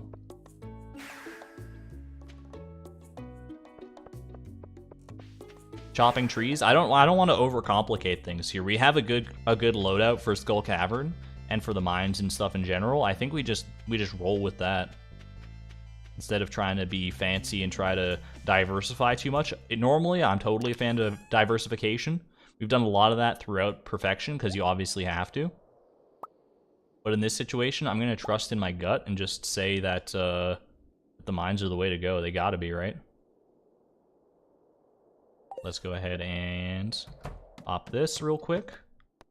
Little lucky lunch, just in case it does indeed help. I see some gold to start us off here. I'm more than happy to oblige. Let's staircase down in decent ways, and second verse same as the first. Artifact spot by the warp statue. I will check it on the way home, hopefully, or at least I'll hit it up at some point during this challenge, in theory. This looks good to me.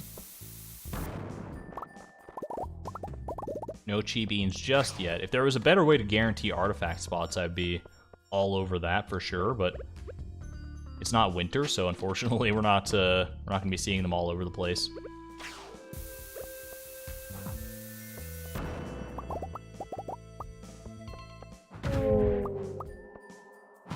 Yeah, I think I'm clicking probably like 6 or 7 times anytime I do that special attack, and it seems to be working out okay. I'm starting to get a better feel for it. Using a hammer now, we enchanted this hammer with the Crusader enchantment, and I'm giving it a chance.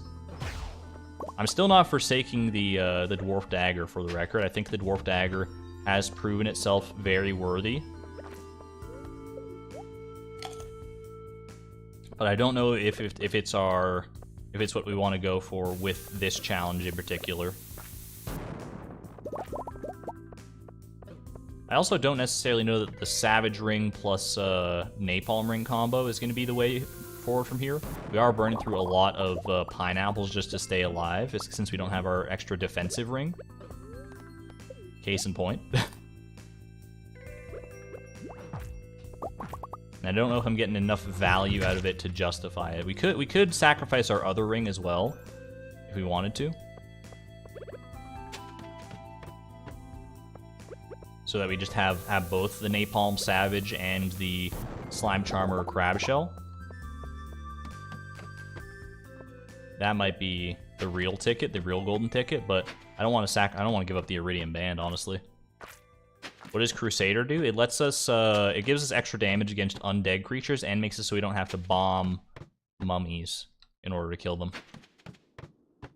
Just makes life in Skull Cavern generally a little bit easier to handle, I think. Ooh, that was a good hit. Maybe that's the lucky lunch coming through. I don't know. I cannot confirm one way or the other, but anecdotally feels pretty good. Gotta say it.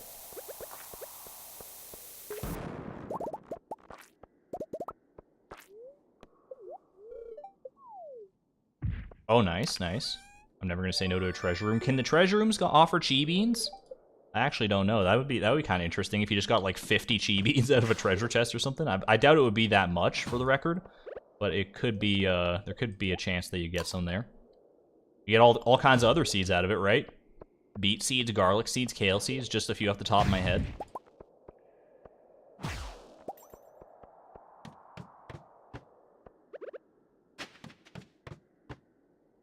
I will say the one thing that I still don't really particularly enjoy about this quest from a streaming perspective is that I feel like I am focusing so much of my energy on the quest itself that I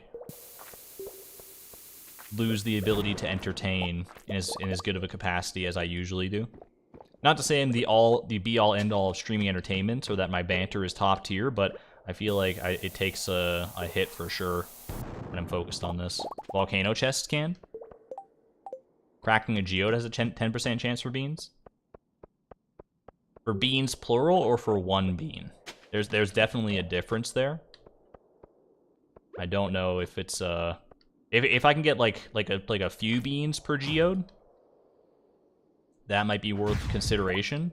But if it's just one bean per geode, one bean every 10 geodes at that, then it's maybe not worth the time investment, especially because we have to rely on geode crushers as opposed to Clint. Which, like with Clint, like time freezes, but so you can just process as many as you want. But with geode crushers, you actually have to wait out the time. Did I really need to gamble? I did need to gamble at the casino for the rare crow, yes. That was a requirement for perfection because the rare crows themselves, while not being required for perfection, are required to get the deluxe scarecrow recipe. Which was, since you need to craft every recipe for perfection, you can sort of see where that goes. Little dwarf scroll. Feel like I haven't seen one of those in a hot minute. I don't know why I'm sticking to this floor in particular, why I'm like going full exploration mode. It just felt right for some reason. I do want that gold. A battery pack? You know what? A battery pack is better than Void Essence today.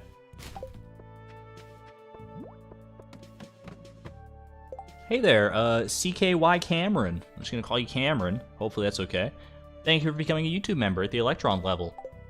Enjoy your sword and enjoy your emotes. I greatly appreciate the support. The generosity is always amazing to me. The generosity of people.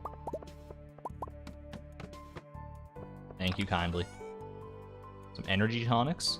I'm gonna go ahead and, you know what, we'll take them over the solar essence. A little extra food source. You never know when it could come in handy.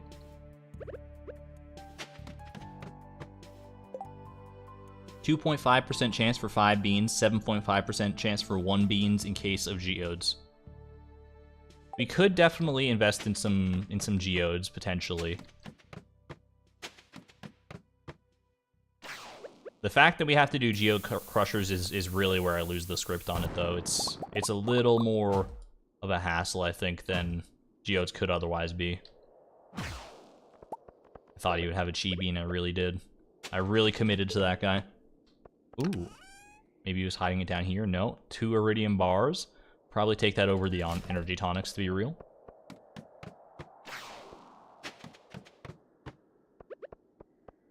Feels weird to not be, like, needing anything from these treasure rooms at this point. They're merely a side benefit to what we're actually here for.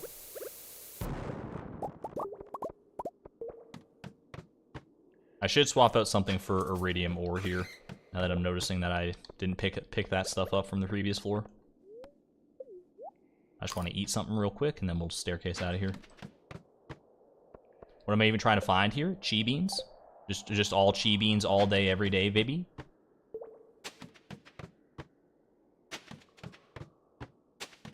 This is the year of the bean, or at least the season of the bean.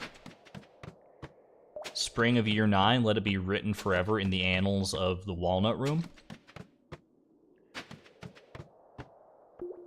This is where we make our comeuppance. This is where we have our revenge on this crop that broke my spirit earlier in the challenge. There's not many things, not many grinds or many tasks during this challenge that have really, like, had me deflated or feeling defeated. That one still hurts. That one from back then, I look back on that and I'm like, ooh, cringe. But now's my chance to make it right. Now's my chance to do it again and do it better because I actually have the proper amount of time. I should have listened to chat the first time. That was a lesson I needed to learn. All right, we're gonna go ahead and swap out the iridium bars for iridium ore, and I'll swap out the battery pack for the Prizzy. I was humbled by the chi beans, the redemption arc.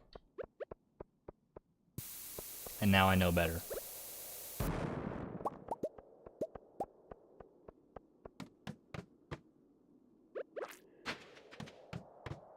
Need to still go deeper if I want any good resources, but I'm on the lookout for more gold like this, or for dense clusters. Dense clusters are really where it's at the end of the day. Do ore nodes have a higher chance to give chi beans than just standard stone, or is it like a flat rate, no matter what you bomb, no matter what you break, no matter who you are, no matter what you're doing? Chi beans are where it's at. Case and point. Moral of the story, always listen to chat. I don't know if that's the moral I should take away from it necessarily. I feel like on a lot of things Stardew Valley related, I actually know better than chat. Thanks in large part to people who have passed their knowledge along to me, who were in chat originally, but as a collective, I think that I need to trust my own knowledge of the game more than chat a lot of the time.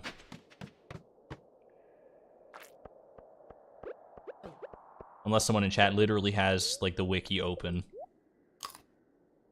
And they're like, I'm reading the wiki and it says this, and I'm like, I don't think so. I'm pretty sure Alex's mom's name is Carol, not whatever it actually is. I don't think it's Carol. I remember that from Unsurpassable Zed's stream.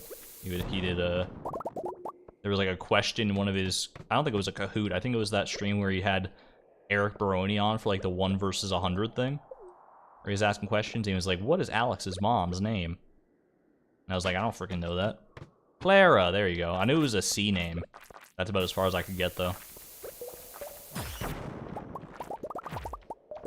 Is that 415 damage on a bat from, I guess it was a crit, but still. You don't see that numbers that big with the dagger, I'll admit that. The big numbers do make my brain pretty excited. Okay, you're gonna be that guy? You're gonna be that guy, huh? You suck at Skull Cavern? Any tips? I don't know if I have that many tips, because I also suck at Skull Cavern.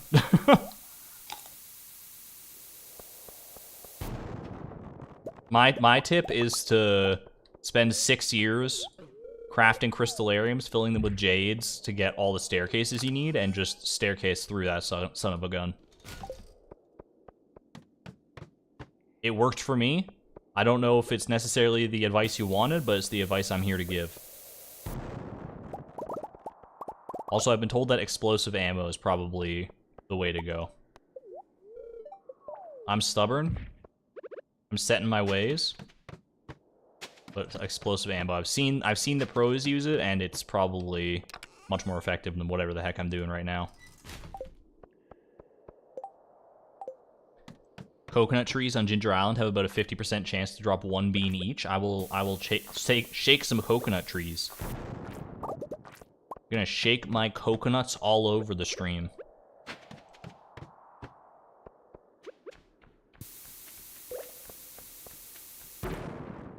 That's the one where someone comes at me and says, digital footprint, Argon, digital footprint.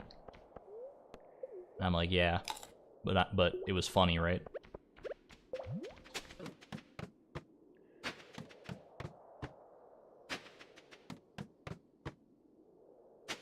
Wait, what? That's the kind of response I wanted.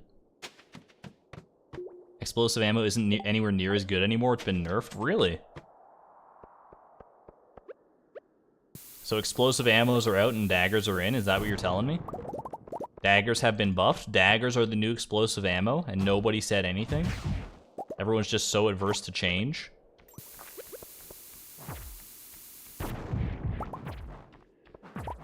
Get him out of here, get him out of here. Oh, the chi bean. I knew there was one hiding down there. We got 11 chi beans. It's about 9:30. We still got plenty of time to make some magic happen here. My digital footprint is going to be amazing. It's already quite big. I have quite the large oeuvre of previous works already. From back when I was a mere teenager and didn't know what the heck I was doing. It's preserved there forevermore for internet historians. I think for Crystallarium, you probably eat... Honestly, I'm not going to take the Crystallarium. I trust in my ability to make more Crystallariums at a fast enough rate that I don't need to rely on handouts like that. I don't need your handouts. I'm an adult. You can't buy me hot dog, man. MLP fanfic, it's true. I mean, I'm not like ashamed of the MLP fanfic. Not the stuff that I wrote. There are aspects of the MLP fandom that I had no part in, but because I was in said fandom, I'm associated with them by proxy. And you know what? It's not great. There's blemishes on that as there are on any fandom. But overall, I'm happy to have had the experience, and I think that some of those fanfics I still stand by. I think there's still some good stuff to be gleaned from them, from a literary perspective.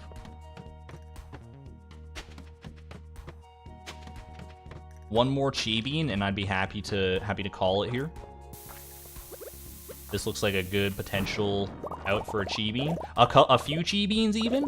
2 chi beans? So kind. So thoughtful.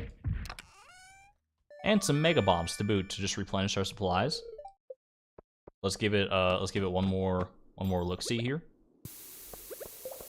Just one more, you know, just one more. There you go. 15 chi beans. That's a nice even number to pop out of here on.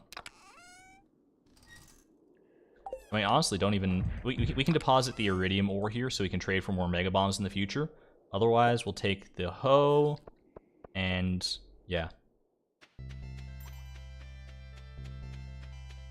I should probably get some warp totems to get around here a little faster. But as long as we got a decent amount of time. At least it's not Homestuck, unless they're also a fan of Homestuck. I don't know anything about Homestuck. I watched Sarah Zed's video essay about it, and I didn't internalize any of it, and I have no idea. I'm sure there's also people in that camp, though, that, like... I mean, I don't know about the subject matter of Homestuck, so I gotta be careful with what I say here. But there's normal people in any fandom. But the people who are weirdest, for lack of a better term, and most egregious are often the loudest. And that's where you run into problems. This chest is looking mighty full. Like mighty full with all this stone. I think we probably transplant the stone into its own chest right now. Or for right now. What if we just pop it in this chest for the time being? Let's all collectively remember that it's there. Leave that, and we'll head over to Ginger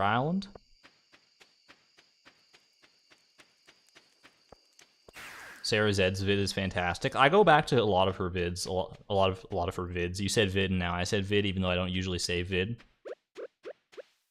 But a lot of her videos are really good.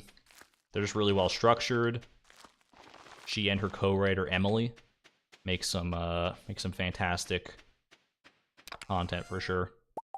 I end up going back to them a lot and just like listening to them as I work on other stuff. Not so much for sleep aids. I've never really tried listening to any of her videos as sleep aids, but they probably work fine. They're long, and that's usually the sort of things that's usually all I need. If it's long and their voice is not grating, which hers is far from, then I could probably sleep to it for sure.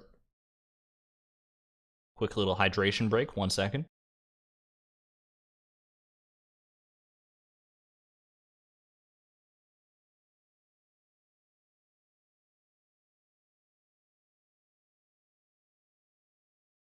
Hello, Otters, by the way. Nice to see you.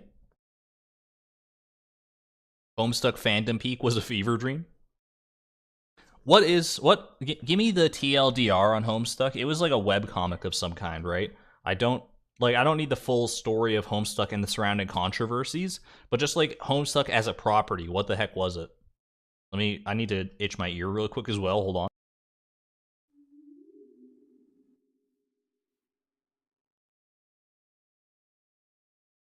You really had me out here writing down Sarah Zed instead of just Sarah Zed. Pam office meme, it's the same picture. Homestuck is about someone who's stuck at home, obviously. Something tells me that's not I mean, maybe there's an element of truth to that. Insanely long webcomic with aliens and kids traveling through space and time. Sounds pretty badass. Sounds like there's some fun to be mined and had there. I can see what would draw people in. If it was made in a charming way, then I could definitely, if I had been in the right place at the right time, could have been me. Could have been part of my upbringing. Webcomic about a group of 20-ish teenagers and aliens. Like, aliens are just, like, fun no matter what. It's great, never read it. The dichotomy of Homestuck.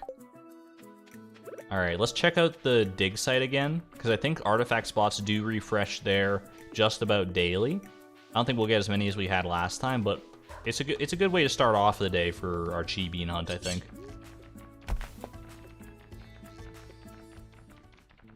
Homestuck isn't that bad, it's just fun for some people to hate on. Just a good punching bag of a property. I mean, like, My Little Pony is kind of in the same boat there. It's easy to make fun of because it's My Little Pony. Friendship is magic. It's right there in the name. You don't even, like, yeah, I get it. But people who like it are, you know. I mean, I like the show itself, the fandom surrounding it. Take it or leave it. As far as I'm concerned. There's some good people, though. I met some good people through that fandom. Alright, quickly drop off. I guess we don't really need the mixed seeds. We'll just go drop off our fiber and stuff at home. Someone said that there was an artifact spot near the warp totem. Or there's one right here, too. Near the warp totem to the desert, I'm gonna assume. Hello, Fresh! If only the supply crates could give Chi Beans. Something tells me they can't. I don't know why.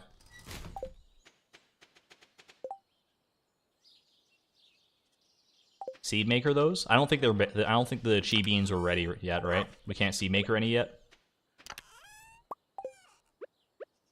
They look like they were in their prepubescent stage. Mr. Chi is a teenager.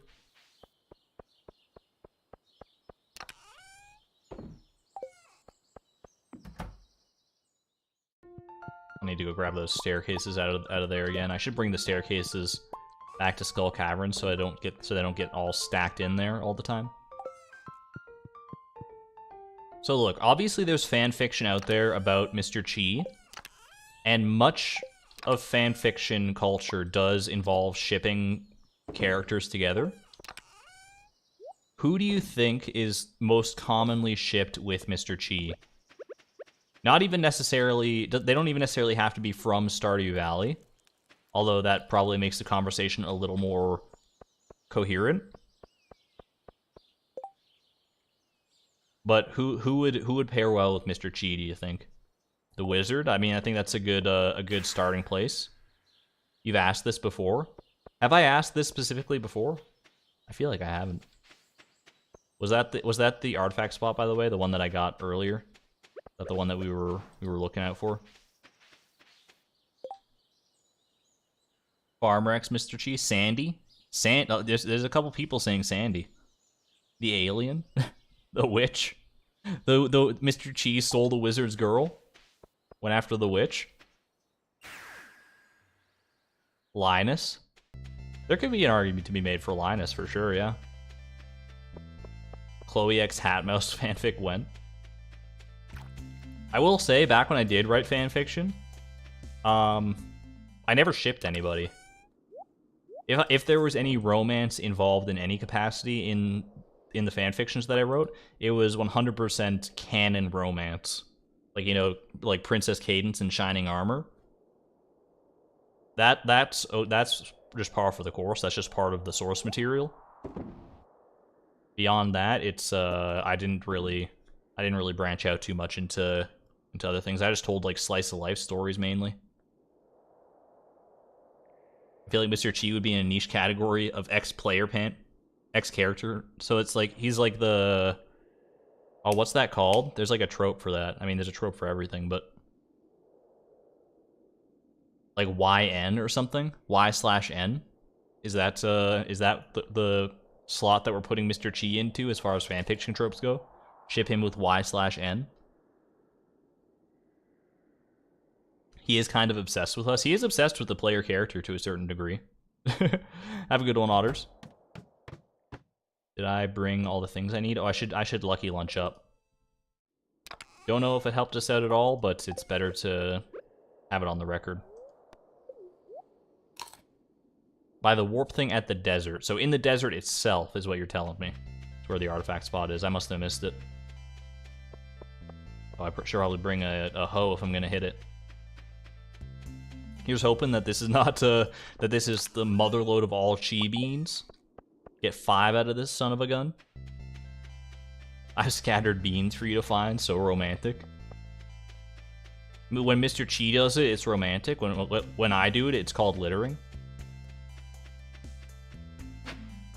Just some clay. Worth checking all the same, though.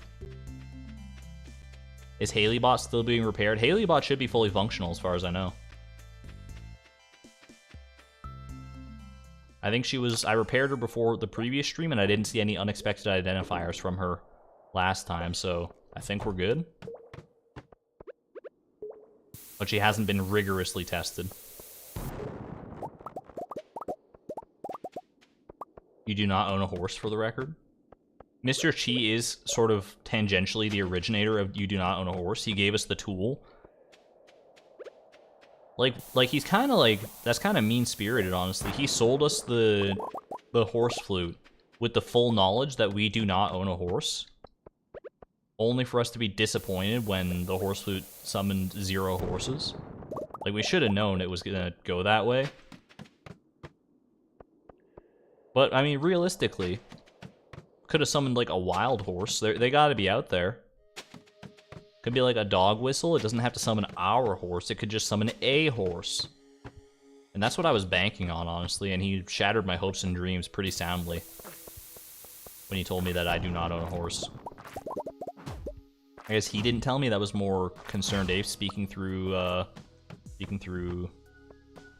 narrative text. It's not in any way romantic, it's just Chi being nice. If you want to tell yourself that, that's fair. Probably want to eat a pineapple on that one.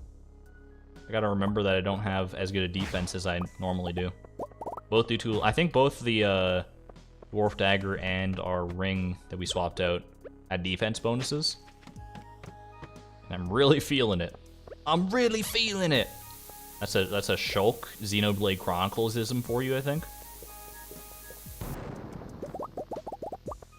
Another game that I've never played. Chi X Professor Oak setting in Y/N's head. Found the fanfiction reader. That's a sentence that only a fanfiction reader could produce.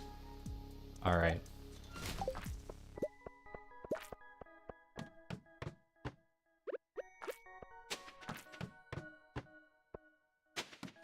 What about Mr. Chi x Papa Smurf? Just because they're both blue. Is that racist of me, or is that like OMG super cute? So kawaii. So kawaii.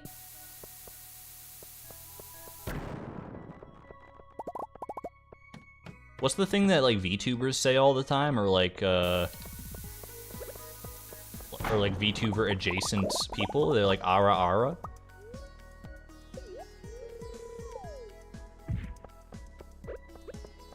I've heard that in videos. I don't go seeking out said videos, but I've heard it just through the grapevine, you know? They say uwu. They do say uwu as well, yeah. But ara ara that's the one that makes everyone blush, right? Let's grab some of this.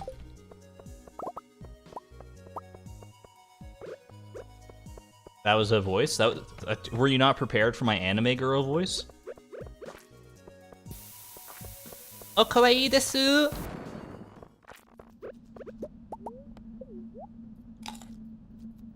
It's about as close as... That's about the most you're gonna get out of me. I don't think I know anything too much beyond that. I'm not a prolific anime watcher. I'm not an anime connoisseur. Ooh! That's like a 0.5% chance right there, I think. Maybe serpents have a higher chance, I don't know. Stream shuts down immediately. World is not prepared for anime girl Argon. Anime girl Chloe, on the other hand. Now there's a fan art.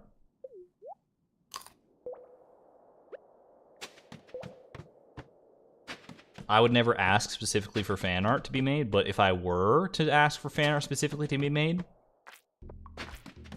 there's a chance.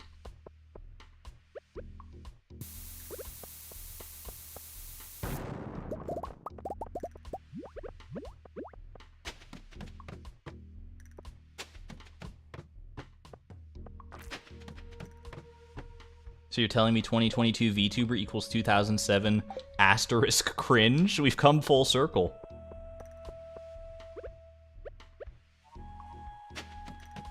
Honestly, I have no... I can't really say anything about VTubers with any degree of certainty. I know that they exist and not much more beyond that. I've seen some clips from them. Like, who's the one that's like a shark? Like, she's dressed up like a little shark in a shark onesie kind of thing. I've seen her clips around YouTube in my recommended and stuff. And then there's the one that has like the long pink streamers in her hair, I think. Only 2 chi beans so far, by the way. It's not a great day for us.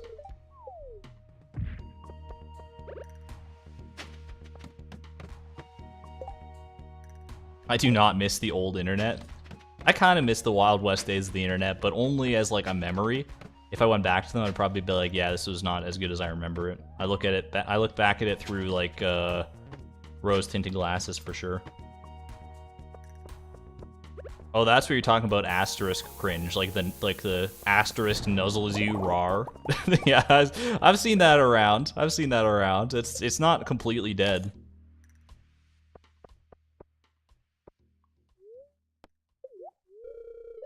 Does anybody know the names of the VTubers I was talking about, by the way, or am I the one who's like ultimate cringe right now just because I know like I can describe them? And everyone else here is so far removed from, like, they actually have like proper non-internet related lives to such an extent that they don't even know what a VTuber is.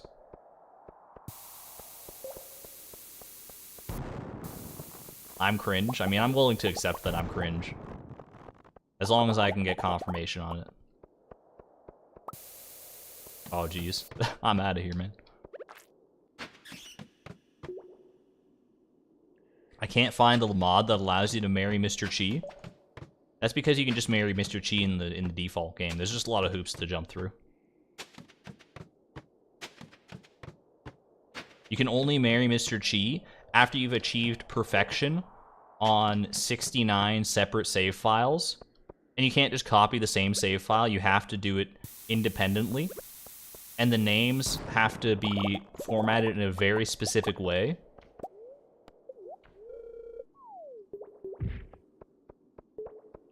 You can never use a single staircase to get through any level of any mine, Skull Cavern or the regular mines, because it's dishonorable. And you have to spend at least $2 billion at his casino across all your runs. It's true, Blade told me himself. Exactly, yeah.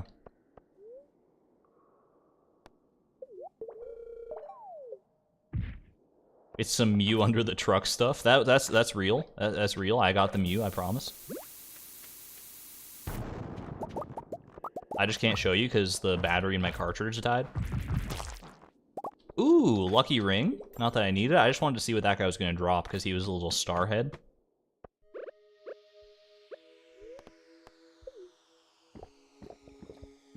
I know Code Miko, but she's not PG-13. That's fair. I think many VTubers are definitely not PG-13. There's got to be some out there that are, like, family-friendly, right? Although it can be hard to exist in that space without some weirdos making it not PG-13. Being a girl on the internet already comes with some of that, unfortunately. Being an anime girl on the internet, I mean... Not saying you're asking for it, because that's a very toxic mentality. But you gotta know what to expect when you get into that kind of space, I guess, is what is probably the more accurate way to say that. The shark girl is Gaur Gura. I've heard the name Gura. The Gaur part gets me. Isn't that like aren't those the creators of RuneScape, the Gaur brothers?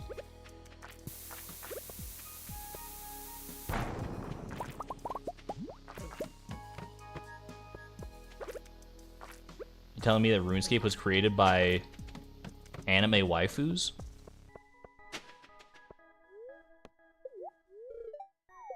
$15 levels, oh my gosh. That's gotta be like up there, that's gotta be like the maximum just about. Being an anime girl on the internet. Just don't break down the sentence too much there and it makes perfect sense.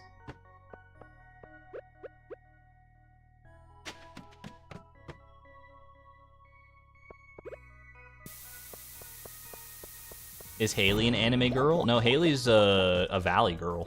Literally, she lives in the valley. What's the valley girl voice? It's like, I don't even know. Like, when I think valley girl voice, is this... the voice that my head goes to is like, it's more country than valley, I guess. I don't even want to make the voice because I'm scared. And I don't know what to say.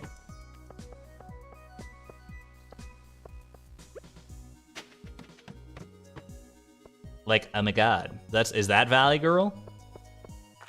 Or is that, something else? Oh my god, you're so cute. Like, I could just pinch your little cheeks. Oh my god. You see how fast we killed that mummy? The Crusader enchantment is so powerful, you guys. Like, oh my god. I just can't even with this.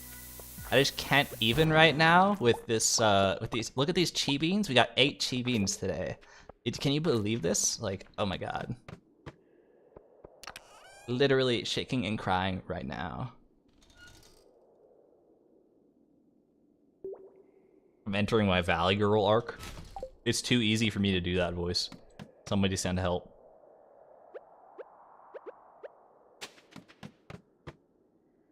I'm in fight or flight mode. Your mind is telling you no, but your body's telling you, oh my god.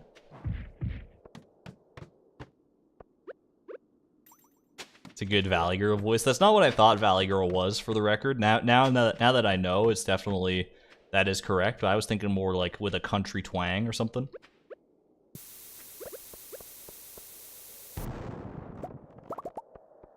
But that's just country. That's an entirely different dialect. I wish to leave. We only got 20 minutes left in the stream regardless, so you know what? Maybe I just go full Valley Girl for 20 minutes and see how far my viewers drop. Maybe the viewers would increase, and then I just have to go. Then I just have to be a Valley Girl for the rest of my streaming career. Get a voice modulator to make it like slightly more high pitched, and we're in business. Maybe for Halloween, I can go as Haley for Halloween, and that'll be part of it.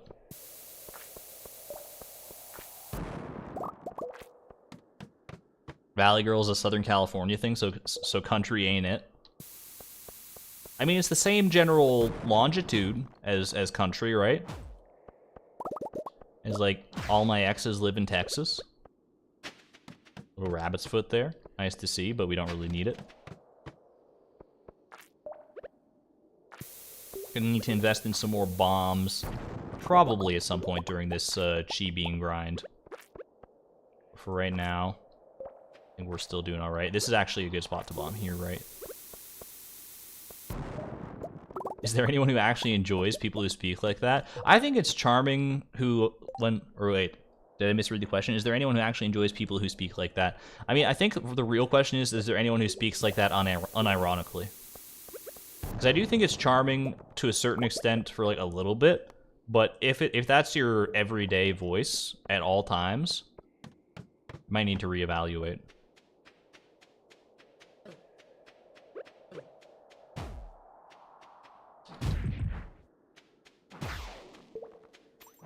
Trying to get these guys out of here so I can bomb the middle. Didn't mean to wake up the bats. Just give me one chi bean and a prismatic shard. You know what? I'll take. That's a pretty good haul. I knew there was something to be bombed there. I could just feel it in me bones. There's a whole movie about Valley Girls. I believe it stars Moon Unit Zappa. Is that a band? What would Chloe sound like? I don't want to. I don't want to give her a voice. She can have whatever voice you think she has in your head. I'm okay with headcanon interpretations. I'm gonna be like Eric Baroni with the pronunciation of Mr. Chi. I leave that as an exercise for the viewer at home. Ooh, that was a good one. I feel like we always get extra chi beans after 10 o'clock p.m. It just seems to shake out that way. You see what I mean? we almost got 15 here today, and I was like looking at the quantities we were getting for most of today, and it was not that good. Maybe it's just because once we get deeper into Skull Cavern, we get more, and maybe I should just really staircase down to make that an everyday occurrence. Chloe sounds exactly like Argon. Hey, if that's what your head is and heart are telling you, who am I to say no? Alright, let's get out of here.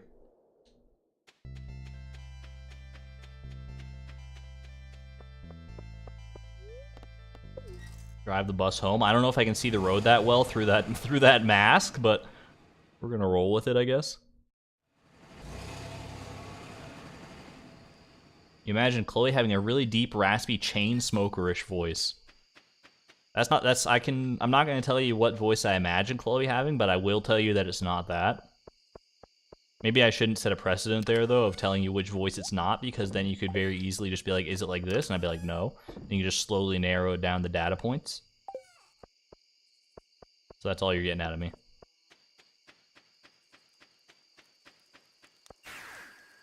But also, if you want her to have that voice, then more power to you. All right, let's get some more beans in the ground. These beans were made for planting, so that's just what we'll do.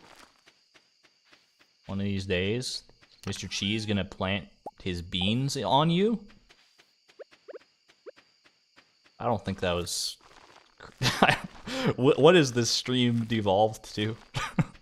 This is a weird one today. It's the end of the week. It's the nearly end of the stream. Just cut me some break, you know. Cut me some slack, you know.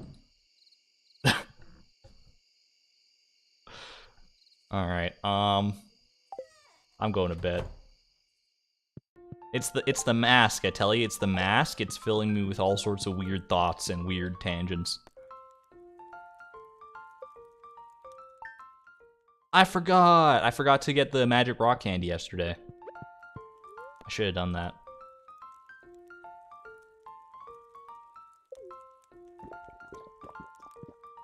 Argon, I think you're muted. Thank you. Confirmed, not muted. Shake trees. I should do that. Yeah, I should go check and shake the trees. But we should also start by seed makering some of these lovely little dudes. Wow. What a picture of how far this challenge has come, by the way. Getting mail from Sandy with a cactus fruit on Ginger Island itself. Come visit me soon. I'm really bored out here. She wants to give us more milk tomorrow, so maybe we'll make a pit stop there at some point. Thank you for the cactus fruit, Sandy. We eat those for good luck around here nowadays. Alright, let me go ahead and just pick all this good stuff. And we'll seed maker what we can, which will be literally all of it, obviously. How much did we have to start with? I don't remember fully. 24? That's a good first day haul. Seed maker, literally everything. Hopefully don't get too many mixed seeds out of this deal. You were trying to get me to hit the hotkey and stop talking. Nice try, Karita. Alright, we did get mixed seeded right there. Not ideal. So out of 24 chi fruit, we have gotten so far 31 beans. We got a total of 48. We literally exactly doubled the amount that we had, and we just go and replant. I think I need... I'll grab the deluxe speed grow. I need to make sure to be careful. Plant these just so.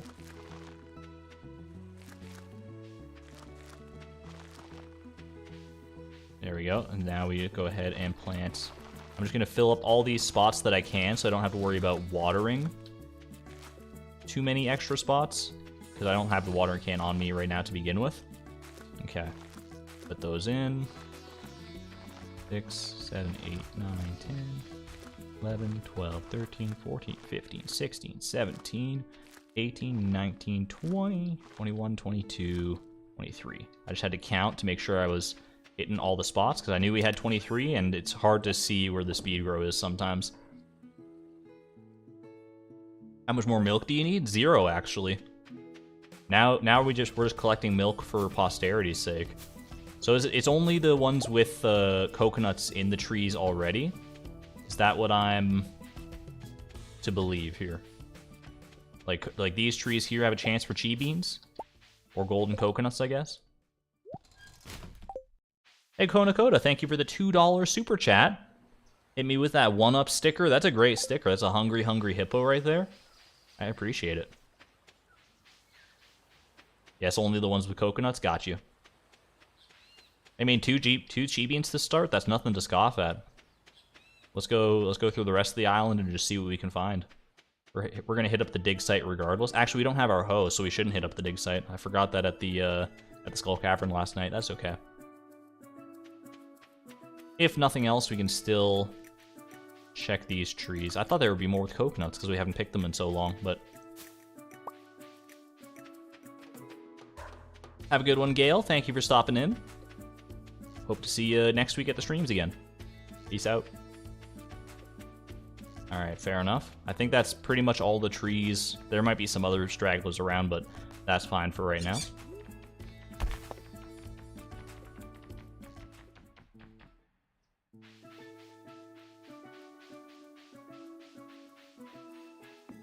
Alright. Throw a few more right down there. 3 more chi beans. Nothing to sneeze at for sure. What is something to sneeze at, though? I use that expression all the time, like nothing to sneeze at, nothing to scoff at. Nothing to scoff at makes a little more sense, but nothing to sneeze at. Like, I can't think of anything that I would, like, look at and actively want to sneeze. Like, obviously you sneeze at dust and dirt and all that stuff, but... I feel like it would be the rudest thing ever to just sneeze at someone or something as a sign of disrespect. Like, I would be heartbroken if someone just sneezed at me. And like, that's what I think of you. Some people sneeze when they look at the sun. Can confirm I am among those people. Timby telling me to play some Prairie King today. Maybe next time, buddy. Maybe next time. We got more beans to find.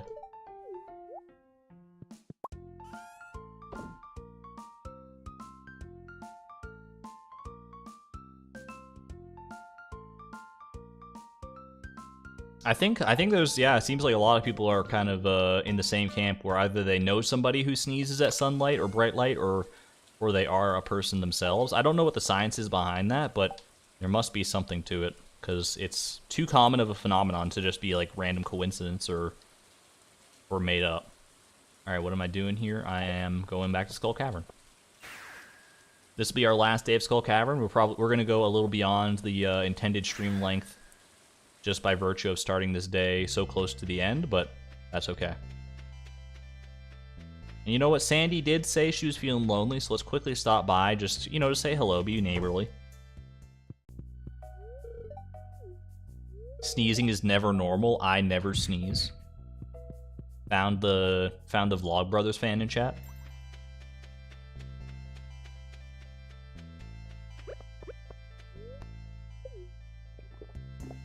Flowers and all pollen are my nemesis. I'm thankful to be in the boat of people who are not allergic to that sort of thing, or really even bothered by that sort of thing. DFTBA? Hell yeah, Froglin. Alright. Yeah, I guess we just go. I need to remember to bring my hoe with me away from the cavern next time, but right now this is where we want to be. Vamonos. What a weird disparity of rocks to start off with here.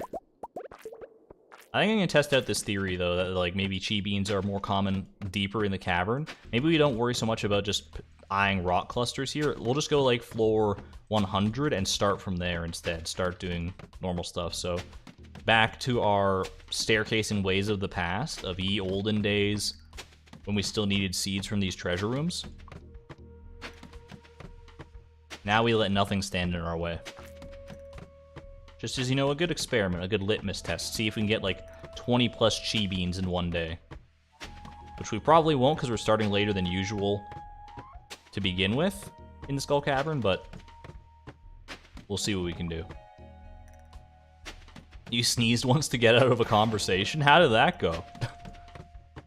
I mean, I've been in positions where I want to get out of a conversation, but I never thought to sneeze, because I feel like if I sneezed in a conversation, I guess it would depend on the person and the context, but most of the time I would imagine the person would just say, like, bless you, anyway. Back to my diatribe is about being part of the Italian mafia. The true story, by the way. I once talked to a guy who was like, I was on my way home from work. This was like a couple of years back. I had gotten home from work after a late shift. It was like 10:30 p.m. by the time I got home. And he stops me in the lobby of my building to just like chat for some reason. And I had also picked up fast food. I had picked up some McDonald's, and so I was like hungry. I was dying to get home, but he stops me, and he keeps me there for a clean like 30 to 40 minutes talking, because I'm too nice of a person to be like, all right, I gotta go eat. I gotta go. And he's just telling me all about like how like he comes from a long line of people who were associated with like the Italian mafia, and like telling me about his like car company and stuff, and I'm like, dude, even if any of this is true, I just don't care right now. I don't have the capacity to care after a long day at work. And I don't remember how. You know what? I do remember how I eventually got out of it. It was because another guy came down from the elevator, and he was on his way out to do something, and he got wrapped up in the conversation because he's presumably just as nice as I am and just as polite. And as he got wrapped up in the conversation, I just managed to like slowly back away and be like, yeah, okay, all right, bye. I'm headed up, bye. I'm going now, bye, goodbye, good night, goodbye. And then I get into the elevator and just let out a sigh of relief. I have an uncle who traps you in conversation like that. My dad does that sometimes. He's not nearly that bad, but he's verbose, is probably the kindest way that I could put it.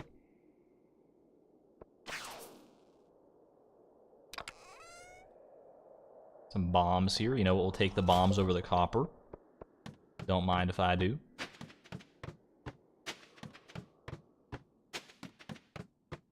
Yeah, some people just have, like, no filter or no social awareness to realize, like, oh, the person I'm talking to is not really interested in the conversation. Maybe I should stop.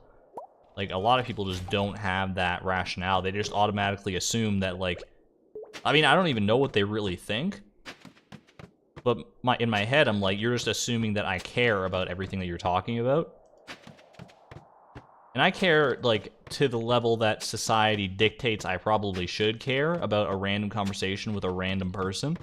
I give you the time of day, but I'm not about to get into, like, a deep philosophical conversation or some kind of political discourse or listen to your entire life story. It's you know, that's outside the boundaries of the usual social contract, as far as I'm concerned. All my relatives do that. I feel so sorry for your, like, family reunions around the holidays.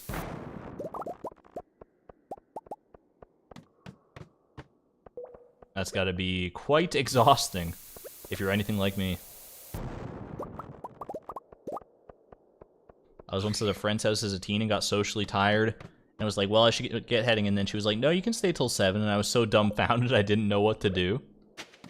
I had a friend like that too, who used to be like, who didn't understand that, like, my social battery it runs out a lot more quickly than the average person's probably does.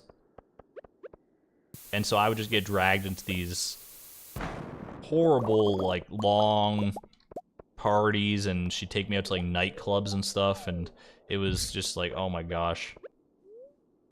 I was not having fun, but, like, she was a good friend, so I wanted to be supportive of her, and yeah, it was but I need to learn to be supportive of myself and my own needs. Argon acts in chat, the acts of wellness and self-care.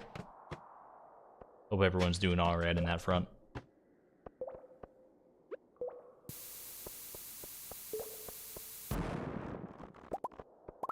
A man once asked me to pay for his meal at a fast food place, and when I said no, he offered me a hashish. What the heck's a hashish? I could see if once I know the definition of hashish, I'll know exactly how it goes. But, like, that's in my mind, that's like one of two things. Either he was like, you passed my test, you should not pay for a random stranger when they ask you for some, like, pay for their meal when they ask you. So, like, here's a reward. Or he's like, if you don't pay for my meal, I'm gonna hashish you in the public restroom. He's like, I'm thinking, like, he's gonna, like, take a shiv out or something, and I'm like, I don't know about that. It's like weed? Okay. It's an illicit substance. Gotcha. I'm on the same page now. Although I still don't really know how that factors into him, how you're not paying for his meal. Like, I guess it would, in his mind, it was a reward or something. But I have no idea. That seems like a strange conversation.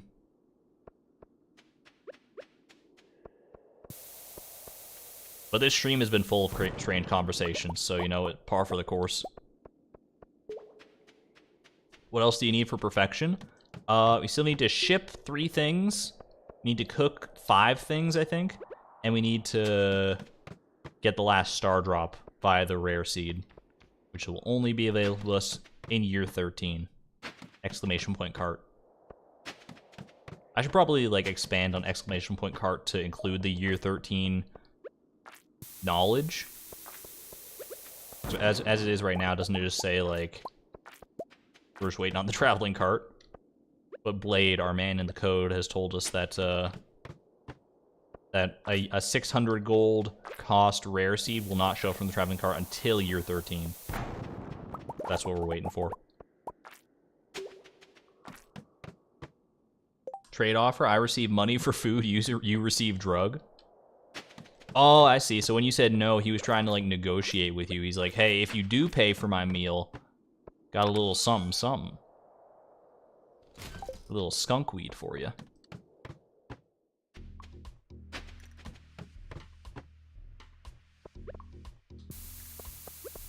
little bit of the old Mary Jane, you know what I mean?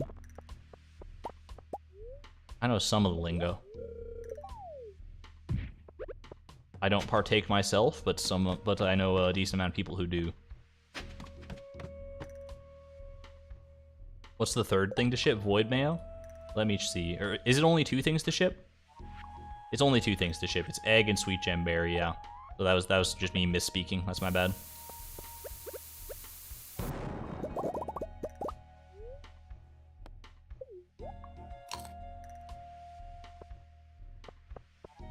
I'm a graceful writer too.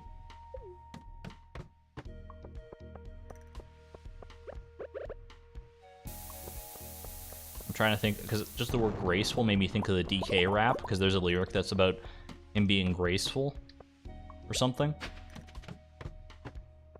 I don't think I've ever listened to the full extent of the Donkey Kong rap from Donkey Kong 64. I've listened to bits and pieces.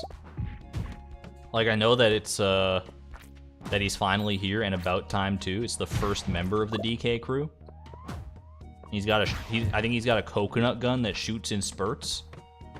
If it hits you, it's gonna hurt. That's about where my knowledge starts to taper off. He has no style. He has no grace. This Kong has a funny face. Possibly the greatest song lyric ever written in modern times, in our modern generation. Maybe in any generation. That's really good. Which Kong has a funny face? Is it Lanky Kong? Is it Funky Kong? I mean, they all kind of have funny faces. They're monkeys. They're like kind of meant to have funny faces. They're like stylized monkeys. Speaking of monkeys, I'll still never forget the first time I watched the Planet of the Apes movie. And when Caesar says no for the first time, he's like, "Get your stinking paws off me, you darn dirty ape." And Caesar just shouts, "No!" That's like the first time I remember watching a movie and getting like legitimate chills. And I still get them anytime I watch that scene. It's so good. It's just very powerful.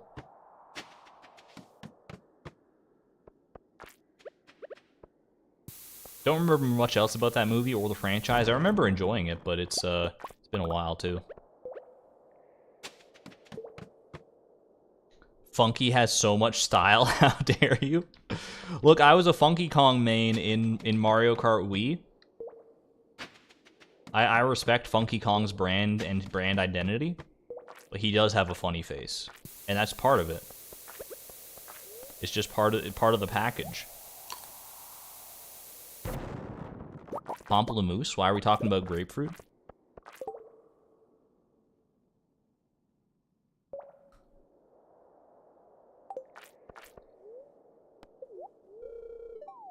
The DK rap is forever in my head, and I sit in a dark. It sits in a dark corner and will occasionally pop out.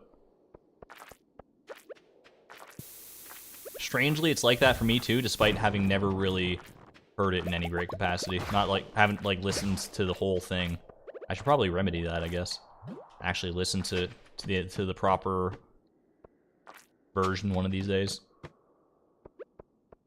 think all I've ever heard of it through is like memes and stuff, because it's very memeable.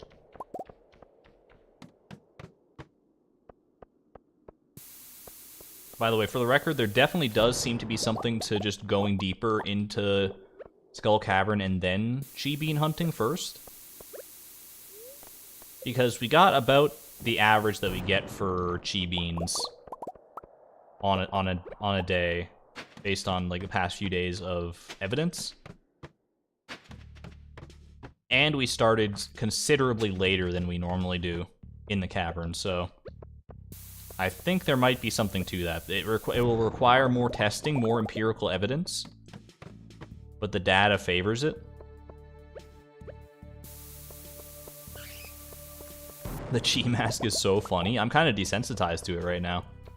I'm just like, yep, that's Chloe.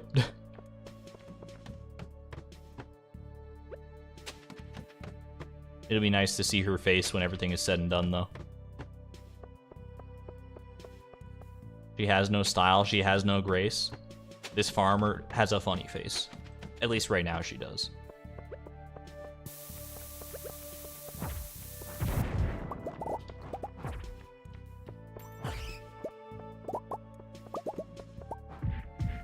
Good staircase luck there. Luck has no effect on bean counts. That's good to know. We don't need to worry about using our lucky lunches for it. It does still feel kind of nice, and it affects our rates of getting other resources, as well as staircases, so it still kind of tangentially affects the bean count just by letting us get deeper faster. But that's good to know that it doesn't have a direct effect on it. All right, I think we're gonna head out here. 11 p.m. is a good time as any. I'll drop off this orange sapling for right now. I will not forget to bring the hoe with me. And we're out of here. I do not own a horse. That is correct. And what of it?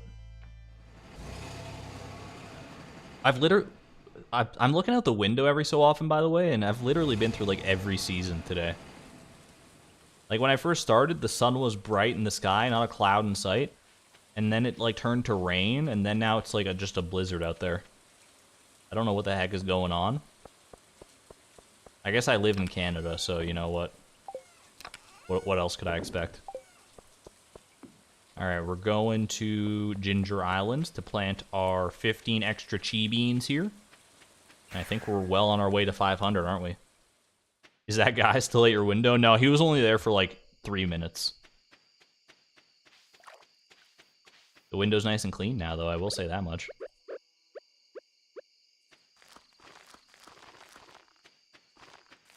Gonna get these all in the dirt here. Just wherever they'll fit. Wherever they'll fit. Okay.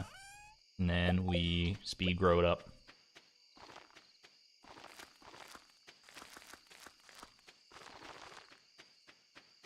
I think that's all of it. I might have missed one or two here and there, but it's... Actually, is that one? Yeah, okay, that one's good. What time is it? 4:09? Do I pronounce it potato or potato? I don't know anyone who says potato. You know what? It is a little late. Not as late as I thought it would be past the end of the stream when we ended today. So let's go ahead and quickly make our way home. And I'll hit you with a little 13th hour Prairie King run. Let's do it. Timby's been sitting here all day. He's still at the machine. Do you believe that? This is the sign that today is the day to be playing Prairie King. Timbeeb is here with us. This is where I wish I had a Timbeeb emote already. We need to get one of those made. Start new journey. Let's go. Here in Washington, the weather is just wind and wet. We get a lot of wind up here, too. In my neck of the woods. It's, if there's no other weather to speak of, it's probably windy.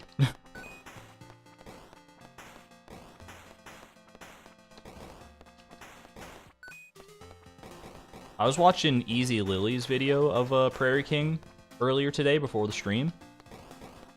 Because she did like a little compilation of all her attempts to finally end up beating Prairie King for the first time. And when I watched that, I was like, man, I'm like pretty good at this game compared to the average person. I always like compare myself to like the best of the best and my previous attempts and stuff. But when compared to the average Stardew player, I never realized like quite how good I have it. Like these skills that I've honed from mainly The Binding of Isaac and other similar games have served me well in Prairie King. And just playing Prairie King, I guess, in general for as long as I have. It did bolster my confidence to a certain degree to see, like I feel bad. I always feel bad about my Prairie King skill because, like, oh man, I haven't beaten Fector's Challenge yet, but Fector's Challenge is really freaking hard, too. So it's like, Like, most of these runs, I feel if I actually carried them on after my death, they would probably be victories at the very least. Just not Fector's challenge wins.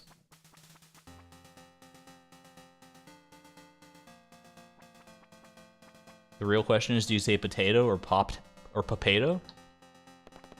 That has Paschetti energy. Anyone ever say Paschetti when they were a child instead of spaghetti? Or maybe you still say it nowadays and you just are just now learning that it's pronounced spaghetti.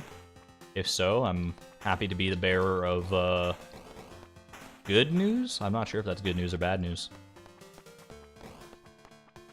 Paschetti.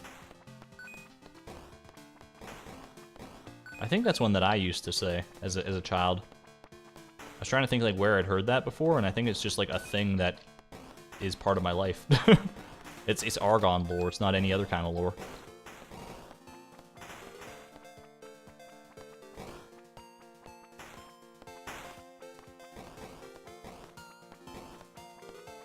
But I did eventually learn how to say spaghetti.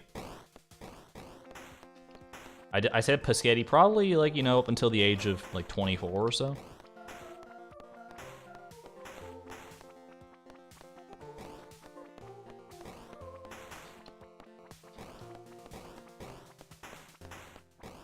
And then you just go silent and you just make them wonder, is he joking? Was that a joke? Was that supposed to be a joke? And I just never clarify. Alright, we're not gonna have enough for our first damage upgrade here, so I think we hodl. We settle and hodl. Your daughter called it mixed sketty. I like that. You say pasta getty just because?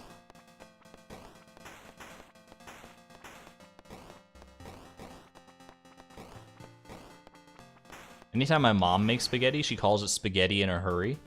I don't know what the joke is or what it's supposed to mean. Maybe it's just because she makes spaghetti fast. I don't know. But that's what she calls it. Her own special recipe, spaghetti in a hurry. Paschetti in a hurry. I haven't had spaghetti in a long while, actually, now that I'm really thinking about it.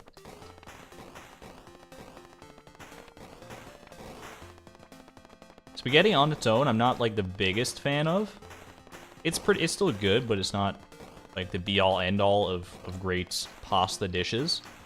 But spaghetti with meatballs and prepared in like a more prepared better than I could prepare it, just as a frame of reference, because I would just like boil the noodles and throw some spaghetti sauce in, call it a day. I want that gold. Did not get the gold, that's okay though. But if they've got like extra spices and things going on, and the meatballs especially that bring it all together, it elevates it to one of the top tier dishes, just in general, I think. Still not enough gold for our damage upgrade, but we got one more level to make it happen. We only need 2 pieces.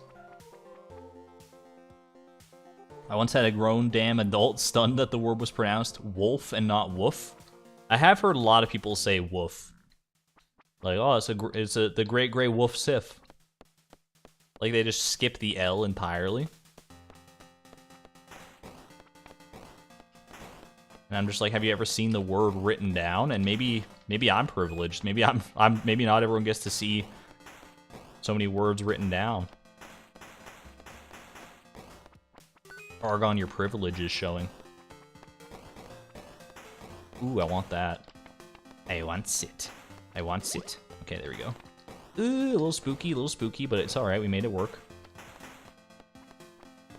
Bit of a lull in the monsters here, and that was a good timing for it. A little lull in the waves. These slow guys are making kind of a blockade up there that I'm not a huge fan of. Ooh, okay, it's fine, it's fine. Just take it one little bit at a time here. You know what? I am gonna invest in that. Invest in yourself. I think that was good. I think that was a good Alright, well. It was a good play up until then, man. And then seeing this face greet you after you leave this After you leave the Prairie King screen, he's like, yeah, you didn't do it, did you? You didn't do it. All right, off to bed. Backstabbed, exactly. Well, we still have a decent amount of time left for the crop here. We haven't shipped any, but we are well on our way towards the 500. I think we can definitely make it happen given the actual appropriate amount of time for this quest. I'm excited to see how that all shakes out next time, which will be Monday. Monday from 6 p.m. 5 p.m. to 9 p.m. Pacific Standard Time. I hope to see you all there. Thank you again for joining me for this this stream. I hope you had a fun time. I know I did. It was a bit of a more chaotic one than usual. But sometimes those are the best ones. Until then, I will be out of here. I hope you all have a fantastic weekend.